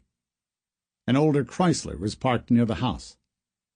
A detached garage next to the house faced the street with its door open. Nick could see the nose of an old red Corvette parked inside.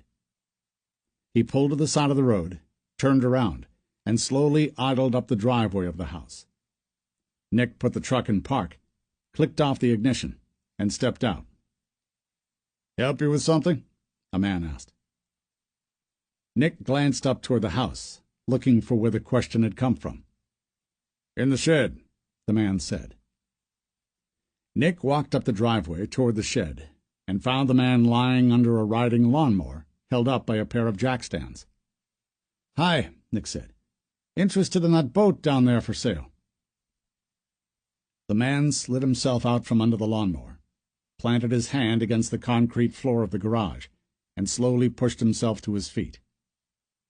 The guy looked as though he was in his late 60s and wore dirty navy blue coveralls and black boots. Nick quickly sized the man up. While Nick imagined the old man had a good 40 or 50 pounds on him, the 30-plus years in age difference would surely come into account. That, the element of surprise, and a 9mm. The man wiped his hands on the sides of his coveralls. "Well, what do you need to know about it?" "Does it float?" Nick asked with a chuckle. "Yep, she floats all right. The motor just had service done in spring. Runs like a dream. The asking price is $4,500. I won't take a penny less." "Does it come with any electronics?" Nick asked. "A fish finder and a radio." "Right," Nick said. He nodded toward the Corvette. "This is getting thrown in with a sale, right?" The old man smiled and scratched his head. "You have another few years before I get senile enough for that kind of deal, son.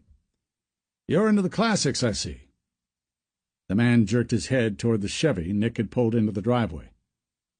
"Fine-looking truck you have there. Is that a 71? "Thanks. Yeah, 71. Nick figured he'd agree with the old man, though he had no clue what the year of the truck actually was. "She gets me around."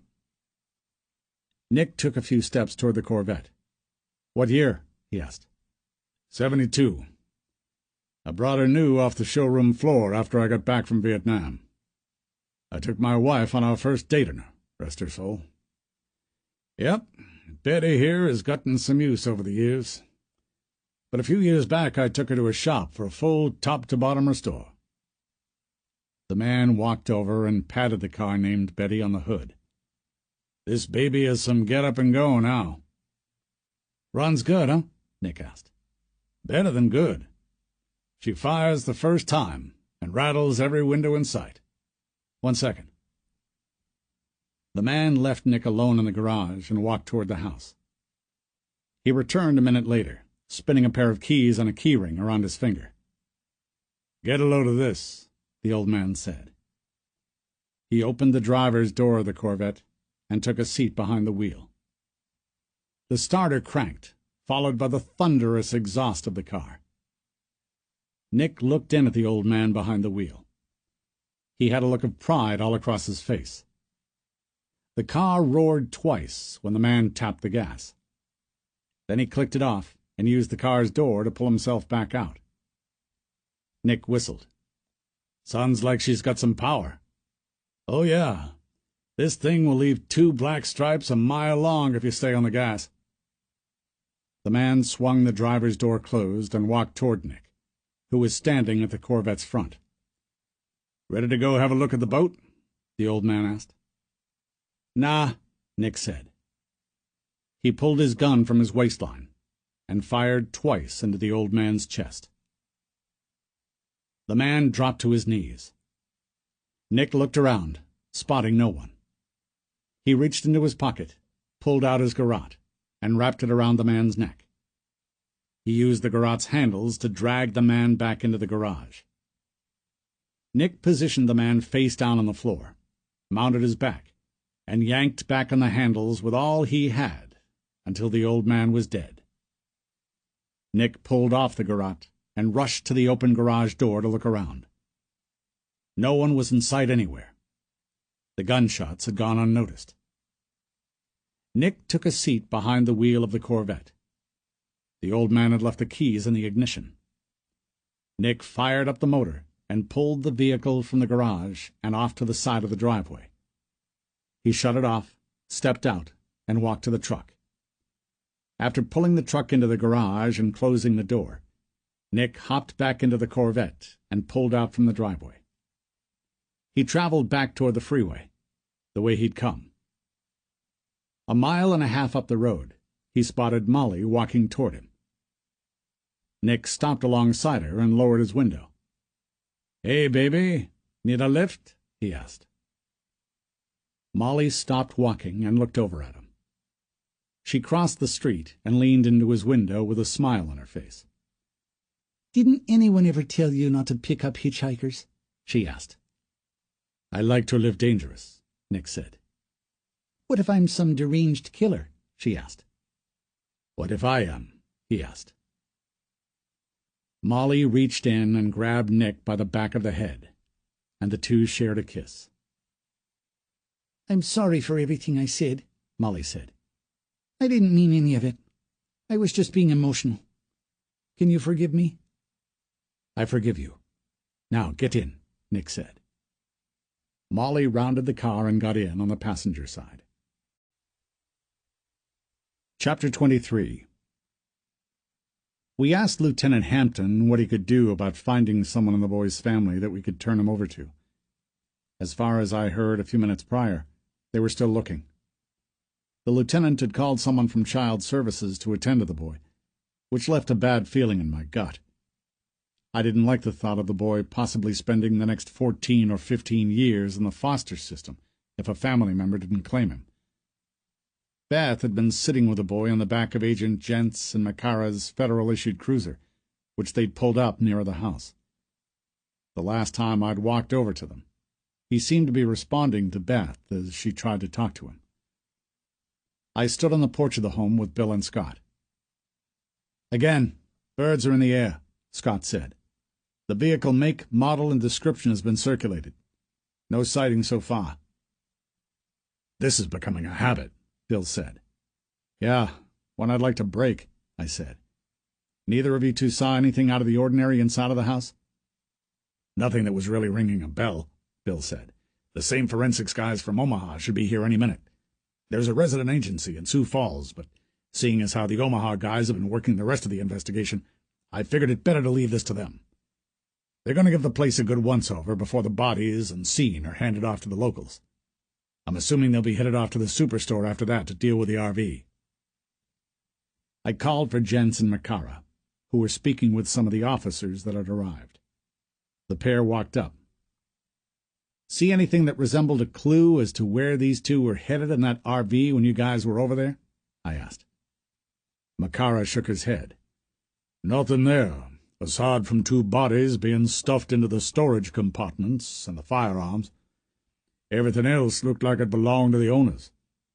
If I had to guess, the firearms probably belonged to a prior victim. We'll run the numbers on all of them, either way." "Okay. Let's have a quick little look around inside until those forensics guys get here," I said. "It should be just a few minutes or so," Jent said. "I just spoke with Mike Halsey. He's the lead on the forensics team that has been in the last few scenes. He said they were close." "All right." I turned toward the front door.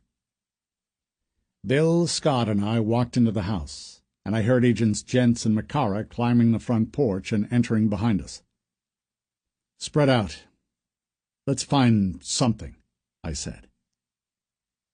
Scott disappeared up the steps to the second floor, and Agents Makara and Jent's followed him. Bill went left into the living room. I walked forward to the kitchen area. The knife I'd seen upstairs had to have come from the house. I stopped at the hallway's end and looked into the kitchen area. Directly before me was a cream-colored wall with a single window looking back into the trees behind the home. A small kitchen table and 4 chairs stood below the window. To the right of the kitchen set was a patio door leading out to a small wooden deck. Farther right was a pair of open doors leading to what I assumed to be the bathroom and laundry room Beth had cleared earlier.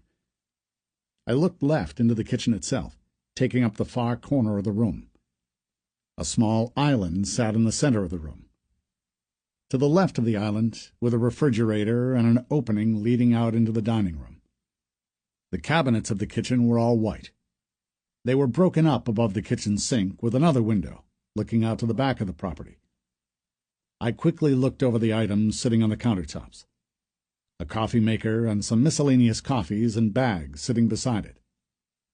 My line of sight continued to the right, past the kitchen sink and a cookie jar. I spotted a knife block near the edge of the counter, nearest the kitchen table set. I walked to it and confirmed a single knife missing. Between where the cabinets ended and the window above the kitchen table began was a green corded telephone hanging on the wall. I looked farther down the cream-colored wall and spotted what looked like a single drop of blood. I took a few steps back and tried to figure out how the blood could have gotten there. We'd seen the knife still upstairs. No one replaced it. That left someone who had blood on them prior to getting the knife, or came back to the area after killing the couple. I stared at the phone. The sound of movement at my back caught my attention and broke my train of thought. I turned to look. Agents Gents and Macara had come back downstairs and were standing with a pair of guys at the farmhouse's front door. I recognized both men as members of the Omaha forensics team. Macara walked the two guys to me. "Forensics is here. Where do we want them first?" "Well," I said, "I guess first things first. I've seen you guys, 3 times now, and I don't think I've caught your names." "Mike Halsey, lead for the Omaha Forensics Division," the one on the left said. The man appeared in his late 40s from the gray in his hair. He held a plastic box in his right hand and had a pair of white throwaway coveralls draped over his left arm.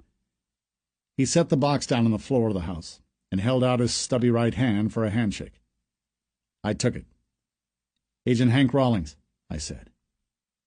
His associate introduced himself as Randy Simmons when I shook his hand. He was a bit thinner and at least 10 years younger than Mike. I waved the pair to follow me to the telephone area, and they did. I put my back to the kitchen countertop and pointed to the blood. "Looks like we have a drip of blood on the wall there, which seems a bit out of place. We have a knife from the block here upstairs, which is the scene of our bodies." "Made a call after the killing, you're thinking?" Mike said. "It's a thought," I said. "Let's get the phone here printed. I haven't touched it." "It would be nice if it was digital and can show us the last call made," Randy said. "Well, we can get that either way," I said. "Okay," Mike said. He looked at Randy. "Why don't you get started upstairs, and I'll dig in here?" "Sure," Randy said. "I'll lead you there," Agent Macara said. He walked back toward the front of the house, with Randy following. I watched as Mike set his coveralls and box down on the kitchen table. He cracked open the box's top, pulled out a pair of latex gloves, and put them on. "We're going to have to confirm that we're looking at blood here first. If I dust above it, we'll get some contamination." "Sure," I said. Bill and Scott walked into the kitchen. "Something going on with the phone?"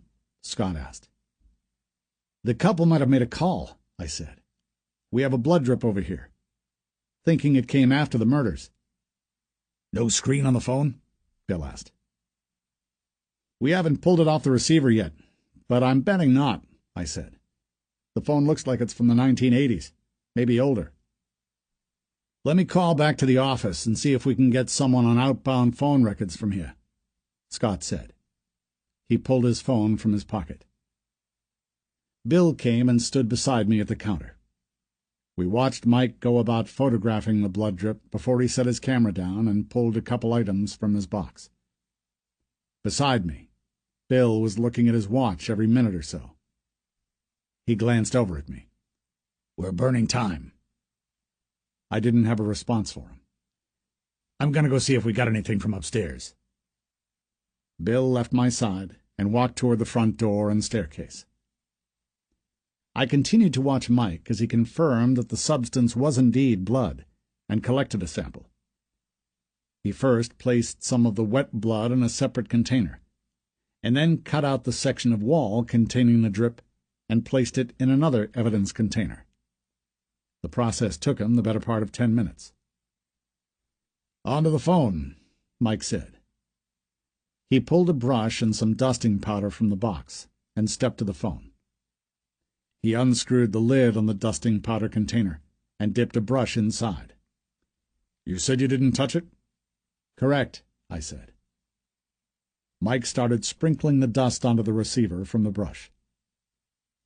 I pulled up the sleeve on my suit jacket and looked at my watch. We had another 2 hours of daylight before we'd have to suspend the search from our air support. Bill was right. We were burning time. "It's clean," Mike said. I pulled my sleeve back down over my watch and looked at him. "Clean?" "Wiped down. Not a single print on the receiver or base. Hold on. People always forget to wipe down the buttons." He pulled the phone from the receiver and stared at it. He held it up toward me. "This thing is a dinosaur," he said. I stared at the yellowed plastic rotary dial attached to the receiver. "I can probably get prints from between the holes on the dial. As far as getting last number called, I think you can still redial from a rotary with a 4-digit code." "Does it give you the number that was dialed, or put you directly through?" I asked. He shrugged. "Probably directly through, like a normal redial would do." I shook my head. "I don't think we want to make a direct call to whoever they did, but let me double-check," I said. I walked from the kitchen and out the front door to Scott standing on the porch. He clicked off from his phone call and slipped his cell phone back into his pocket. "The twins are on it. We should have the records soon," he said. "Okay. I just wanted to let you know that if needed, we could redial from the phone, but that's going to alert whoever they called. We don't want to do that. This might be an opportunity. Let's just see who the number belongs to," Scott said. "The twins are putting a rush on it." "Okay." I noticed a blue sedan parked in the gravel driveway behind Agents Jent's and Makara's cruiser that Beth and the boy, Mark, had been in. A woman dressed in business casual was standing and talking with Beth at the trunk of the agent's car. She looked like someone from social services. I walked down the front steps of the porch and headed over. Chapter 24. Mike and Randy from the forensics team walked from the front of the house. Both men had blood on their coveralls from helping the coroner to remove the bodies from the home. "Are we ready to head over to the RV at the store?" Mike asked. "The coroner said he'd meet us there." "Yeah, I think we're just about set," I said. "All right, we'll see you guys over there." Mike headed for his car. I walked across the front yard to Beth, standing at the side of Agents Jent's and Makara's car. "Down in the house?" Agent Jent's asked. "Looks like it, yeah. Bill and Scott?" I asked. "They walked the path into the other neighborhood to get their car," Beth said. "They're going to meet us back at the RV." "Okay," I said. "Did anyone talk to the locals here and tell them we're leaving the scene to them?" I asked. "I did," Makara said. "I don't know what else they plan on doing with it other than closing it up, but Lieutenant Hampton said he'd handle it." "Sure," I said. Over at his car, Mike pulled off the coveralls and jammed them into a plastic bag. Then he loaded it into his trunk and sat behind the wheel. "You guys mind giving Agent Harper and me a lift back over to the store?" I asked. "Not at all. Hop in," Makara said. Beth and I got in the back of the car. Makara turned around in the driveway and took us past the golf course and back out to the main street that would take us over to the superstore. I glanced over at Beth, sitting beside me, her face worn with sadness. She rubbed the knuckle of one index finger across the corner of her eye and then looked at me. "Sorry," she said. That had to be about the saddest damn thing I ever saw, though. Social services taking the boy, I said. She sniffed and rubbed her eyes. Get it together, Beth, she said. But what could we really do? I asked. We could have stopped his parents from getting killed, she said. That would have been a start. We should have known something was off with them when we first talked to them. How? Did they not seem normal to you? I thought back to the interactions we'd had with the man and the short exchange with the woman. I couldn't put my finger on anything that would have raised a red flag. And we were the second set of law enforcement there. The guy gave us no clue, no signal, no nothing that anything was wrong. He stood there and talked to us with a straight face. His wife came out and did the same thing. Were we supposed to automatically know that the neighborhood behind the house was pet-free and put it together that it was some kind of sign? Hey, there's 2 murderers in my house is a little more straightforward as a call for help. I know. Forget it. I can't talk about it right now. Beth turned her head away from me and looked out the window. I couldn't come up with any other words that were going to make her feel any better about the boy's situation. I glanced toward the front of the car and caught Makara looking back at me in the rearview mirror. We pulled into the store's parking lot near the RV a minute or two later. The local police had created a makeshift barricade around the area. We parked outside their blockade and walked over. Bill and Scott stood outside of the RV, staring at it. When we got to their sides, I could see what they were watching. The forensics guys photographing the 2 bodies in the storage area at the bottom of the vehicle. I stood directly to Scott's left shoulder. Any word back on anything? No. No one has seen anything, he said. We did the exact same thing as before. Birds flying, patrol cars on overpasses, you name it. Not a peep. He shook his head. I'm betting they've already swapped vehicles. Nothing on the phone records yet? Beth asked. No, Scott said. Not yet. Do we have any kind of time frame on that? I asked. Scott looked at his watch. Should be soon.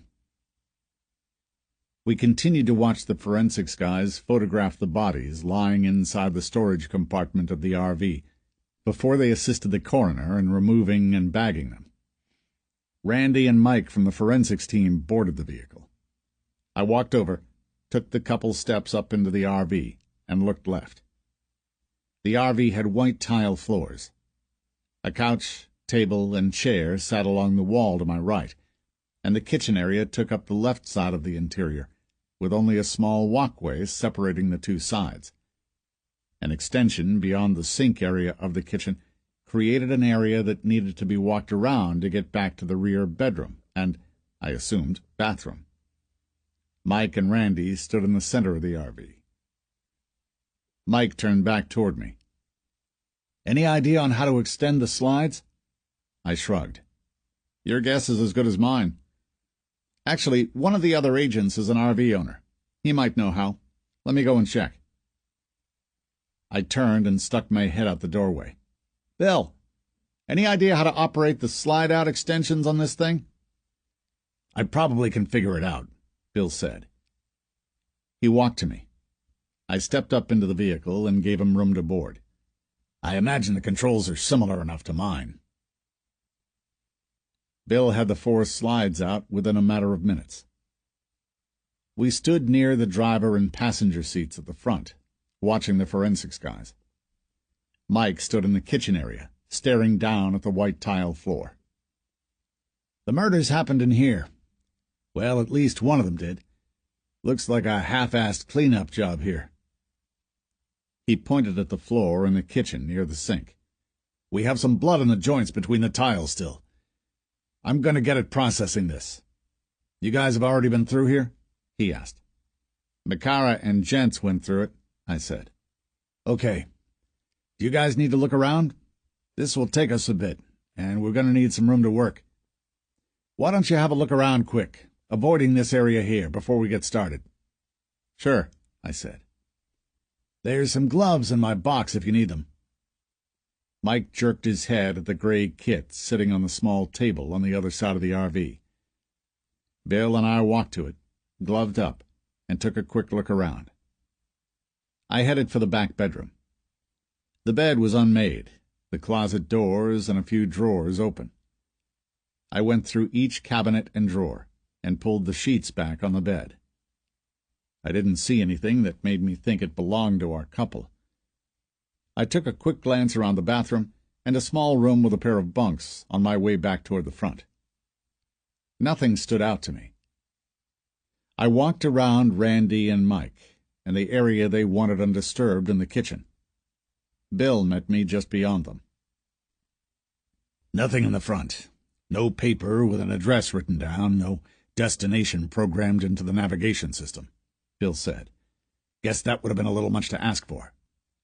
Anything back there? I shook my head. Bill! Hank! Someone shouted from outside. We stepped out to see Scott walking toward us. What's up? I asked. The last number dialed from that farmhouse went to a man just outside of Great Falls, Montana. The guy's name is Armand Gorman. Anything that ties him to our couple? Bill asked. Nothing that we know of yet. What else did you get on the guy? I asked. Not much. Lewis just called me with the name and the guy's address. He said he was going to get everything he could on Mr. Gorman and call me back. I'm going to make a call to get a couple of cars out to this guy and pick him up, Scott said. He pulled his phone from his pocket. Wait on that, I said. Scott paused. Different idea? He asked. Yeah, but first, let's run this guy through the system and see what we're dealing with. Beth is doing that now. She's with Makara and Jens at their car, running the name, Scott said. I glanced around, spotted them at the car, and started walking over. Scott and Bill followed. I rounded the car's hood to Beth and Agent Jens, standing outside the open driver's side door. Makara was in the cruiser at the computer. He looked out the open doorway at us. The guy's a choir boy. No priors, no nothing. Sympathetic to the girl, maybe? Beth said. How far is the drive? I asked. To what? Jens asked. Great Falls, Montana? To wherever this guy lives, I said. Hell, 15, 16 hours would be my guess, he said. What? Are you actually thinking about driving there? Bill asked. I am, I said. I don't want a local going to try to rattle this guy's cage. As far as Frayne and Molly McCoy know, we don't know they made a call to this guy.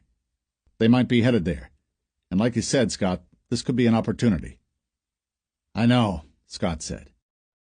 But with them only being an hour or two from us, I don't know if I'm ready to pull up shop and travel a couple of states away in hopes they come to us. These two have only been traveling a few hours a day. I know. But right now this could be something, in a big investigation of nothing other than looking over the shit these two have left in their wake. I'll go and meet with whoever is local up there, find this guy, put something together and take it from there. No one responded. Well? I asked. Scott seemed to be thinking. Yeah. He started nodding. It's the right move. And Ball would be good with it. We need to do something here. What we're doing isn't working. I'll get everything the twins get on the phone call and this Gorman guy sent to your email. Thanks, I said. Are you set on this? Going? Beth asked. I mean, Jim could probably secure airfare. Let's at least have him check on what's available. I let out a breath. Yeah, okay. The let's have him check part made it sound like you're joining me. I am, Beth said. Chapter 25. Maybe we should find a different way, Nick said. We don't really know who he's associated with or what we'll be dealing with when we get to the land. I can't imagine that they don't have some kind of security guarding the thing. He and Molly were sitting at the back of a rest area parking lot just off the freeway. They'd traveled roughly 100 miles since Nick had acquired the Corvette, which was just about out of fuel. This makes the most sense if we're trying to get into Canada. We'll try to make some kind of deal, and if that doesn't work, we can, I don't know, make him take us through. It's not guarded. Whatever they are doing is real low-key. When I think of a tunnel under the border, I imagine guys with machine guns guarding it, Nick said. It's not like that at all. I just don't know. I wouldn't be opposed to scrapping this whole Canada idea. Maybe we should head south. Are you serious? Molly asked. Nick nodded. It's something I've been thinking about. Everything is a little too hot for us up here right now. There are too many unknowns with this guy and his operation. I think we should lie low and figure out something else. The South America thing through Mexico is looking a bit more attractive. We discussed this, babe. The Mexican border is going to be damn near impossible for us to get through. It's too dangerous. We'll be able to work something out with Red. Everything will be fine. Nick was silent for a moment, thinking. He shook his head and rubbed his eyes. I know. I just think there's a chance that the feds, cops, or whoever, are going to be able to find us up there before we get across. They know who you are and where you're from. I'm sure they're talking to anyone you ever knew. All they have to do is find out this Red guy that you used to work for has some land that borders Canada, and they'll have people on it. Shit, they'll probably find out what he has going on up there and shut the whole thing down. We've been over this. His land is on reservation property. I've seen it. I've seen the shed over the tunnel. It's perfect. But you used to work for this guy. The cops looking for you are bound to question him. As far as they know, he's completely legit. And I worked at the guy's restaurant for 6 months before I turned 18. That was how many years ago? I highly doubt they will look into that. And even then, Red isn't going to give them anything at all. Tell me about his operation on the land again, Nick said. The tunnel goes from a small shed on his land into Canada, where he said his friend owned the land on the other side. They ran drugs through it, I assume. As far as I know, he was never busted, so it still has to be there. And you've seen it? You've been to the land and saw the tunnel with your own eyes? Yeah, I saw it. He showed it to me once. It's just a small shed from the outside. Inside the building there's a big metal door in the center of the floor with a huge combination lock on it, which is why we need him to get in. He opened the door for me. I saw some cement steps that went down. Most of the inside was dark, though. Why would he show it to you? Nick asked. I don't know, he just did. And why were you even at this place again? I told you. He'd get some girls from the restaurant to come out and cater gatherings at his... Molly held up her fingers and made air quotes. Summer house, which is on the land. He and his drunk friends would try to hit on us all night, but they tipped well. I only went out there a couple of times. One of the times we went on a walk and he showed me the shed. He pointed to the tunnel and said, "That leads to my friend's property in Canada." Then he told me to never speak a word about it. We still need to find a payphone somewhere and call to make sure he's at his house so we can grab him. He'll be there, Molly said. What makes you so certain? Nick asked. I just am. How? I said I just am. Tell me you didn't call him from that farmhouse. Huh? Why? Molly asked. What do you mean, why? Do phone records mean anything to you? Nick adjusted himself in the seat to face her. Please tell me you didn't actually call from there. Oh, geez, relax. I didn't call him yet. I just know he normally only goes up there in the spring and summer. Nick sat quiet for a moment. A thought started to bother him. So you and him just decided to take a little walk together. How do you remember this guy's house phone number? Or when he'd normally be there or not be there? Seems like a lot of remembering about your boss if you only worked there for 6 months, 5 or 6 years ago. Molly paused.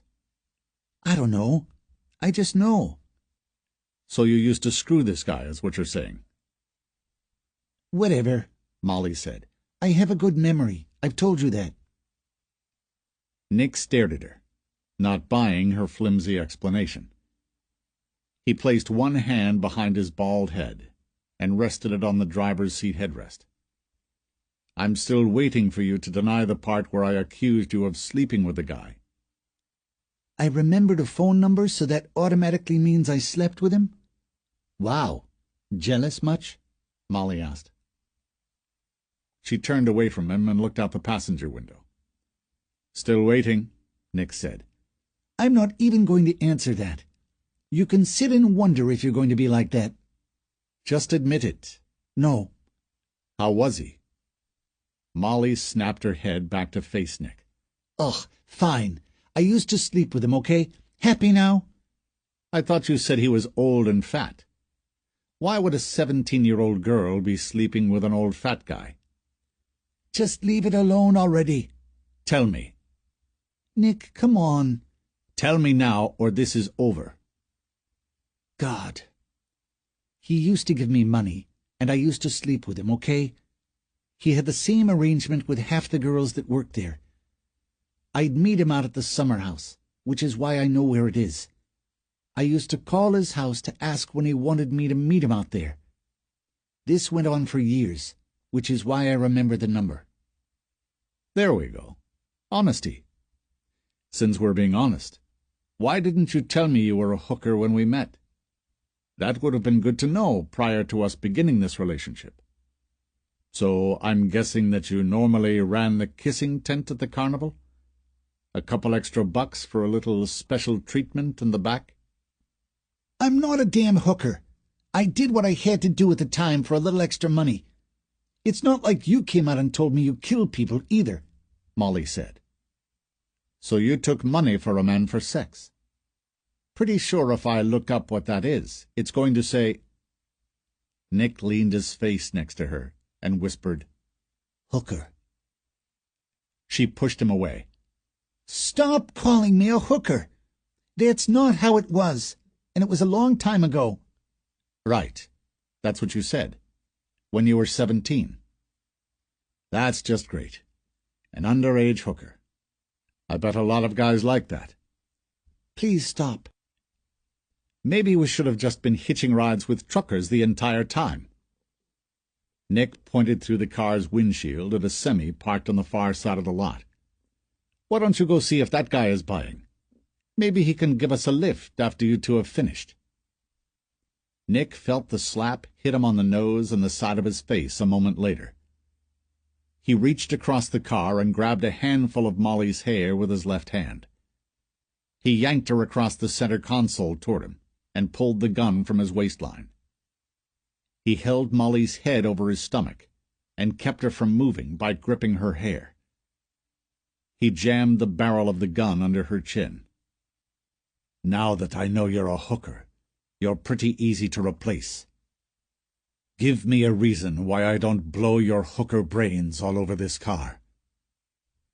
Because I love you, Molly said. That's it? Nick asked. Because you love me? That and this, Molly said. Nick felt something hard jam him between his legs. That's my gun. I figure you'd like to keep what it's pressed against, Molly said. Nick took the gun from her chin and his hand from her hair. Molly backed off and retook a normal position on the passenger seat. She placed the gun on her leg and fixed her hair. I'm sorry, she said. It wasn't how you think. And like I said, it was a long time ago. Now can we just drop it? Nick let out a breath and shook his head. I'm sorry, too. That my girlfriend is... was a hooker. Whatever, Nick. You can kill him after we're done with him if that's what's going to make you feel better about it, Molly said. Trust me. That guy is already dead. He just doesn't know it yet. Whatever. Are we done? Nick said nothing. Molly placed her gun back in her waistline. So, what are we looking for? A different car or another RV? Nick cracked his neck and slouched. Truck. We can risk 1 or 2 fill-ups. I don't want to have to deal with getting any more vehicles. Okay, she said. The pair sat quietly, waiting for a suitable vehicle to pull into the rest area. Molly reached over and placed her hand on his leg. I love you, she said. Yeah, Nick responded. Chapter 26. Our flight touched down in Great Falls a couple of minutes before 11:30. We'd made the trip back to our Omaha hotel, grabbed our things, and hustled to the airport to catch our flight out, which Jim had booked. The flight out of Omaha went the opposite direction from our destination, to Minneapolis, before we caught our connecting flight to Great Falls. On our hour-long layover, I spoke with Bill. There had been no signs of our couple, and the only new information we'd found out was a little more on that Armin Gorman guy, the one called from the farmhouse. Apparently, he owned a restaurant called Big Red's Barbecue in Great Falls that Molly McCoy had once been employed at prior to turning 18. What the connection between the two was, aside from employer and employee, we didn't get anywhere on. Beth was saying a few more words on a phone call and finished with, I'll call you when we get checked into our hotel. I glanced over at her from the passenger seat of our new rental car, a black late-model sedan that was about as base model as could be imagined. Ex-husband? I asked. Yeah. Were you eavesdropping on my phone call? Beth asked. Not at all. So how is your little honey bear doing? I asked. She'd said that to him right before hanging up. Sounds like things are going well. Yeah, it seems different now. We might actually have a shot at this again. Good, I said. You'll like him. Great guy, Beth said. Maybe we should have tried a little harder the first time around. I rocked my head to one side and looked out the passenger window. You said it was work that ended up being the problem last time? Yeah, unfortunately. Between me being gone on investigations and him having to travel, after a while it just kind of eroded our relationship. From previous conversations, I knew he was in the same line of work as he'd been in when he and Beth were married. A thought bubbled in my head that nothing had changed in their professional lives, and the same problem could resurface. I kept that to myself. Beth seemed happy and hopeful. I wouldn't say something that could bring her down. It looks like there were some hotels coming up in a few exits. Have a preference? She asked. Don't care. I'll let you pick, I said. Works for me, Beth said. I was thinking before, after I talked to Scott, that maybe this Armin Gorman and Molly McCoy used to date. That's what Bill was talking about as well. I still don't think so. Think about it. You going to bring your new serial killer boyfriend around your old middle-aged boyfriend? That's then going to help you two? Makes zero sense. Why this guy would want to help her at all makes zero sense. The call was under a minute. Whatever was spoken about was quick. We'll find out, I said. Do you think we should try to bring the guy in right away? Or spend a little bit watching him? Beth asked. Right away, and try to get him on our side. I'll feed him the, we know you've been in contact with these two, and unless you want to be charged with the same crimes for aiding and abetting, you'll help line. That's if he knows anything, Beth said. Well, they didn't dial him as a wrong number. He has to know something. Beth pointed through the windshield and off to the right. Are you okay with that? The billboard she pointed at was advertising a chain hotel off the next exit. That's fine, I said. Beth exited the freeway for the hotel a moment later. The hotel stood just off the interstate's exit ramp on a main road. We pulled into the driveway. The hotel's grounds were well kept, and the building looked only a handful of years old. I was fairly certain if we passed it up, we wouldn't find anything nicer. Beth found us a spot in the huge but mostly empty parking lot. We grabbed our things from the trunk and headed for the two-story hotel's front entrance. The doors slid open and took us into the building's lobby, which resembled the parking lot in being far too large for what it contained. I glanced right and left at the small sitting areas to each side of the front door. To our right was the coffee station, which I made a mental note of for morning. The far wall had what looked like a small entrance to the building's restaurant, which was closed. The ceiling was 2 stories up. The walls that rose to them were mostly bare, aside from some random stuffed wildfowl. I spotted a Canadian goose, a few ducks, and a couple of pheasants. All struck me as odd choices for decoration. Beth and I wheeled our suitcases across the large tan tiles to the far left wall, where a woman stood behind the counter, smiling at us. "Looking for a room?" she asked. The girl looked to be in her mid-20s. She had straight black hair, a thin face, and a barbell piercing through her eyebrow. A name tag clipped to her black shirt read Claire. "2, actually," I said. "Okay, 2 rooms. Let me see if we still have 2 available," Claire said. She began clicking keys on her computer's keyboard. The comment caught me off guard. The place probably had 100 rooms, but I remembered seeing about 3 or 4 cars in the lot. I looked at Beth, who shrugged. 1 second. Claire clicked some keys on her keyboard. It looks like we can still accommodate you." I looked at Beth. "Did you hear that, Beth? They can still accommodate us." "You were getting me worried there for a second, Claire. I thought you guys might be all booked up." The girl flashed me a bit of a grin. "Yeah, I know. Sorry. The management makes us give the same story to everyone, so we seem like we're busy. A little hard to do with only a handful of cars in the lot, and most of them being overnight staff. Don't tell anyone I told you that, though." "Told us what?" I asked. Beth smiled and placed her credit card on the countertop. Putting my back to the counter while Beth and the girl got our room squared away, I took in the rest of the lobby. 2 chairs and a small fireplace were tucked into the far left corner at my shoulder, with the entrance to the restaurant, center of the back wall. I could see the hallway leading to the rooms beyond that, and a sign that said pool. Across from me, taking up a huge bare wall next to the elevators, was a computer and printer on a small desk. A sign above them said Business Center. I continued looking around until Beth swatted my shoulder with a plastic room card. "Rooms 118 and 19. This way." Beth walked toward the hallway beyond the restaurant entrance, pulling her suitcase behind her.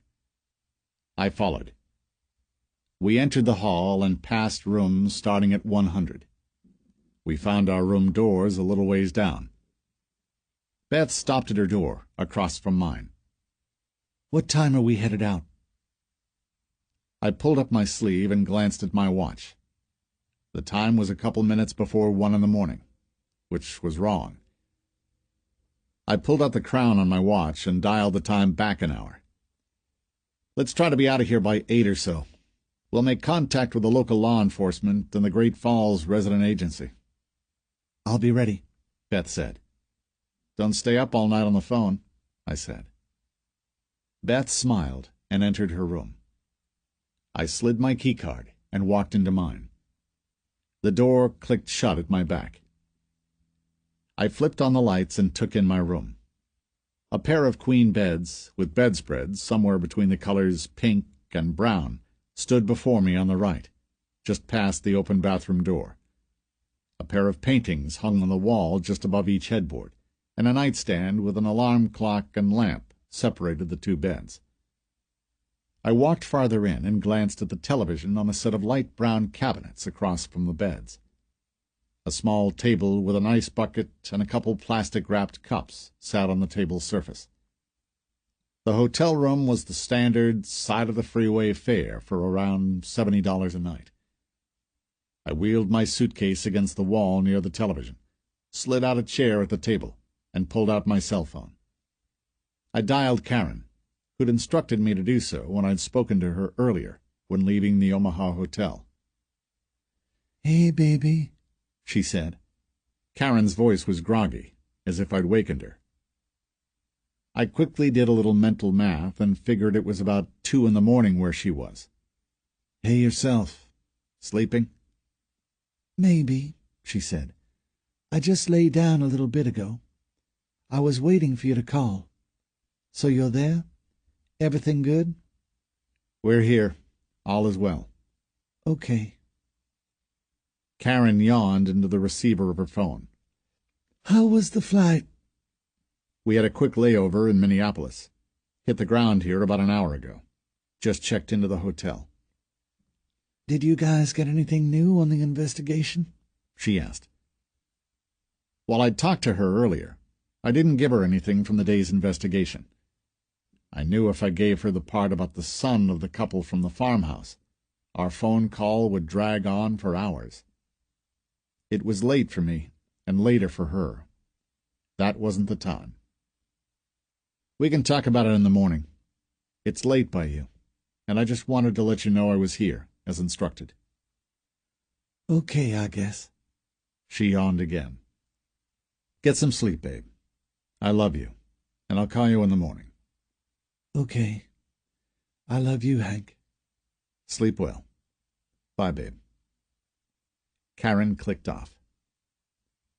I let out a breath, set my phone down on the nightstand, then readied myself for bed. My mind went into thought. My wife could get carried away when something was especially bothersome. I figured a recently orphaned boy being turned over to child services was one of those topics she would possibly run with, eventually leading to a conversation regarding adoption. Chapter 27. I was up by 6, showered, and made contact with an Agent Cronky from the Great Falls Resident Agency. Beth and I were to meet him at his office at 9 o'clock. I glanced over at the LED clock on the nightstand. Just before 7, local time. I took a sip from the coffee I'd acquired from the front lobby and decided to call Karen, who would just be leaving for work. I scooped up my cell phone and dialed. "Hey, hon," she said. "I'm just hopping in the car. Are you just waking up now?" "I got up a bit ago. Got ready and grabbed a coffee. I had to call the local branch here and get us something set up." "Set up for? You still never told me why you needed to go to Montana." "We have a tree here we need to go and shake." "So you guys got something new?" "Yeah," I said. "Well, fill me in." I let out a breath, briefly debated again not giving her the details about the boy, and finally gave her the events of the prior day. All of them. Karen went silent for a moment, and as I expected, her first question came. "Why didn't you tell me this last night?" she asked. "It was late. I actually debated not telling you at all, but I'm not a big fan of keeping things from you." "That's probably a good thing. So what's going to happen with the boy?" she asked. "You said his name was Mark?" I rubbed at my eye. "Yeah, Mark, and I don't know. The last I heard, they were trying to find a family member." "Oh, my God, Hank, that is horrible. That poor boy." Karen paused again. I thought if I continued on a slightly different topic, I could steer her off the current one. "So we're thinking that we should bring in the guy the couple called and—" "And he was just left with social services?" Karen interrupted. I cracked my neck from side to side. There was nothing that we could do, Karen. If they can't find a family member to take him in, I'm sure they'll place him somewhere with some good people. I think the days of bouncing from foster home to foster home are kind of over." "How would you know that?" she asked. Her tone said that anything that came out of my mouth other than, "I'm personally going to do something about it," wasn't going to be acceptable. I shook my head. My first thought of not giving her the information seemed like the better one. I tried giving her a dose of reason. Babe, honestly, there's nothing that we could do other than what we did. I mean, you understand that, right? She let out a puff of air into the receiver. I know. It's just... I don't know. How about this? I'll make sure we get an update. Would that make you feel better? It would. But I wish you wouldn't have even mentioned it to me. Now it's all I'm going to think about. I know. It's the worst possible thing that can happen in something like this. But it will be taken care of by the people who are in charge of taking care of things like this. I know. That doesn't mean that I have to like it, she said. Well, I don't like it either. Let's talk about something else, she said. We did, for another half hour, before getting off the phone when Karen arrived at work. I left my room and walked across the hall to Beth's. I gave her door a knock, and she pulled it open. Her brown hair was styled in a way I hadn't ever seen, parted down the middle, and straight as could be. Went out and had your hair done in the middle of the night? I asked. Nope. Just straightened it while I was on the phone with Scott last night. In the past, I'd seen my wife complete that process, which always took forever. I imagined that Beth didn't get much sleep, and probably completed the overhaul while she was on the phone all night with her ex. So, just morning hair talk, or do we have something to do? She asked. Yeah, get your shit. We're supposed to meet our contact from the resident agency in a little bit. Okay, give me 5. I'll meet you in the lobby. Sounds good. I turned back to my room, picked up the things I'd need for the day, and headed to the lobby to get a refill on my coffee and wait for Beth. There, I pulled up the resident agency's address on my phone. The map said it was a 9-minute drive. Beth appeared from the hallway a few minutes later. Ready to go? She asked. Yep. I headed for the sliding front doors and outside to the parking lot. We walked toward the car. What's our contact's name? Beth asked. Agent Cronky. The office is only 10 minutes away or so. And the plan? Beth asked. She hit the button to unlock the car, and we got inside. He said he'll have someone with the local police department meet us, and then we'll head out, I answered. We'll bring Mr. Gorman back to the resident agency and see what he knows. Sounds easy enough. Beth started the car and headed for the parking lot's exit. Gonna need some directions here. Oh, sure, hold on.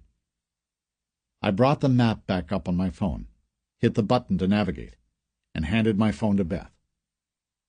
She looked at the screen and turned left toward the interstate. My phone buzzed while Beth was holding it. She glanced down and passed it back to me. Looks like you got a text, she said. I took the phone and read the message, which was from Karen.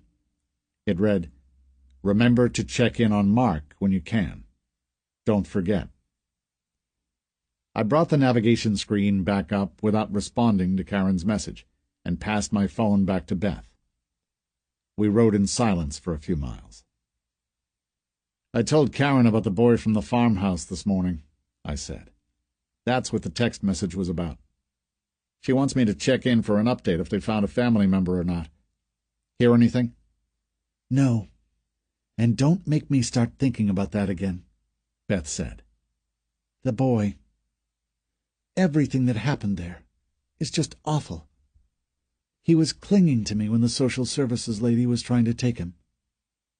I just hope that, with time, he can forget what happened. I'm hoping they find someone related to place him with. I'd hate to think of him in the foster system. "Remind me to never let you speak to my wife about the topic," I said. What do you mean? Beth asked. "Nothing.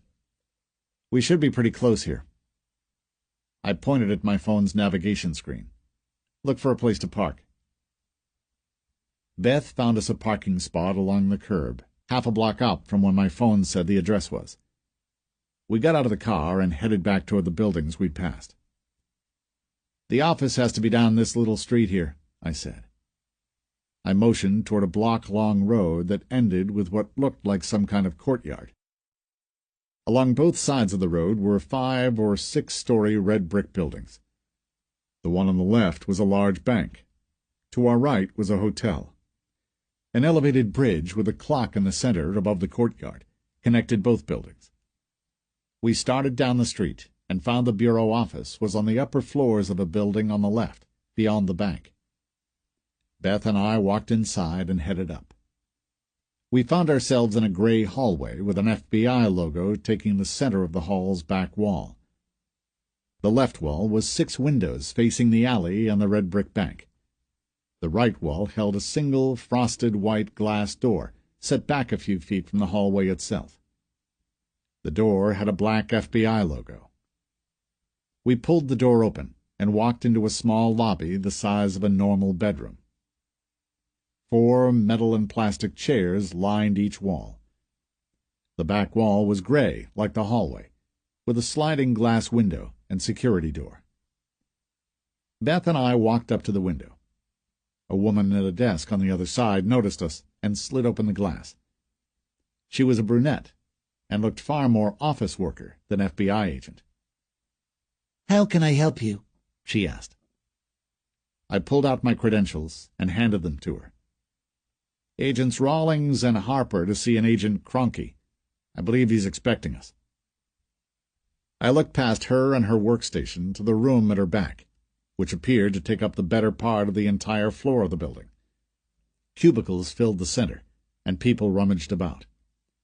A couple of glass offices took up the right and left sides of the room. The back of the room was windows. "Sure. Let me buzz you through and show you to him," she said. The woman allowed us entry and took us back to an office on the left side of the room. We passed other agents, office staff, and the like on our walk. I took a quick count of cubicles, 8, and figured that was about how many agents the place would allow for. I assumed the offices were for leads. She knocked on an open office door. "Russ, the 2 agents to meet with you," she said. Beth and I stepped into the man's office, and he rose from his desk. He rounded it to our side and extended his hand. "Agents Rawlings and Harper?" "Correct," I said. I shook his hand, as did Beth. "Agent Russ Cronky." I figured him to be some form of supervisory agent, judging by the office, yet he didn't introduce himself as such. Agent Cronky looked the better part of 50 years old. His hair was brownish-gray, short and receding. He was slim and wore a black suit with a white dress shirt and a navy tie. I noticed a watch on his right wrist as I shook his hand, which suggested he was left-handed. He retook his seat at his desk and motioned for Beth and me to take the guest chairs across from him, which we did. "So, we're going to take a ride and pick someone up for a little questioning?" he asked. "That's the plan as it stands now," I said. He scooped up a pen on his desk with his left hand and bounced it up and down on a pad of paper. "And the thought is he's connected with the pair you 2 are tracking?" "A phone call made from the scene of a homicide they were responsible for went to this Mr. Gorman," Beth said. "The female we're after used to work for him." "At the barbecue joint," he said. "Correct." "Okay. I have a Lieutenant Wishaw, who's apparently familiar with your Molly McCoy. It should be here—" He glanced at his watch. "Hell, any time now. As soon as he arrives, we'll shoot over to Mr. Gorman's house. If we don't find him there, we'll try the restaurant." "The lieutenant was familiar how?" Beth asked. "That I couldn't tell you. I spoke with Captain Puck over there to request someone from his department to accompany us, to which he agreed. Then he called me back maybe 20 minutes or so ago and told me he was sending Lieutenant Wishaw, who was familiar with the girl. About the extent of what I got. I know Lieutenant Wishaw, though. First name is Marty. He seems like a straight shooter." "Thanks," someone said at my back. I turned to look over my shoulder. A wide, 40-something-year-old man with spiked hair and wearing a suit took up most of the doorway. Agent Cronky stood from his desk as Beth and I rose from our chairs. We had a quick round of introductions. "Agent Cronky says you're familiar with our girl?" Beth asked. "I've picked her up a couple of times in the past, but I don't know what you want to call it. Known her since she was a child. It was her parents that I dealt with mostly. Dad was a bad drunk and into drugs pretty heavily. He used to beat on her mom pretty good, who was also heavily into drugs. When I was in patrol, we'd get an almost standard weekly call out to their place. Molly would sometimes be taken to stay with a neighbor or relative. That went on until her dad got sent up, and her mom found a new guy that gave her a hot dose that killed her. Shortly after her mother died, I got a call to a grocery store where they'd caught someone shoplifting. Turns out they had Molly in the back room, waiting for the police to arrive. Apparently, while I was en route, she stabbed one of the managers that was keeping her in the room. Well, I get there and get the scene under control. The guy she stabbed was obviously injured, but it wasn't life-threatening. So when I'm taking her into custody, I find meth and condoms on her. She was 13 at the time. 13? Beth asked. Yeah, 13. So she got into some trouble there. I guess she was living with her grandfather at the time. He died a year or two later, and she bounced around from place to place, getting in trouble along the way. The last known address we have on record for her was some little trailer on the south side of town. I checked with the owner when we got word on all of this. He said she was 4 months late on her rent, and he hasn't seen her in a few months. He moved her things to storage and changed the lock last month. Yeah. We got word that someone checked it out. That was you? Beth asked. He nodded. I also got a request to find out what she listed for employment when she'd rented the trailer. I made another couple of calls to the owner, but he hasn't responded to my messages yet. We may end up needing to go through her things if this guy has them stored, I said. Sure. I can try the guy again, or just give you his name and contact information if you need it, Lieutenant Wishaw said. Maybe the FBI asking will have more swing than the sheriff's department. Okay. Let's deal with this Mr. Gorman first. How far is the drive to his place? I asked. About 15 minutes from here, Agent Cronky said. Beth and I hopped in with Agent Cronky, and we left the resident agency. The lieutenant followed us in his marked cruiser. The ride was mostly quiet. We got on the interstate and traveled northwest, or so said the small globe compass suction cup to the windshield of Cronky's new white Chevy Suburban. He exited the interstate a few minutes later and took us down a frontage road before turning off into a residential area. Each home we passed seemed to have acres of land. Agent Cronky slowed and pointed the nose of the truck down a long, black-topped driveway. At the driveway's end was a large red and brown home that resembled a barn more than a house. Chapter 28. Molly sat with her arms crossed over her chest in the passenger seat of a shiny new Chevy pickup truck. "This is just stupid," she said. "I think we should try to reason with him first." You don't have a say in this, Nick said. Which way? He waved a finger right and left at the windshield as they sat at a red light. Whatever. Go left. Molly turned away from Nick and stared out the passenger side window. Oh, come on, Nick said. You mean to tell me you're not excited to go see your old flame? Maybe some sparks will fly. I can give you two some time alone if you need it. The light flashed green, and he made the turn. "He's not my old flame. I don't know why you talk to me like that. Man, you have a serious inferiority complex." Inferiority complex? About a guy who used to pay my so-called girlfriend to sleep with her? That's funny. Now I'm your so-called girlfriend? Yeah, You are. Can we just stop this? Molly asked. You started it. Molly turned to him and rested her hand on his arm. You're letting some misguided emotions get the better of you. I'm telling you we can make some kind of deal with him, where we don't have to do it like this. Nick chuckled. This is the way I want to do it. I'm dragging his ass out of that house, having him guide us there and open that tunnel door. And that's it for him. Nick made like he was pulling the trigger of a gun with his finger. It's a little concerning that you have an issue with me wanting to kill this guy. Some smoldering feelings there still? None, actually. But I've been wondering, should I also give you a list of all the people I used to talk to? Maybe every guy who has ever touched me? Maybe a guy winked at me once. Do you need to kill him too? My first kiss was when I was 10 with a boy named Brad Poole.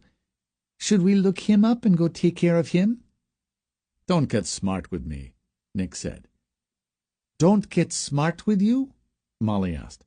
So, we've circled back to you giving me instructions? This bickering shit has been going on for 2 days now, and I'm about at my limit with it. I would suggest you stop. Or what? She asked. What are you going to do if I don't stop?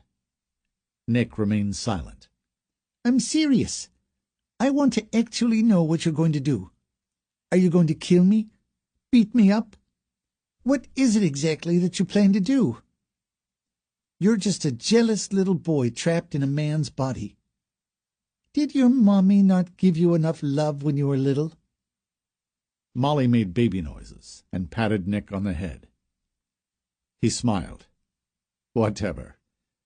Is this the street here? Yeah, Molly said. She took her hand from Nick's head and sat up straight in the passenger seat. It's going to be the second house on your left. It kind of looks like a big barn. Okay, Nick said. Hey, Molly. She turned and faced him. What? Nick's fist flew at her in a flash and made contact square with her jaw. Molly's body slammed into the passenger side door, and her head bounced off of the window. He grabbed her by the back of the hair and, as hard as he possibly could, slammed her face down into the truck's dashboard twice. Then he let her hair go and pushed her away by the side of the head.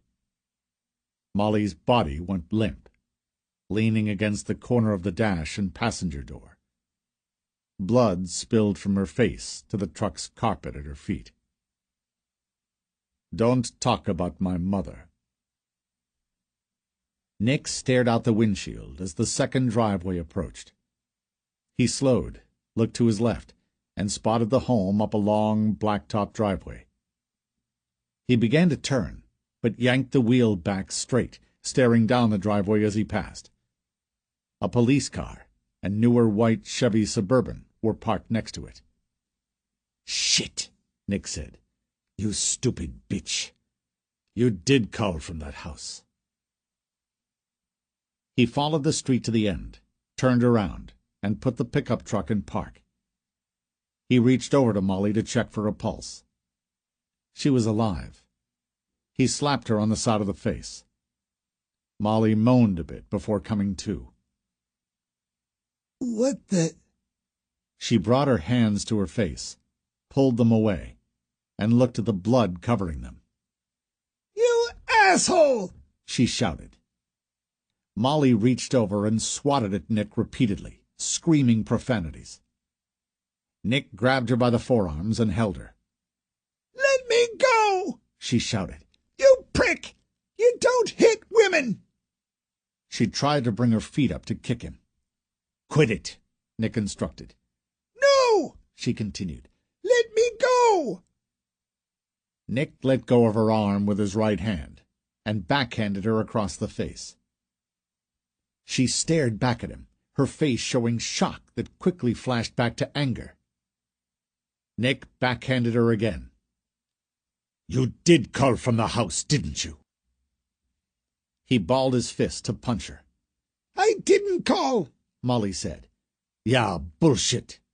Why is there a cop car here, then?" Ugh! Molly yelled.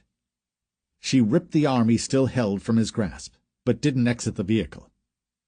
She opened the glove compartment in front of her and dug through it, finding some napkins. She wiped the blood from her face. "Asshole!" Nick rolled his head to the side on the truck's headrest and looked over at her. "Look, you deserved it. You know damn well you did. You probably deserve more than a couple love taps now that you blew this whole thing up for us." Whatever. Molly wadded up the napkins and tossed them to the floor. She ripped down the passenger side sun visor and flipped up the cover for the lighted mirror. Ugh! Why would you do that to me? You probably broke my nose. Are you done? Get over it already. We need to figure out what the hell we are doing here. Molly was quiet for a moment. She bared her teeth at the mirror, and then at Nick. He stared at her teeth, and the gap between the upper front two. "You chipped one of my teeth," she said. "Look!" She leaned in closer to him. Nick inspected the tooth she was pointing at. "It looks fine." She shook her head and slapped the sun visor back against the roof. "If there are cops here, then why are we sitting here? Let's leave. We'll figure out something else or come back after they leave." "You don't seem to get it. If they're all over this guy, I'm sure they know about his property on the border. It's only a matter of time until they have people there, watching for us. Especially if they find that damn tunnel." "Then we'll find a different way. Let's just go." "A different way? We drove all the way across the damn United States to get out through this guy's land. God, I should have left your stupid ass sitting at that carnival and went to Mexico." "Oh, that's how you feel now?" Nick looked at her with no emotion in his face. "If you start your bullshit bickering again, it will be the last thing you do." "Look, I'm sorry I called. I honestly didn't even think they would ever look into phone records. Plus, I wiped the phone down when I was done." "When you wipe a phone down, you wipe all the prints from it, genius. No prints at all on a phone means they know it was wiped down, and will immediately call the phone company for the records. Isn't that kind of common sense? These aren't some local bumpkin cops we're dealing with. They have a federal task force hunting us. Pretty damn certain they are going to look for the obvious things. When did you even have the time to call?" "When you were getting dressed. Look, I'm sorry. I didn't know. We'll figure out something. Let's just go before someone sees us." "I didn't drive across the United States for no damn reason. There's only one cop car and that truck. Can't be more than 4 or 5 people." "You're not thinking about going in there," Molly said. "That's exactly what I'm thinking. We can surprise them. We'll grab your shithead drug-trafficking boyfriend and be gone in a couple minutes." "You're serious, aren't you?" Nick pulled his pistol from his waist. "I'm done screwing around. We're getting this guy and leaving. Now, get your gun and get ready. Let's go." He reached for the door handle. Chapter 29. We started up the driveway, which was lined by small trees and random bushes. "How are we handling this here?" Agent Cronky said. "Is there a chance that these two might be here?" I glanced at the time on the truck's radio and did a quick bit of mental math. They would have had to drive straight through. It would be extremely tight if they were here, like speeding the entire time and making 1 or 2 of the quickest stops imaginable. "But there's a chance," Beth said from the back seat. "Slim, but yes," I said. We parked in front of the right of the double garage doors, at what I figured was the side of the home, and got out. The lieutenant parked his cruiser beside us in front of the left door. I took the house in. Aside from the 2 garage doors staring back at me, I didn't see any other points of entry. Above the garage doors, on what I assumed to be the 2nd story, was a row of windows, and above them was a 3rd floor with patio doors and a railed balcony. The roofline was that of the side of a barn. I noticed a small pea-gravel walkway leading around the side of the home to the left of the garage doors and the lieutenant's patrol car. The chance that the couple could be there was bouncing around in my head, so I pulled my service weapon. The rest of the group did the same. "Agent Harper and I will head left," I said. "Why don't you guys circle the house and keep some eyes open until we see what exactly we're dealing with here?" "Yep," Lieutenant Wishaw said. He rounded the home to the right, with Cronky following. Beth and I walked toward the pea-gravel path. Around the corner of the home was a set of steps leading up to a 2nd-story landing, complete with patio set and umbrella. Above that I could see the same kind of patio door arrangement and balcony as we'd seen on the other side. "Odd place," I said. "It is. Are we headed up?" Beth asked. "Yeah," I said. I took the flight of stairs up to the elevated patio area of the 2nd floor. Another pair of sliding glass doors stood to our right. On a round table to my left, under the umbrella, was a single cup of coffee. I leaned over and looked into the cup. It seemed fresh. I placed my knuckle on the cup's side and found it warm. "Someone is home," I said. The lieutenant and Agent Cronky came into view on the ground level, below Beth and me. "There's ground-level entry at the back and the garage doors," Agent Cronky said. "You guys keep eyes on those. I'll signal you when we're clear." The pair split up. Beth took a position at the side of the patio door so she wouldn't be visible from inside the home. She kept her service weapon ready at her chest. I reached out and banged my fist on the glass sliding door. My gun hung from my right hand at my hip, ready, but blocked from any inside view. I waited at the glass door, looking into a kitchen area. From what I could see, the entire interior of the home looked rustic, with exposed wooden walls and a large granite-topped counter running along the edge of the kitchen and holding the sink. It appeared to double as a breakfast bar, from the tops of the bar stools I could see behind it. Beyond the kitchen area was a living room. I could see out the far side of the home through similar patio doors that took up the other side. A moment later, a round, short, middle-aged man appeared. He stopped a few feet from the sliding doors and stared at Beth and me. I spoke over my shoulder in a low voice. "He doesn't have the build of a track star, but be ready in case he runs." "Yeah," she said. I waved toward him. "FBI! Step out of the house, sir."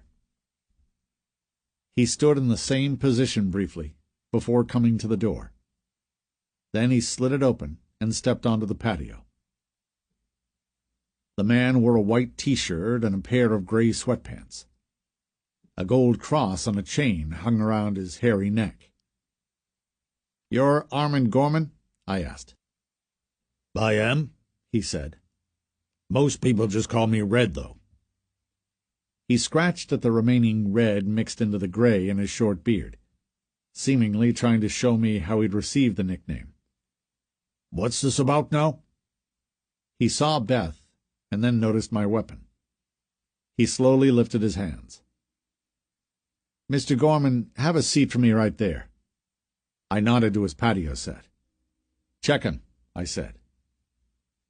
Beth gave the guy a quick once-over to make sure he wasn't armed. "Are you going to tell me what this is about?" he asked. "Show me a badge? Something?" "Is there anyone else inside the home?" I asked. "Just my mother." "Do you mind if we confirm that?" Beth asked. He gave us permission, and I cleared the property while Beth remained with him. Aside from his mother, who appeared to be bedridden, it was empty. I grabbed Agent Cronky and Lieutenant Wishaw from outside and let them know the home was clear. We walked back up to the man, still seated on his patio, under Beth's watch. "Mr. Gorman, we're with the FBI," I said. "We're going to need you to come back to the Great Falls office with us and answer a few questions." "About what?" Gorman asked. "I don't have the foggiest idea what I'm being hounded here for." "We'll discuss that with you back at our office," Agent Cronky said. I guess I'd be happy to answer any of your questions if I can. It will just have to take place here, though. I can't leave my mother. She's in poor health and pretty much requires something or another every hour on the hour, which would be why I haven't seen the inside of my business more than a handful of times over the last 6 months. I have a caregiver that comes a couple times a week to lend a hand, but she's off today. Did you want to go to the kitchen?" he asked. He led us inside and had a seat on a bar stool at the granite-topped breakfast bar. "Tell us about Nick Frayne and Molly McCoy," I said. "I saw the things they say they did on the news. I can't tell you anything about Nick Frayne. Never heard of the guy before the television coverage. Molly, I'm sure you know, is from these parts. She used to work at my restaurant when she was younger. Quit about—" He paused and appeared to be in thought. 6 years ago or so, if memory serves. Is all this about them somehow? I've gotten a few calls this week about them. One was from a cop or Fed or something. Then another yesterday from a reporter. The person said they wanted to send a crew here for an interview or something." "That's all fine and well. We'd like to know about the phone call you received from Molly McCoy yesterday," I said. He jerked his head back. "Phone call from Molly? Why the hell would she call me?" "That's what we're here to find out," Beth said. "I'm telling you I didn't get a phone call from her. I haven't seen or heard from her in probably 4 years. 4 years? I asked.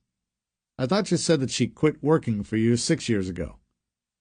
Yeah, He stammered for a few more words before going silent. "Waiting," Beth said. I guess you could say that we kept in touch for a bit after she quit." I motioned with my hand for the guy to continue. "Define 'kept in touch' for me." "We saw each other from time to time. Romantically, I guess you could say." "You and Molly McCoy had a relationship?" Beth asked. Describing it as a relationship might be a little much. More like we saw each other from time to time. I stared at the guy. He was mid-50s, overweight by around 100 pounds, short and balding, and had some gray tufts of hair coming from the neckline of his shirt. I saw nothing physically that would attract a young woman to the guy aside from a sparkling personality, or, more logically, money. "Were you paying her?" I asked. He didn't respond. "Is that a yes?" I asked. "Not really like you think. We'd spend some time together, and I'd give her a little money to help get by." "Sounds exactly like I think," I said. "Well, whatever you want to think about it. Either way, she didn't call me." "We had the call traced back through the phone company. It went to you here at this address," Beth said. "I'm telling you she didn't. Unless she's a reporter with whatever newspaper that wanted to get a story. That's the only phone call I received." "Have your phone here?" I asked. "Caller ID?" "Yeah, hold on." He rose from his seat and rounded the breakfast bar back into the kitchen. He went to the far corner below the cabinet and removed a cordless phone from its base. Then he brought it over and handed it to Beth. "Check the call log," he said. Beth pressed a few buttons, and the phone beeped with each button pressed. "What time was that call exactly?" she asked me. On my phone, I pulled up the email Scott had forwarded to me with the information from the phone call. I gave her the time and phone number. Beth turned and looked at Mr. Gorman. Your reporter was Molly McCoy, calling you from a home where they'd just murdered a family. He didn't respond. What did she say? It was a woman on the phone, correct? Beth asked. Yeah, female. She just said she was from some newspaper. Hell, I don't even remember the name that she said. Basically, she just wanted to know if I was open to doing an interview. I said yes, and she asked if I was going to be home this week. I told her I'd be home, to which she replied that she'd be in touch later in the week to get something scheduled. That was it. The call was quick. She wanted to know if you'd be here. This may be their destination, Agent Cronky said. Why here? It's not like it's out in the country or anything. Hell, I can see neighbors from every damn window of my house. If they wanted to go somewhere private, they could go up to my... He stopped his sentence cold. Go up to your what? I asked. Cottage that I own with a couple friends, he answered. Well, more house than cottage. If they wanted to go to somewhere off the beaten path, they'd go up to my property in Bab. 300+ acres on the border. Shit. She's even been there before. A bunch of times, actually. McCoy knows where this is? Would she remember how to get there? I asked. Maybe, Gorman said. Address, I said, pulling my notepad from my pocket. Gorman gave it to me, and told me the property was owned by him and 2 friends under a trust. The location was on a reservation, which presented another problem. How far is this place from here? I asked. About a 2.5-hour drive, he said. Agent Cronky, do you mind sitting with him here for a second? I asked. Sure, he said. I grabbed Beth and the lieutenant and stepped out onto the patio. What do you think? I asked. I got a shrug from the lieutenant. We don't know if A, they are coming here, or B, they are going up to this cottage on the border, Beth said. She was either calling to see if he was going to be home, I interrupted, or calling to make sure he wasn't going to be up there. I looked at Lieutenant Wishaw. What's it like up there? Any kind of law enforcement presence that we could have go and check the place out? Middle of nowhere, really, Lieutenant Wishaw said. The reservation is going to have their own police force. Do you have that address he gave you? Yeah.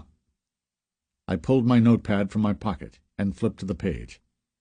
Let me go to my car and make the call. I'll get someone to go and check it out. Try to get in touch with some kind of border patrol that covers that specific area, and give them a heads up, I said. Will do, he said. I ripped the page from the notebook and passed it over. The lieutenant walked down the steps to the ground level and disappeared around the corner. Well, now what? I asked. Sit and wait to see if these 2 show up? Take a 2.5-hour drive to do the same thing? Beth rocked her head from side to side. Let me give Scott and Bill a ring and see if they've got any new news this morning. Beth pulled her phone from her pocket. I'm going to head back inside and see if I can get anything else helpful from our guy. Beth nodded and took a seat at the table on the patio. Chapter 30. Nick stayed low and jogged up the street toward the home's driveway, his gun hanging from his hand. Molly followed at his back. He entered Red's property before reaching the driveway, and stopped behind a couple small bushes 100 feet from the house. Molly stopped at his side. Nick stared around the corner of the bushes at the cop car and truck. He looked up at the house for anyone moving in the windows, but saw no one. Why don't we just wait until the cop and whoever else is here leaves? Molly asked. Nick was in thought and didn't respond. Nick, come on. Molly tugged at his sleeve. This is a bad idea. Let's just wait. We're not waiting. Nick, this is crazy. You're trying to go into a house with who knows how many cops in it. You fire a single shot and we're done. If we don't get shot by someone inside, we'll have who knows how many more cops to deal with as soon as anyone hears gunfire. If your head isn't in this, then go sit in the truck. I don't need to worry about you when this is going down. When what is going down? What is your plan here? Nick remained silent. This is suicide, one way or another. Do you want this to all end here for no reason? Molly stuffed her pistol into her waistline and grabbed Nick by the shoulders. She turned him toward her. Baby, I'm taking a stand here. If you don't come back with me to the truck, you're on your own. What the hell does that mean? That means I'm leaving. I have no intentions of dying today. How do you suppose you're going to leave me without the truck keys? Nick patted the pocket on his jeans. I'll walk. I don't care. If you love me, you'll come with me and get out of here before it's too late. And if you love me, you'll stay by my side and we'll handle this, Nick said. Going into a house full of cops was never our plan. We'll come back later. We're doing this now. We'll be quick. Everything will be fine. A noise caught Nick's ear from the driveway. He placed one hand over Molly's mouth and pointed. Through the bushes, he could see movement of the police car. Nick crouched and tried to get a view through the bush's branches. Through a tiny opening, he could see a cop getting into a patrol car and closing the door. Nick spoke at a whisper. The cop is in the car. He's just sitting there, though. Molly pulled at the back of his shirt. Let's go. Nick reached back and swatted her hand. I think I can get the drop on him, he said. Nick started rounding the bushes. Where are you going? Molly said in a hard whisper. Nick didn't respond, but waved her along. He crouched and moved quickly along the driveway's edge, then stopped at the white Suburban's rear bumper. The back of the patrol car was just 10 feet away. Molly came to his side, but said nothing. Nick looked around the side of the truck. The cop was still sitting in his car, entering something into the car's computer. A shotgun was standing up in the center of the vehicle. Nick backed up a few steps and put his mouth to Molly's ear. Stay here and cover me, he said. Nick dropped to his stomach and army crawled his way to the police cruiser's rear bumper. He brought his legs back underneath himself and crouched. He looked at Molly at the rear of the truck. She stared back at him, and then mouthed the words, "I'm sorry." She turned away, ran through the bushes near the driveway's edge, and disappeared from view. Nick shook his head and positioned himself to attack as soon as the cop stepped from the car. He took his gun in his hand by the barrel. Nick heard the driver's door of the police car open and then close. He waited a moment and peeked around the rear bumper of the police car. The cop was nearing the corner of the house. Nick stepped out and took a few steps before accelerating to a lunging stride. He brought the pistol up and delivered it to the cop's forehead as he turned to see who was coming up behind him. The cop stumbled backward into the garage door. Nick delivered another blow to the top of his head, and then another that spattered the garage door with blood and sent the cop to his knees. The cop looked at Nick and scrambled for his gun on his hip. Nick kicked the cop's hand away from his gun and pistol-whipped him repeatedly until the cop was motionless on the ground. Nick crouched over the deputy's body, took his gun, which he jammed into his waistband, and pulled his cuffs from his belt. He rolled the cop onto his stomach and linked up his arms behind his back. Nick dragged him between the truck and the police cruiser and opened the patrol car's rear door. He caught movement at the front of the white Chevy. Molly stood at the truck's hood and stared back at him. "Come on," Nick said. "Help me get him into the back." Molly came to Nick's side. "I couldn't leave you," she said. "I love you." "I love you too, baby. Grab his feet." The two shoved the cop into the cruiser. "What if there are more inside?" Molly asked. "I'm betting that there are," Nick said. "What's this red look like?" "Middle-aged, shorter. Always had a red beard. It's where he got the nickname." Nick closed the rear door of the patrol car and opened the front passenger door.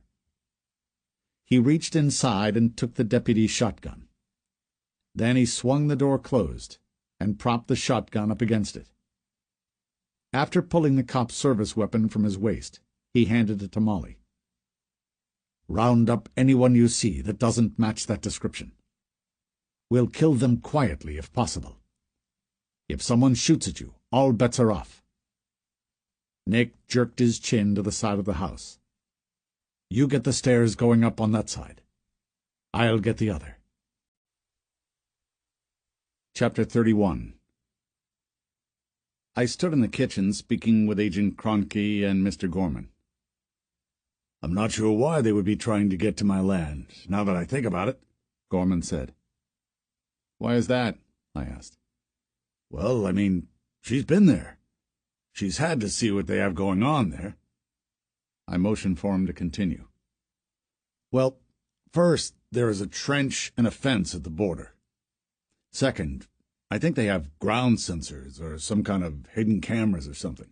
You step foot over the border, and the damn border patrol will appear out of nowhere. It's pretty amazing, actually. Like, they honestly just appear. You'd really have to pull some magic to cross undetected." "When was the last time you saw her?" I asked. "Hell, had to be a number of years now. She took up a job with some kind of amusement company. Was always gone, and we just kind of stopped talking." "Amusement company?" I asked. "Carnivals and fairs. I have no idea what the place was out of, but they operated nationwide." "Name of the company?" I asked. He shrugged. I looked toward the patio door. The lieutenant had been gone for almost 10 minutes. We needed to pick up the pace and make sure everything was in order and men were in position, on the chance the suspects were in fact headed to Gorman's other property. Out on the patio, Beth set her phone down on the table. Her body language looked odd. Beth glanced at us inside the house, stood, and walked to the patio door to come back inside. She held her open, empty hands up. I saw another hand reach out and slide the door open. A woman appeared at Beth's back and shoved her inside. "Cronky," I said. I pulled my weapon and took aim on the woman, immediately realizing it was Molly McCoy. Cronky did the same. McCoy, who appeared if she was recently in a fight, wrapped her left arm around Beth's neck from behind, brought her pistol up over Beth's shoulder, and pressed the barrel against her temple. "On your knees, or this bitch gets it." I glanced to my right to see Gorman cower backward into his kitchen for cover. "Put the gun down," I instructed. "Not a chance," McCoy said. "Give us red, and we'll leave without anyone getting shot." The word "us" in her sentence caught my attention. I quickly glanced over my shoulder at the other patio doors. I saw the barrel of a shotgun, and then a man square himself to the door. He was bald and maybe 6 foot. Nick Frayne. He brought the gun up to his shoulder in a firing position and aimed into the house at Cronky and me. He reached out with his left hand and tried to slide the glass door open, but it didn't budge. "You!" McCoy stared at Agent Cronky. "Open that door!" Cronky didn't obey. Instead, he turned and took aim on Nick. "He isn't hitting us through that door before I put a pair in him," Cronky said quietly. I looked back at Beth, who still had her hands up. McCoy's left arm was around Beth's throat. Beth's right hand was only inches from McCoy's hand with the gun. I stared at Beth's face. She mouthed 3 words at Cronky that I couldn't make out. I kept my sights on what I could see of Molly McCoy, hiding behind Beth. "You guys have no way out of this," Beth said. "Bitch, you're the one with a gun to your head," McCoy said. She looked back at Agent Cronky. "Open that damn door before your bitch cop here is dead." "Take the shot, Cronky," Beth said. "You shoot, I shoot," McCoy said. "Take the damn shot," Beth yelled. In an instant, Beth's right hand jammed backward, pushing the barrel from the back of her head. I heard a shot from Molly McCoy's gun, followed by Cronky firing twice and the boom of his shotgun. The sound of shattered glass hitting the floor of the house came before another shot from Cronky as he ran past me toward the patio he'd fired upon. I turned back to Beth, who'd spun herself from the chokehold so she faced McCoy. It looked like Beth had control of the weapon. She yanked down on the gun barrel and broke it from McCoy's grip. Then she delivered an elbow to McCoy's jaw and shoved her backward. Beth planted a front kick to McCoy's chest that sent her through the doorway onto her backside on the patio. "I got her. Get frame," Beth said. I ran toward the blown-out patio doors on the far side of the house, hearing a single shotgun blast as I neared them. I took the steps to the ground level as quickly as I could and looked left and right, but saw no one. 2 gunshots rang out, and I got a bead on their direction. I ran from the side of the house back toward the front and through the bushes along the driveway. Agent Cronky sat up in the grass with his weapon pointed back toward the street. I ran to his side and immediately saw blood. "Where are you hit?" I asked, crouching next to him. Blood was soaking through both pant legs. He planted a hand in the grass and tried to push himself up to his feet. "Just stay put," I said. "I'll get you some help." "I'll be fine." He was 70 yards away when he hit me with a little buckshot. He went for the street that way. I tagged him once or twice, at least. "Where's the lieutenant?" "I don't know. I'll find him. Go. We'll catch up," he said. I ran toward the street up ahead, keeping my weapon up and at the ready. Over the sound of my pounding footsteps, I heard a motor fire and tires chirp. The vehicle appeared, a newer gray pickup truck. I reached the road and brought my sights on it. The truck increased speed toward me and veered in my direction. I held my ground and took aim. As soon as the truck got within distance, I fired, putting 2 through the driver's side of the windshield, but the truck continued to advance. The passenger side window was lowered, with something protruding from it. I backed from the edge of the street and continued firing. At 20 yards away, I recognized what was sticking out from the passenger window, the barrel of the shotgun. I hit the grass, belly first, as the truck swerved toward me. The boom of the shotgun filled my ears, immediately followed by the sound of buckshot ripping through the bushes behind me. I brought my knees under me and ran back to the road's edge, just after the truck passed. I brought my sights up and put 3 bullets through the truck's back glass. The truck swerved, but continued. As the truck shrank in the distance, I took aim on a rear tire and unloaded the rest of my magazine. The truck slid around the corner and disappeared from view. "Shit!" I heard squealing tires down the driveway. I jogged up to the entrance and saw the white Chevy Suburban rocketing through a cloud of smoke, heading in reverse toward me. The truck slid to a stop beside me, the passenger side window down. "Get in!" Beth shouted. I pulled the passenger door handle and jumped inside. Beth spun the tires backward out of the driveway and jammed the truck into drive. "Where's Cronky?" I asked. Beth yanked the wheel right and slid around the corner. The truck fishtailed before gaining traction and shooting straight ahead. "Cronky came back to the house right as I was taking McCoy downstairs. He was going to come meet you at the street with the truck, but then we saw the lieutenant in the back of his car. He said he'd get the lieutenant out and attended to, get McCoy in, and they'd radio for backup." "Attended to?" I asked. "Wishaw was attacked." "How bad?" I asked. "He was moving in the back of his car. But I don't know. I saw blood." I didn't respond. Beth slid to a stop at the stop sign at the end of the street. We looked left and right. "There!" I pointed up the street to our right. About 1/8 of a mile away, The pickup truck was weaving between cars, where the frontage road went up a hill to the controlled intersection and freeway on-ramp. "He's trying to get to the interstate," I said. Beth cranked the wheel right and floored the gas. "McCoy is in our custody?" I asked. "Cuffed and left with Cronky." I ripped my phone from my pocket and dialed 911. 911, what's your emergency? The female dispatcher asked. "My name is Agent Hank Rawlings, FBI. I'm currently in pursuit of a gray late-model pickup truck.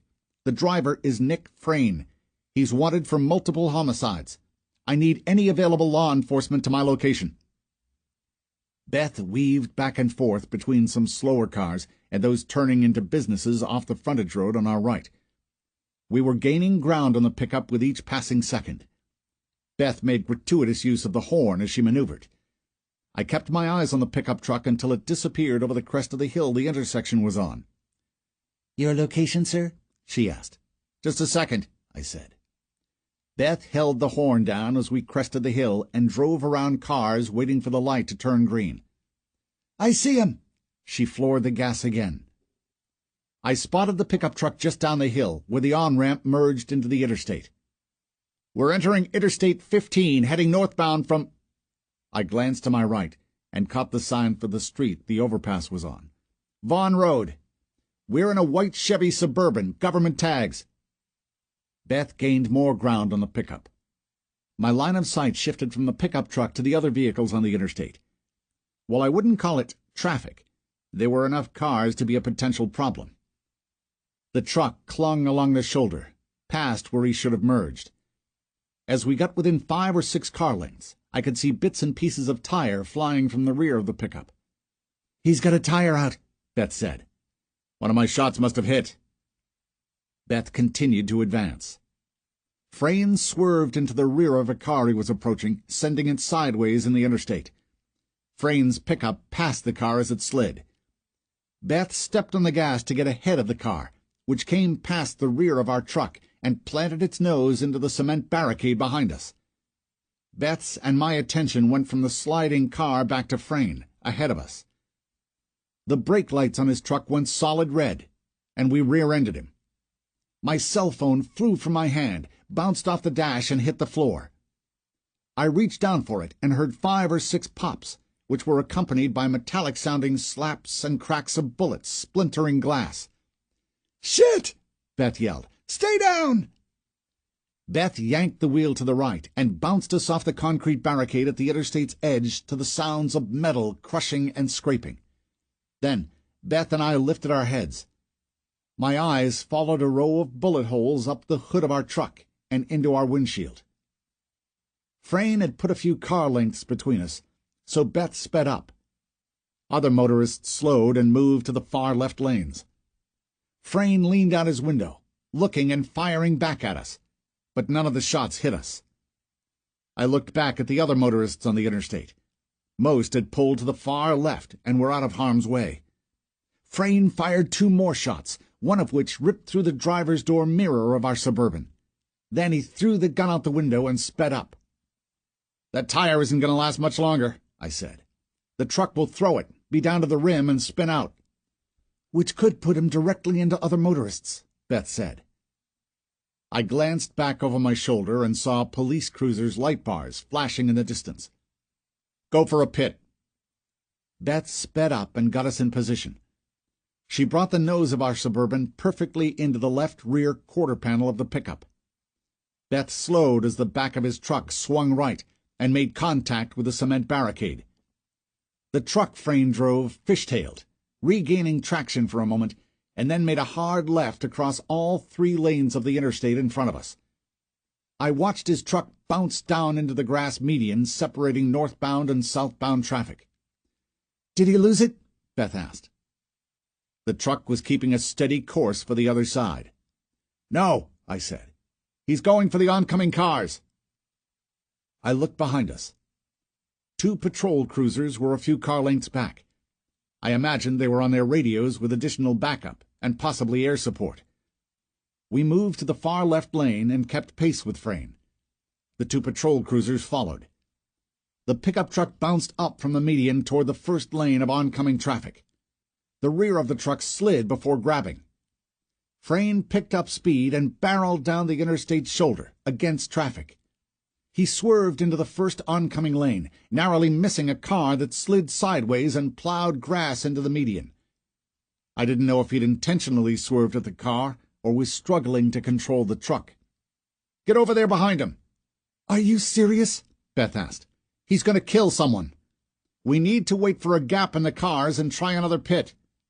Beth put the wheels of the Suburban into the median and kept speed as we crossed. Our truck hit some ruts and bounced as it tore at the grass. Beth got two wheels up on the far shoulder, facing oncoming traffic, and sped up to close the gap, which had increased to 10 car lengths. A pair of tractor-trailers were approaching in the far two lanes. Nick swerved into the center lane of the freeway and pointed the truck toward the oncoming semis. "Slow down!" I shouted. Beth hit the brakes, bringing us back down to 30 miles an hour. I glanced right to see a sheriff's cruiser speed past on the other side of the freeway, trying to get ahead of us. I looked back at Frayne's truck, which hadn't veered off its course toward the semi. One of the rig's air horns wailed. The semi in Frayne's lane split for the lane nearest us. Beth yanked the steering wheel right, sending us down into the median seconds before the oncoming tractor-trailer flew past on our left. Frayne never left his lane, seemingly prepared to go head-on with the rig if he hadn't swerved. I glanced back to see the semi, like the car before it, plowing through the grass median. "We have to end this," I said. Beth gave me a hard head nod, got us back onto the shoulder, and sped up. We closed the gap again. The cruiser that had passed us on the other side of the interstate crossed the grass median up ahead and got next to Frayne on the shoulder. Frayne swerved to the right and brought his front right fender into the police cruiser's rear, a pit maneuver of his own. The patrol car spun into the grass and whipped past on our right. The oncoming cars in the distance all looked as if they were pulling to the side. We had the gap we needed. "Take him out!" I yelled. Beth sped up and went for another pit. The rear of his pickup truck slid right and then snapped back, regaining traction. "Again!" I said. "Push his ass off the road!" Beth stepped on the gas and poked the front of the Suburban into the first oncoming lane. She yanked the wheel right and kept the nose of our truck planted into his quarter panel. Frayne's truck's rear end slid, and the front of his truck whipped around, back into the nose of our Chevy. Beth kept her foot in the gas. Frayne's rear tires left the shoulder, his truck being pushed sideways by ours. "Brakes!" I shouted. Beth locked them up. Frayne's truck continued its sideways slide through the median. I locked eyes with him right before the wheels on the far side of his truck caught. The next thing I saw was the underbelly of his truck as it launched from the ground in a roll. The truck made a full revolution before landing on its tires in the grass and barrel rolling through the median. Grass, dirt, glass, and plastic shards flew through the air. The truck came to rest on its roof 100 yards from where we'd stopped. I yanked open the passenger door and advanced. Beth's door slammed shut behind me. 2 patrol cars pulled into the grass median from the other side of the interstate, and the deputies exited. Someone appeared to be in the back of one of the cruisers. I rounded the rear of the truck toward the driver's side door. My gun sight stayed fixed on the crushed window opening. I heard moaning from the front of the truck, and brought my gun to the area as I rounded the corner. Nick Frayne sat flat on his butt in the grass at the front of the truck. His head was covered in blood. His eyes open, blinking rapidly. His arms hung down and rested on his thighs. His left one covered in blood from where he'd been shot by Agent Cronky, I assumed. His hand on his right thigh was resting on a pistol.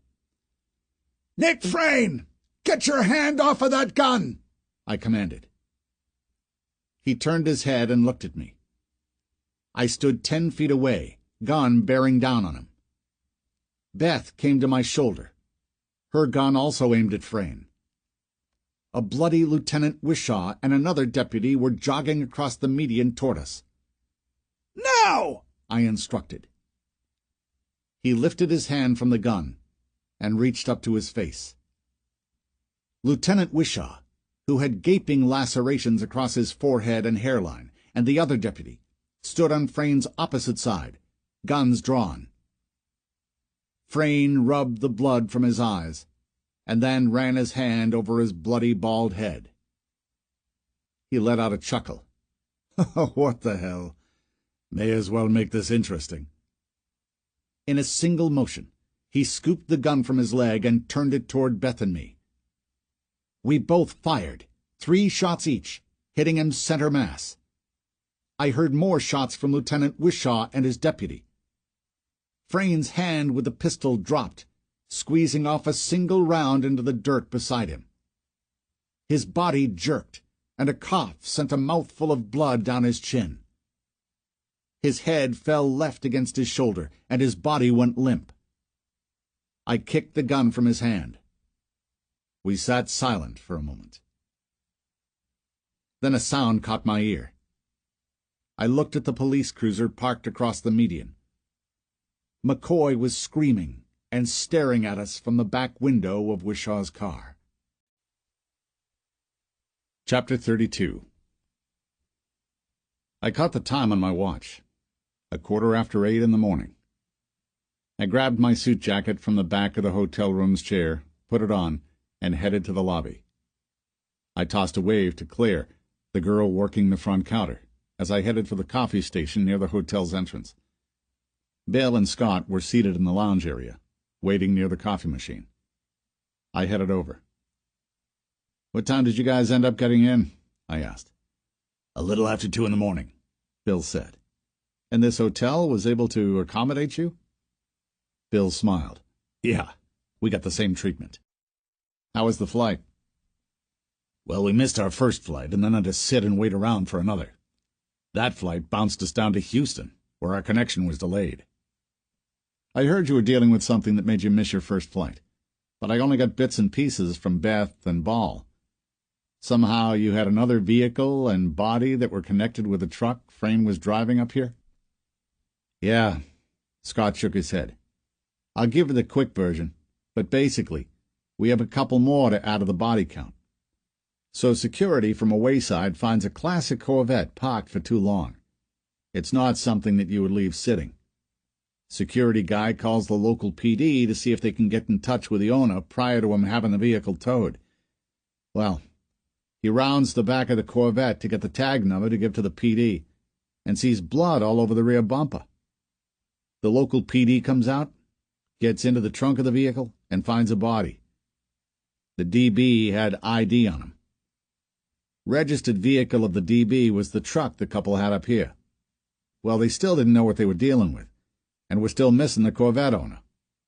The local PD goes to the man's house, which was just a few miles from where we'd lost McCoy and Frayn, and finds the Corvette owner dead, and our Bolo orange and white pickup from the farmhouse in the man's garage.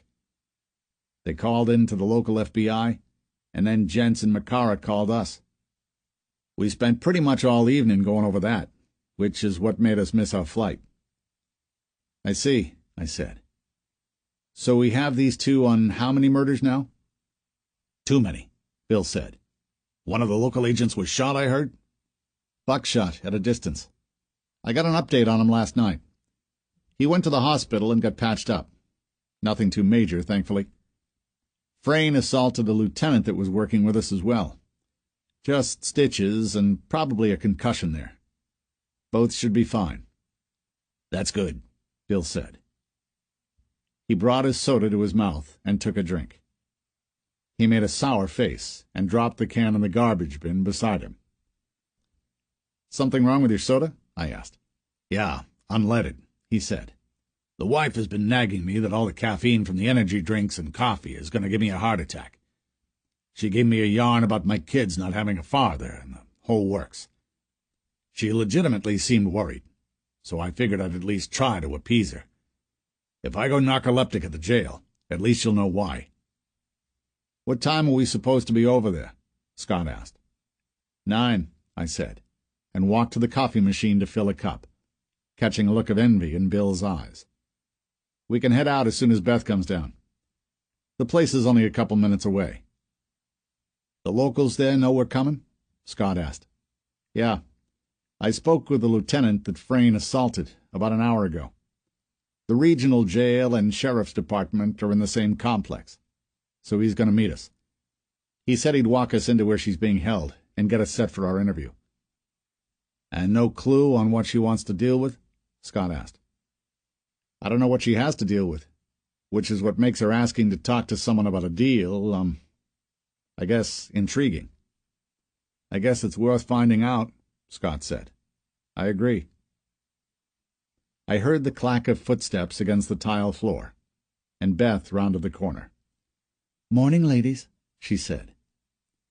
I grabbed my coffee from the machine and moved to the side so Beth could fill a cup. She did, and turned to Bill and Scott. "Are we ready to go?" she asked. They both stood. "Yeah, let's roll," Scott said. "Get this over with and get back home." "You guys just want to follow us?" I asked. The pair nodded.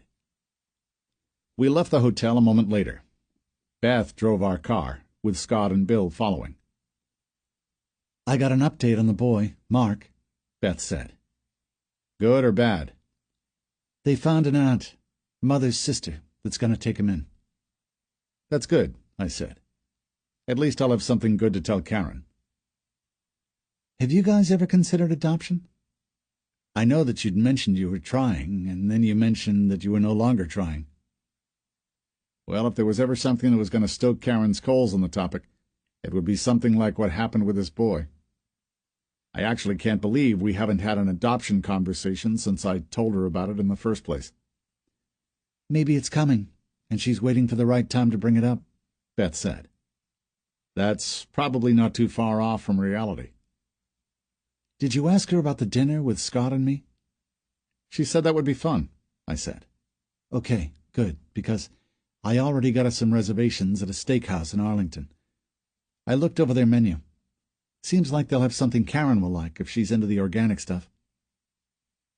I found that thoughtful of Beth. She'll appreciate that. Completely different topic, but there's been something that I wanted to ask you. "Shoot." Did you take some kind of self-defense training, other than what was taught by the Bureau? "What do you mean?" Beth asked. "Molly McCoy. The moves you put on her. That didn't look like anything I remember being trained on. PD or Bureau." Beth paused. "Yeah, I've been taking some classes a couple times a week. Well, actually more than a couple times when I can." "Classes? Like self-defense?" I asked. "Yep. A couple different ones, actually. After the whole thing with Brett Baylor, I wanted a little more training than the standard. So I enrolled in a few self-defense classes. Tuesdays is my Advanced Defense Concepts class. Wednesdays are my Close Combat classes, and Thursdays are Taekwondo." "Remind me not to piss you off," I said. Beth chuckled. "I might actually stick with the Taekwondo and see how far I can advance. It's fun." Beth went on to tell me more about her training, the rest of the ride. We exited the freeway and pulled into the Cascade County Sheriff's Department and jail complex, half a mile down the frontage road.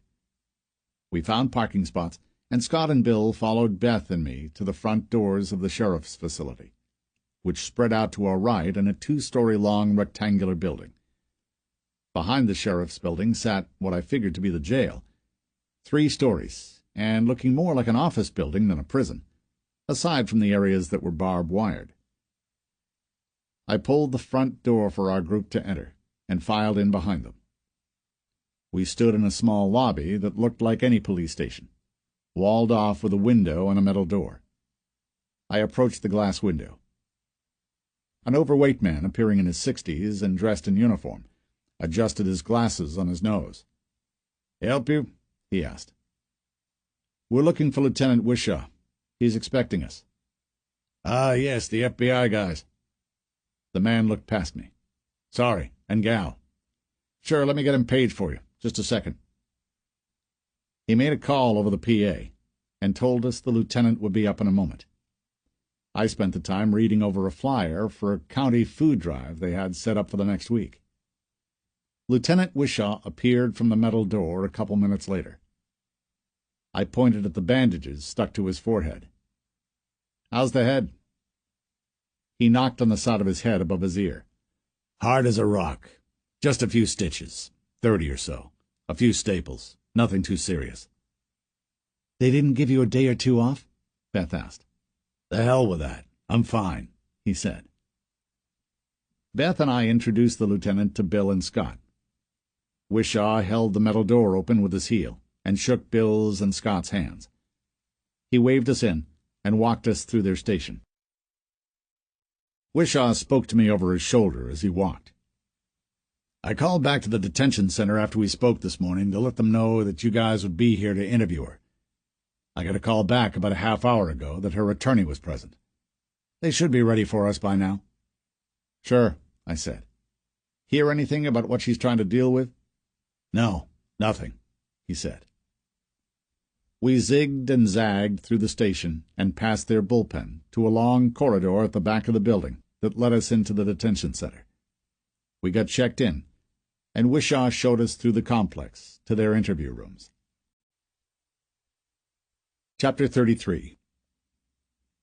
We sat in the observation room and watched as a pair of guards seated McCoy, chained, in the room beyond the mirror.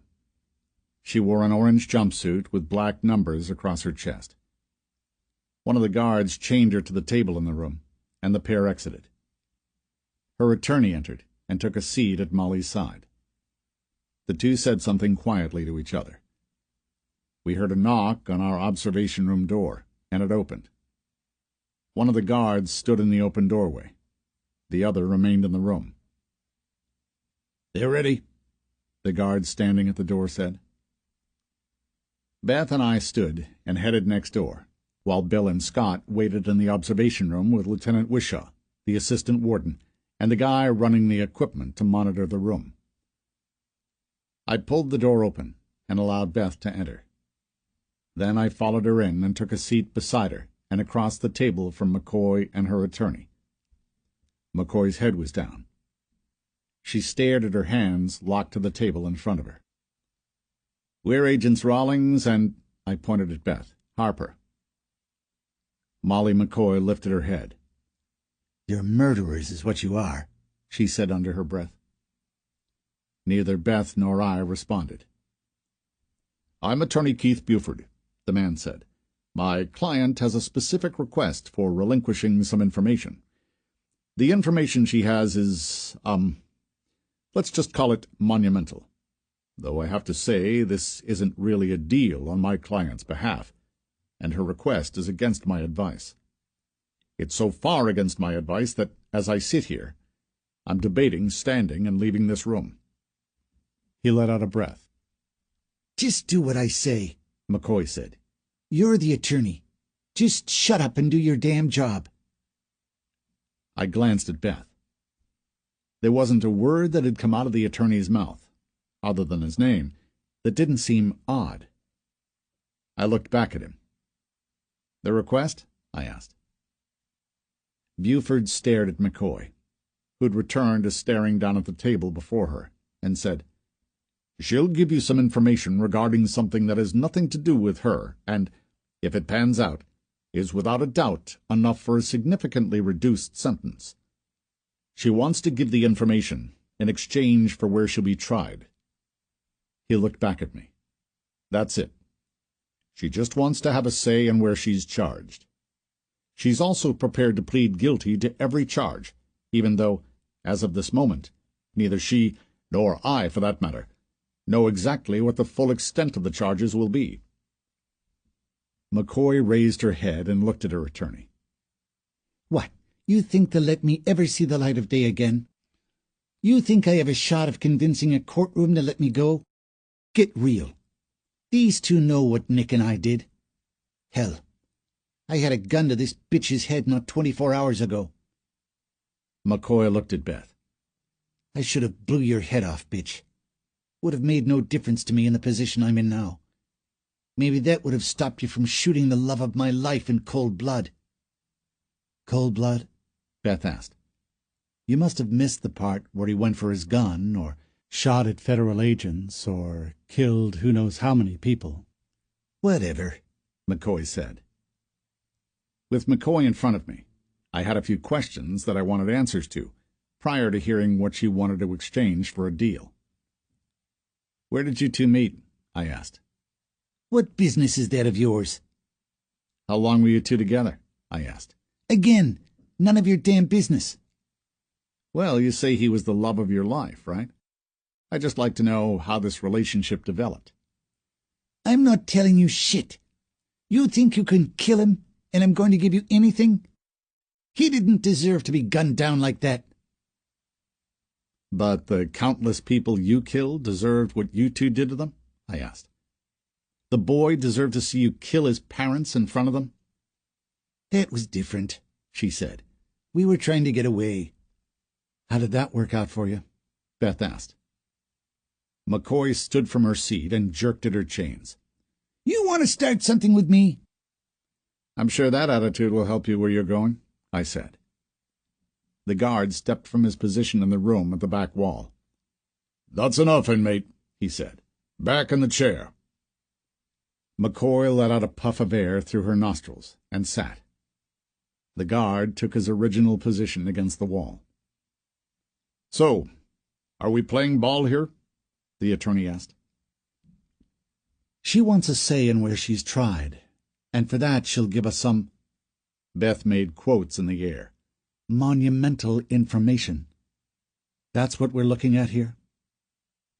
I figured she would want to be charged in one of the states she'd committed, or was a party to, a homicide in, that didn't have capital punishment.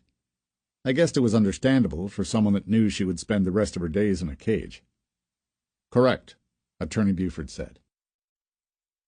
I have to say you're laying it on pretty thick about the information Ms. McCoy possesses, Beth said. "If what my client has told me is true, there is reason for it." McCoy lifted her head to look at Beth, and then at me. Her jaw muscles flexed from her clenching her teeth. Beth must have noticed her body language as well. Something else to say, Ms. McCoy? Beth asked. Yeah. Are you going to do the deal or what? If not, you two can go pound sand. I'm sick of looking at your faces. 1 second, Beth said. She stood and waved for me to follow her from the room. I did, and we walked into the observation room with Bill and Scott. What are we thinking here? Beth asked. Scott shrugged. Hell, let's see what she has to say, unless you guys have a problem with her seeing or not seeing lethal injection. She either gets to spend the rest of her natural life behind bars, or however long it takes until her number comes up. Makes no difference to me. What the hell could she have that's so damn important? Bill asked. The lawyer seems to be making one hell of a big deal about it. There's only one way to find out. So we're telling her yes on a deal? Beth asked.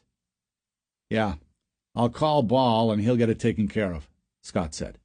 Okay, Beth said. She and I headed back to the next room and retook our seats. We'll deal, Beth said. Whatever information you have will have to obviously be verified, but we'll make sure you get tried where you wish. This room is monitored, so you have our acceptance of a deal recorded. We'll get all the paperwork together after the information is verified. Where would your client like to be tried? Here, in Montana. She wants the death penalty, Attorney Buford said. McCoy looked up. I want to be with Nick again. Interesting, I said. So let's hear this information. Red has a drug tunnel from his property that crosses into Canada, McCoy said. We needed him to get us into it, which is why we were there. A drug tunnel under the border? I asked. And you've seen this? Yep. That was where we were headed. You know, before this bitch assaulted me, and you two murdered Nick. Right, I said. The tunnel thing seems a bit far-fetched.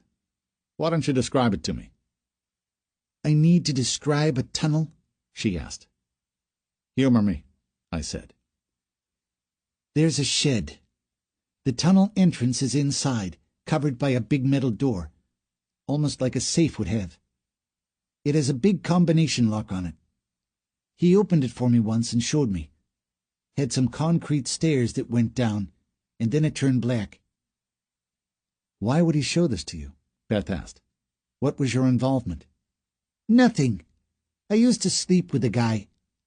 Maybe he trusted me or something. I shook my head, not entirely buying her story.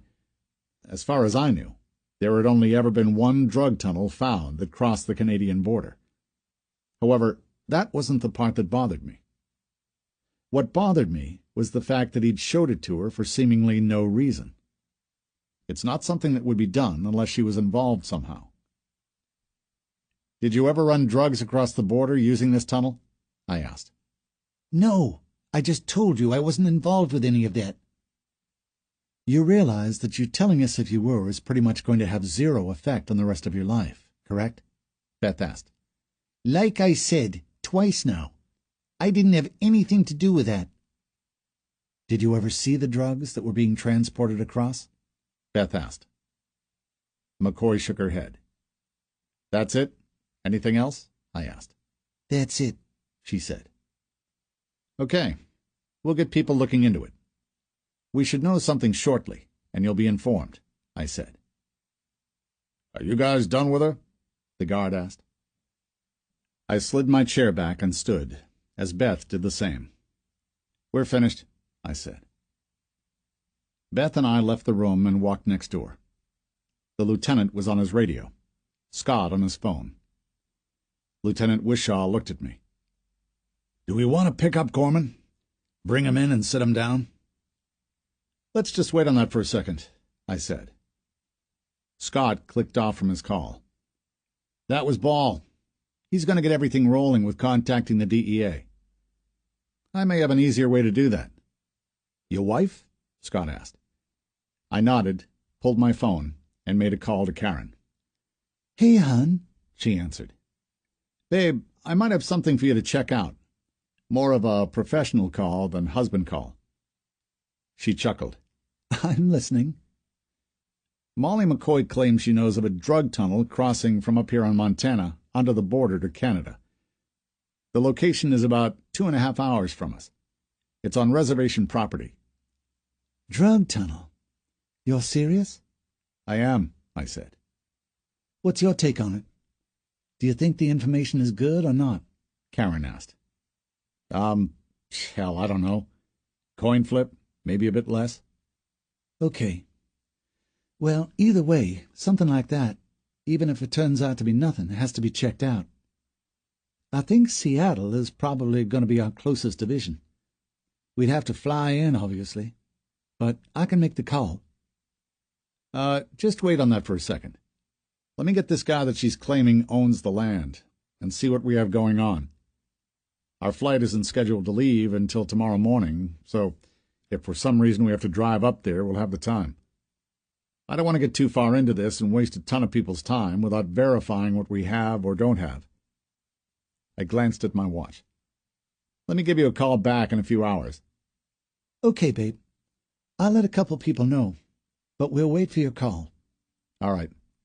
Love you. Bye, she said, and clicked off. I jammed my phone back in my pocket. The closest DEA office is going to be Seattle, and they'd have to fly in. Let's make a trip back to Gorman's and see what he has to say for himself. After that, we can take a drive. Did you want me to just call the reservation PD and have them go have a look? Wishaw asked. I shook my head. No. Something of this magnitude, I want to set eyes on myself. You just never know. Agreed, Bill said. We wrapped up and headed for Armin Gorman's. Chapter 34. We rolled up on Gorman's barn-shaped house and stepped out. The lieutenant accompanied Bill, Scott, Beth, and me. I walked toward the left side of the house and up the stairs to the patio, with the group following. I looked in and saw Gorman across the room, taping plastic up over the shot-out patio door on the far side. A broom and dustpan were resting against the wall. I rapped my knuckles on the glass. Beth came to my side, and Bill, Scott, and the lieutenant stood on the stairs leading up. Gorman turned and looked back at me. He left what he was doing, walked over, and slid the door open. I don't suppose you're here to help me clean this mess up. I was going to ask if you guys planned on covering the damages. I have a customer service number you can call, I said. He shook his head. We need some more answers to some questions. He popped his head from the doorway and looked out at the rest of the group. More friends today. You aren't going to start shooting in here again, are you? I didn't respond. He waved us inside. We took spots around his big wooden kitchen counter. I caught a glimpse of a woman walking down the back hall toward the room where I saw his bedridden mother. Caregiver? I asked. Gorman nodded. What can I do for you today? Well, what can you tell us about a tunnel going from your property onto the border to Canada? I asked. Tunnel? What the hell are you talking about, tunnel? Gorman asked. Pretty much what he just asked, Bill said. I don't know anything about a tunnel, he said. Molly McCoy claims you have a tunnel under the border. The entrance is inside a shed on your property. Their plan was to abduct you, have you get them through, then I'm fairly certain, kill you. Gorman laughed under his breath. Oh, okay.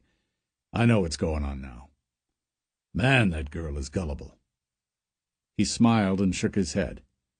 Do you mind letting us know what is so amusing? Yeah. There's no tunnel. There's an underground shelter. See, one of my buddies who I own the property with is what you'd call a prepper. He built a shelter on the back of the property in, 2004. It's stocked with food, water, survival gear. There's a couple of firearms in there. And, I know where she may have gotten the idea that it was a tunnel. Where's that? I asked. Well, when we'd have parties out at the house, it was my job to get the girls to come and cater. The only real reason for getting them out there was trying to sleep with them. Anyway, we'd take the girls on walks through the land. We'd always end up at the shed and then ask them if they wanted to see something. We'd open the door of the shelter and shine a flashlight down. We'd never let them actually go down in there. We'd tell them it was for smuggling. It made us seem, bad, mysterious, dangerous, whatever you want to call it. You'd be amazed how much it helped us to get lucky. You and your friends sound like a great bunch, I said. Keep in mind, this was some time ago. I've since found religion. That's just great, I said. Anyway, so this shelter. It has a big metal door with a combination on it? Yep. Combination is the month and year the shelter was completed. Unless it's since been changed. I haven't been to the shed or tried to open it in quite some time. I think I still may have a key for it around here somewhere, though. So that's it. She told you there was a tunnel up there? Not too bright, I guess. Okay, well, I'm gonna need to get back to my taping and hanging plastic if there's nothing else. He turned and headed for the living room. There's something else, Beth said. He stopped. What? We're going to take a drive, and you're going to show us the shelter. I can't do that. My mother can't be left unattended, Gorman said. Good thing you have that caregiver here, then, Scott said. Gorman rolled his eyes.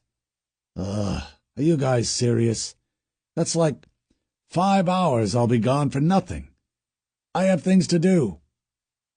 This isn't really something that's optional, Scott said. Yet, there are a couple of ways we can do it.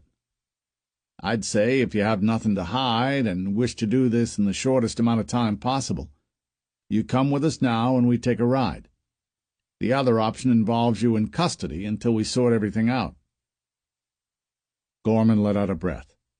Fine. Let me go see if Nancy can keep an eye on my mother until I return. Bring that key you have as well, Bill said. He walked toward the back bedroom, and we kept eyes on him as he did. The lieutenant got clearance from his department to come along. We wanted him in an official car in case the man decided to try something during the trip. Wishaw led the way, with Beth and me behind, and Scott and Bill driving behind us. The drive, as expected, took us over 2 hours. I caught a small sign reading, "Entering Bab," past my window. I looked beyond the brown grass, shrubs, and patches of trees to the mountains in the distance. We followed the lieutenant for another couple of miles before turning off on a gravel road to our right. We drove another 5 minutes before turning again and traveling another 10 minutes on a smaller gravel road that wasn't much wider than a driveway. I scanned our surroundings left and right, seeing nothing but untouched nature. The lieutenant turned again. A half-mile up, an orange log cabin sat against a small hill. We approached, parked, and stepped out. The home was average-sized, 3 bedrooms at the most, I imagined. A screened-in porch spanned the entire front. The roofline was peaked in the center, with smaller windows and dormers to the sides of the center sections. I didn't spot any other vehicles there. Wishaw took Gorman from the back of his cruiser. He leaned against the car and shook his head. "This is such a waste of time," he said.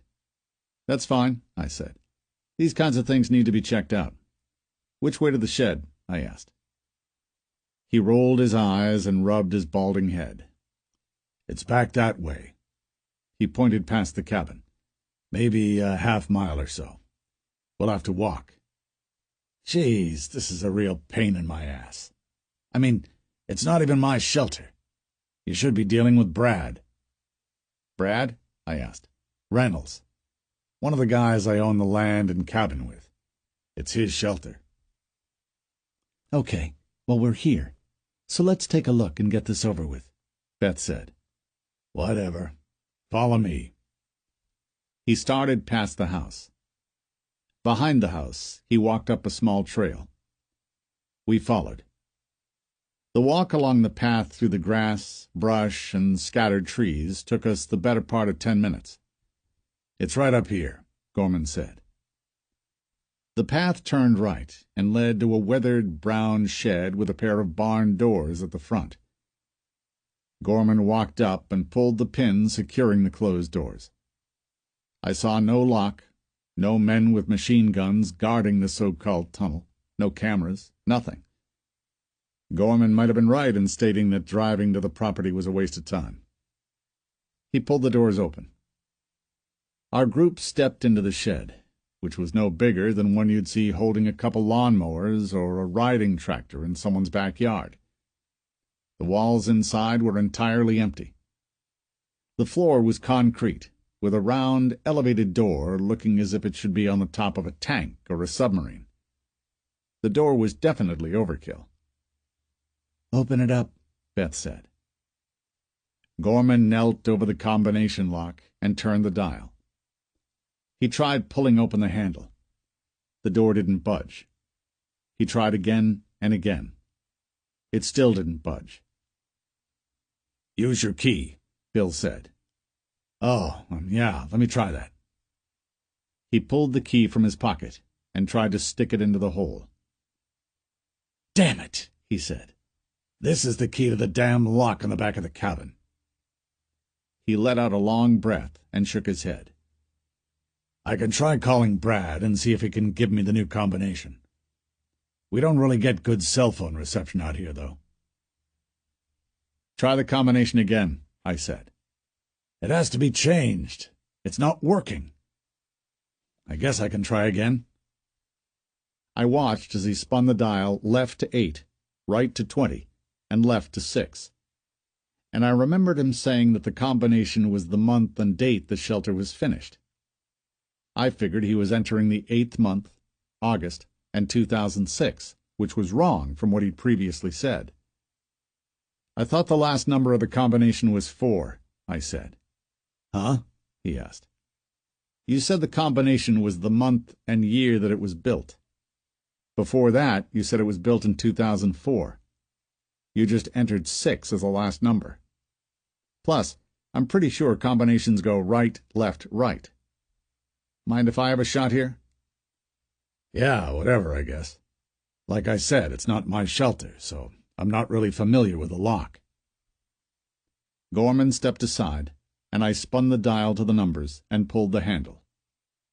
I heard a click, and the handle pulled down. Well, how about that? I said. A regular safecracker, Bill said. I pulled the big metal door open and stared down. The steps, about 10 of them, went down into total darkness. Someone have a light? I asked. There's electricity down there, Gorman said. As soon as you get down, there's an overhead string for the lights on the ceiling. Right, I said. I started down the steps, reached the bottom, and raised my hand, searching for the light string. I found it and yanked. A string of 4 lights hanging from the ceiling illuminated the room. The walls, floor, and ceiling were concrete. A few miscellaneous rugs covered the floor and stopped before the back wall, which contained shelving in the center, a plywood rectangular room the size of a coat closet with a door on the left, and a large gun safe on the right. The right wall was covered in more stocked shelving.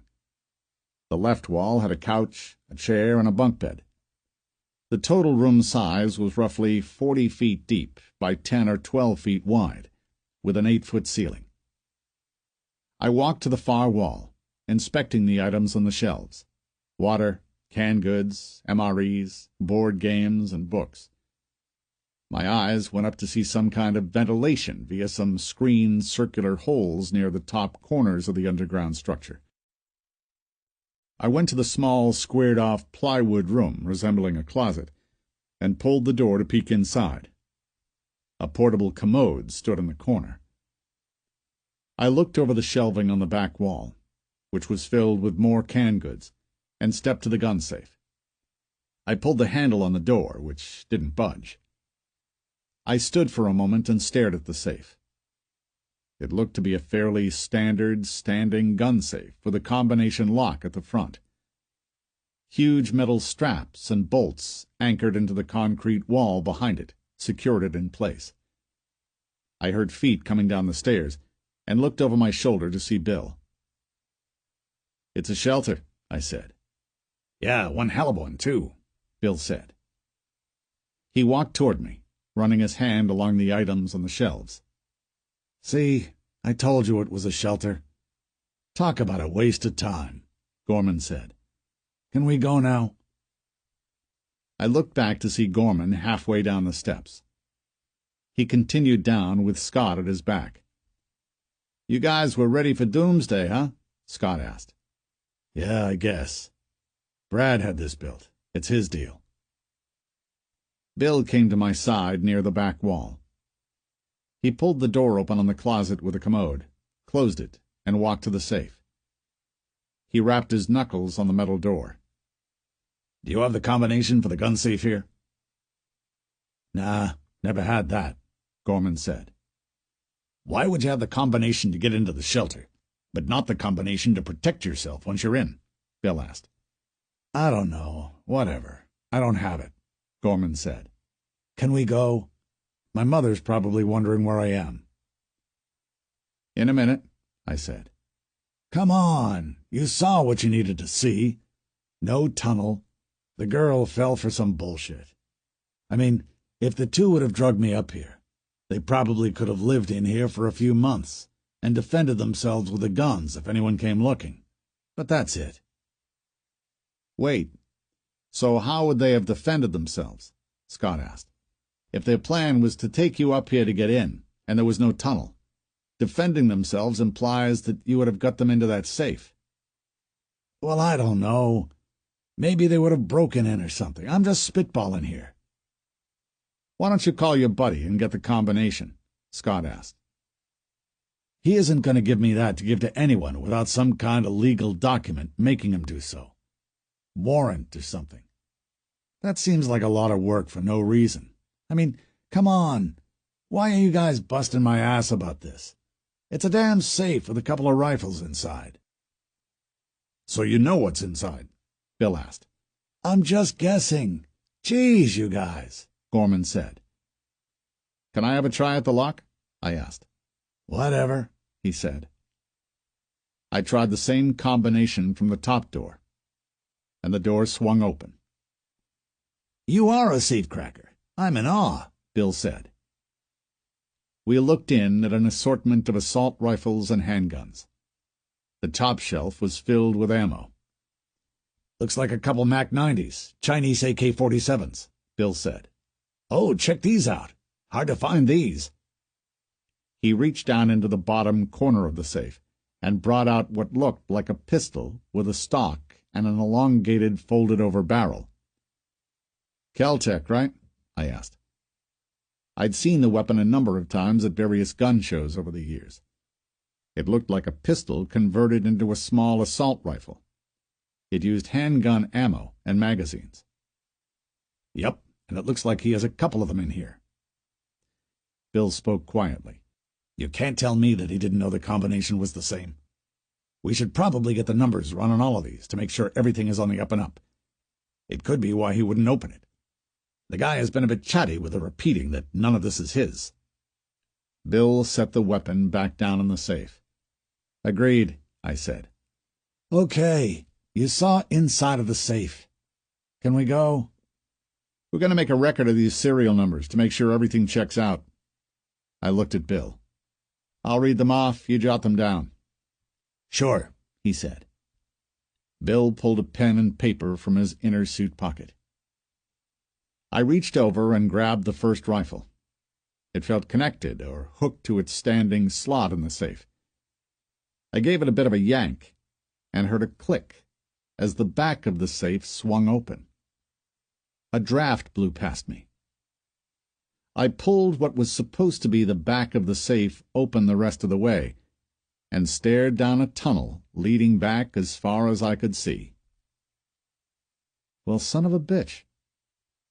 I glanced back toward Scott. Cuff him. Chapter 35. We'd been back from Montana for a week. The news of the tunnel and the connection to Nick Frayne and Molly McCoy couldn't be missed. You couldn't log onto the internet, grab a newspaper, or flip on the television without catching some kind of coverage. Our team kept our faces from the press for the most part, but they did their damnedest to hunt down everyone else that had anything to do with the investigation. I caught Agents Jentz and McCara on television a few times, and the same went for Agent Cronky. Lieutenant Wishaw had been on the front page of a paper I picked up. The photo was from a press conference he'd held outside the Sheriff's Department and Detention Center. Hell, I even saw a news clip from the woman with the glasses at the campground, stating how she'd had interactions with a couple, which was a direct contradiction to what she'd told us. Frayne was dead, and McCoy was in custody, so the investigation, for us, was closed. I was clicking away at my computer keyboard, bringing up screen after screen of investigation files. I'd already read each, top to bottom, multiple times. When I felt someone standing over my shoulder, I glanced back to see Beth gnawing on the end of a pen. "What's this?" she asked. "I'm not sure. Right now, it's a bunch of odd murders. All this year. All Miami. Which has almost double the amount of homicides this year than last." "Shootings?" Beth asked. She nodded toward the screen, which showed a man with a bullet wound in the center of his forehead. "Some shootings, some other ways. They kind of all look a bit suspicious." "How's that?" "Well, victims are mostly gang-related, or criminals in some form or another. They all look to have some form of a violent offense on their records." "I think the risk of getting killed comes with a profession," Beth interrupted. "Right. Well, first, there are no suspects in any of these cases besides rival gangs or past associates. Yet there isn't anything that would directly point to either. These men were all found dead without anything that could be described as evidence anywhere. No murder weapons, no signs of struggles, no prints, nothing. Here's what trips my radar, though. I pulled up a case file on a man named Marlon Brewer. I windowed the screen and brought up his rap sheet beside it. Cause of death? Blunt force trauma consistent with a bat. I pointed at the man's priors. He's got an assault with a deadly weapon charge that was pled down. The weapon was a baseball bat. Here's another. I brought up the same screens, rap sheet and case file, for a man named James Marsh. He had a prior for stabbing someone. The cause of death was multiple knife wounds. Beth leaned over my shoulder and stared at the screen. Are there more like that? She asked. I'm just starting with it, but I found another couple that are the same COD as past offenses. Interesting. That would make me believe that if that is in fact what is going on, it's someone with prior knowledge of their crimes. Like I said, I'm just getting started with it. I need a lot more information before I can make a decision here. Okay. Let me know what happens on that. Sure, I said. Beth glanced at the clock on the wall. I need to go. I have to pick up Scott at the airport. He comes in tonight? I turned back toward the computer and brought up another file. Yep. 2-week trial run. We'll see. If it all works, he might try to transfer here. Are you and Karen still on for dinner Friday night? I double-clicked on a folder on my computer screen to open a file of photos. That should be fine, I said. All right. I'll see you tomorrow. I said. My attention was fully back on the case files in front of me. I clicked through one after the other of those I'd separated from the total number of homicides in the city. I began going through each file again, top to bottom. Then I felt my phone buzz in my pocket. I slid it out and glanced at the screen. It was a text message from Karen, telling me to call her on the drive home, as she needed me to pick her up a few things. The message also said, "Hurry your ass up." I let out a breath and shut down my computer, planning to continue in the morning. I slid my chair back from my desk, pulled open my desk drawer and grabbed my keys. I walked to Ball's office and stuck my head inside. He leaned back in his chair, scratched at the side of his gray hair, and clasped his hands behind his head. "I'm taking off," I said. "The wife has instructed me to hurry my ass up." "Sure, Hank," he said. "Did everyone else leave already?" "Yeah. Bill and Scott bugged out about a half hour or so ago. Beth left within the last few minutes." "Is everything that we needed to take care of on the Molly McCoy and Nick Frayne investigation done?" "All our paperwork was wrapped up earlier. Officially done on our end." "Okay, good. Do you have something you're digging into? It looked like you were glued to that computer monitor most of the day." "Well, I'm trying to see if I can connect a string of killings in Miami." "This isn't something that came through here, is it? I don't remember anything in Miami." "No, this kind of came about by chance. There was a conversation between me and my old superior in Tampa. The number of homicides down there in Miami came up in passing. Worst since the drug wars of the 80s, and they have more than a handful that are suspicious. No evidence at all, and CODs match up with things these people had as priors." "Really?" Ball asked. "Yeah. I don't know exactly what I'm looking at yet, so I need to do a little more digging in. If it comes up as something, I'll get it to you." "Okay, yeah. I'd be interested in seeing that. Did you end up hearing about any changes in Gorman's story?" "No. I asked my wife earlier when we spoke. As far as she knows, he's still pleading ignorance." "You'd have to think, with the other two property owners in custody, one of them is going to flip somehow on the others. Give up whoever their connections were on the other side, suppliers, everything. It's probably just a matter of time." "Sounds about right," I said. "The property owners in Canada are also in custody. Chance of them singing as well." "Who the hell would have thought running those two down would have led to that?" Ball said. "I guess some good came out of it by getting that hole shut down." "Yeah. But these two left a hell of a lot of damage in their wake. Damage that can't be repaired. That's not even taking into account what Frayne did prior to going on the run.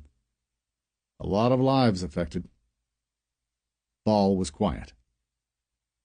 I rapped on the office's doorframe. "I'll catch you tomorrow." "Sounds good, Hank. Have a good night." "You too," I said. I left the building, hopped in my Jeep, and made the drive home. Karen called twice on the drive, once to tell me to grab a bottle of wine, and again to tell me to hurry up. I parked the Jeep outside and walked into our townhouse. I knew I wouldn't be getting my welcome home greeting from Porkchop.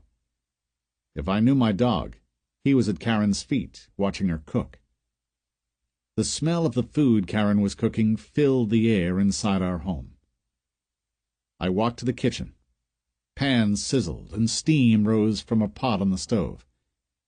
Karen had her hair pulled back, and an apron tied around her waist. Porkchop sat directly at her knee, staring up at her.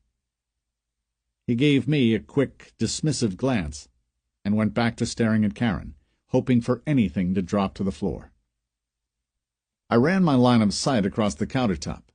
Salad, the fancy plates, a small loaf of bread and oil, the nice wine glasses. Something was up.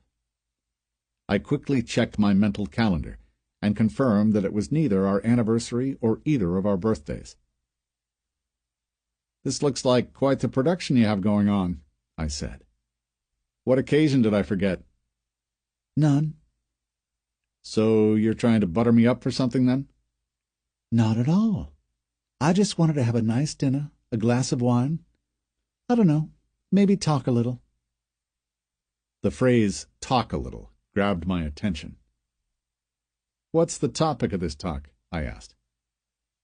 "You caught that pot?" Karen didn't lift her eyes from the pan she was stirring in front of her. "I did." She looked up at me and smiled.